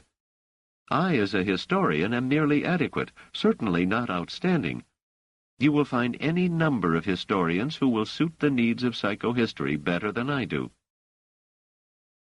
"In that case, Dors, let me explain that psychohistory needs more than a mathematician and a historian. It also needs the will to tackle what will probably be a lifetime problem. Without you, Dors, I will not have that will." "Of course you'll have it." "Dors, if you're not with me, I don't intend to have it." Dors looked at Seldon thoughtfully. "This is a fruitless discussion, Harry. Undoubtedly, Hammond will make the decision. If he sends me back to the university—" "He won't." "How can you be sure?" "Because I'll put it to him plainly. If he sends you back to the university, I'll go back to Helicon, and the Empire can go ahead and destroy itself." "You can't mean it." "But I certainly do." "Don't you realize that Hammond can arrange to have your feelings change so that you will work on psychohistory, even without me?" Seldon shook his head. "Hammond will not make such an arbitrary decision. I've spoken to him. He dares not do much to the human mind, because he is bound by what he calls the laws of robotics. To change my mind to the point where I will not want you with me, Dors, would mean a change of the kind he cannot risk. On the other hand, if he leaves me alone, and if you join me in the project, he will have what he wants, a true chance at psychohistory. Why should he not settle for that?" Dors shook her head. He may not agree for reasons of his own. Why should he disagree? You were asked to protect me, Doris. Has Hammond canceled that request? No. Then he wants you to continue your protection. And I want your protection. Against what? You now have Hammond's protection, both as Demerzel and as Daniil, and surely that is all you need. If I had the protection of every person and every force in the galaxy, it would still be yours I would want. Then you don't want me for psychohistory. You want me for protection. Seldon scowled. No. Why are you twisting my words? Why are you forcing me to say what you must know? It is neither psychohistory nor protection I want you for. Those are excuses, and I'll use any other I need. I want you. Just you. And if you want the real reason, it is because you are you. You don't even know me. That doesn't matter. I don't care. And yet I do know you in a way, better than you think. Do you indeed? Of course. You follow orders, and you risk your life for me without hesitation, and with no apparent care for the consequences. You learned how to play tennis so quickly. You learned how to use knives even more quickly, and you handled yourself perfectly in the fight with Marin. Inhumanly, if I may say so. Your muscles are amazingly strong, and your reaction time is amazingly fast. You can somehow tell when a room is being eavesdropped, and you can be in touch with Hammond in some way that does not involve instrumentation. Doris said, And what do you think of all that? It has occurred to me that Hammond, in his persona as R. Daniil Olivaw, has an impossible task. How can one robot try to guide the Empire? He must have helpers. That is obvious. Millions, I should imagine. I am a helper. You are a helper. Little Rach is a helper. You are a different kind of helper. In what way? Harry, say it. If you hear yourself say it, you will realize how crazy it is. Seldon looked long at her, and then said in a low voice, I will not say it, because I don't care. You really don't? You wish to take me as I am? I will take you as I must. You are Doris, and whatever else you are in all the world, I want nothing else. Doris said softly, Harry, I want what is good for you because of what I am. But I feel that if I wasn't what I am, I would still want what is good for you. And I don't think I am good for you. Good for me or bad, I don't care. Here, Harry looked down as he paced a few steps, weighing what he would say next. Doris, have you ever been kissed? Of course, Harry. It's a social part of life, and I live socially. No. I mean, have you ever really kissed a man? You know, passionately? Well, yes, Harry, I have. Did you enjoy it? Doris hesitated. She said, When I've kissed in that way, I enjoyed it more than I would have enjoyed disappointing a young man I liked, someone whose friendship meant something to me. At this point, Doris blushed, and she turned her face away. Please, Harry, this is difficult for me to explain. But Harry, more determined now than ever, pressed further. So you kissed for the wrong reasons, then, to avoid hurt feelings. Perhaps everyone does, in a sense. Seldon mulled this over, then said suddenly, Did you ever ask to be kissed? Doris paused, as though looking back on her life. No. Or wished to be kissed again once you had? No. Have you ever slept with a man? He asked softly, desperately. Of course. I told you. These things are a part of life.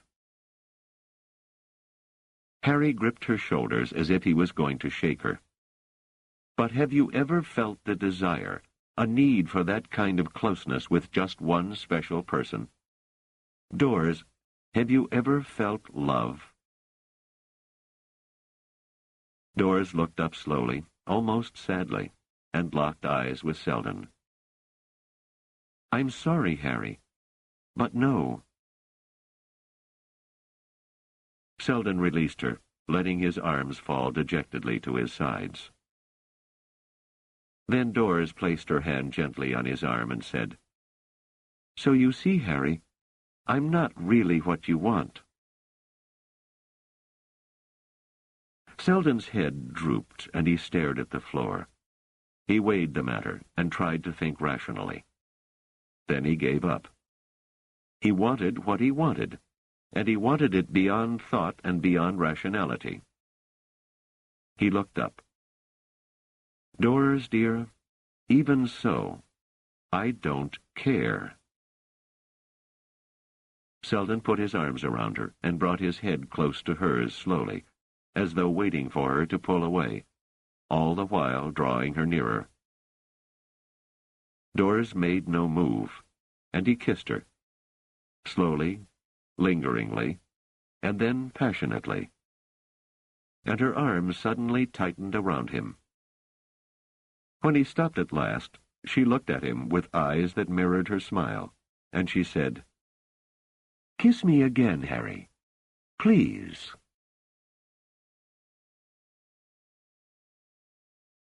This concludes the reading of Prelude to Foundation by Isaac Asimov. This book was read by Larry A. McKeever.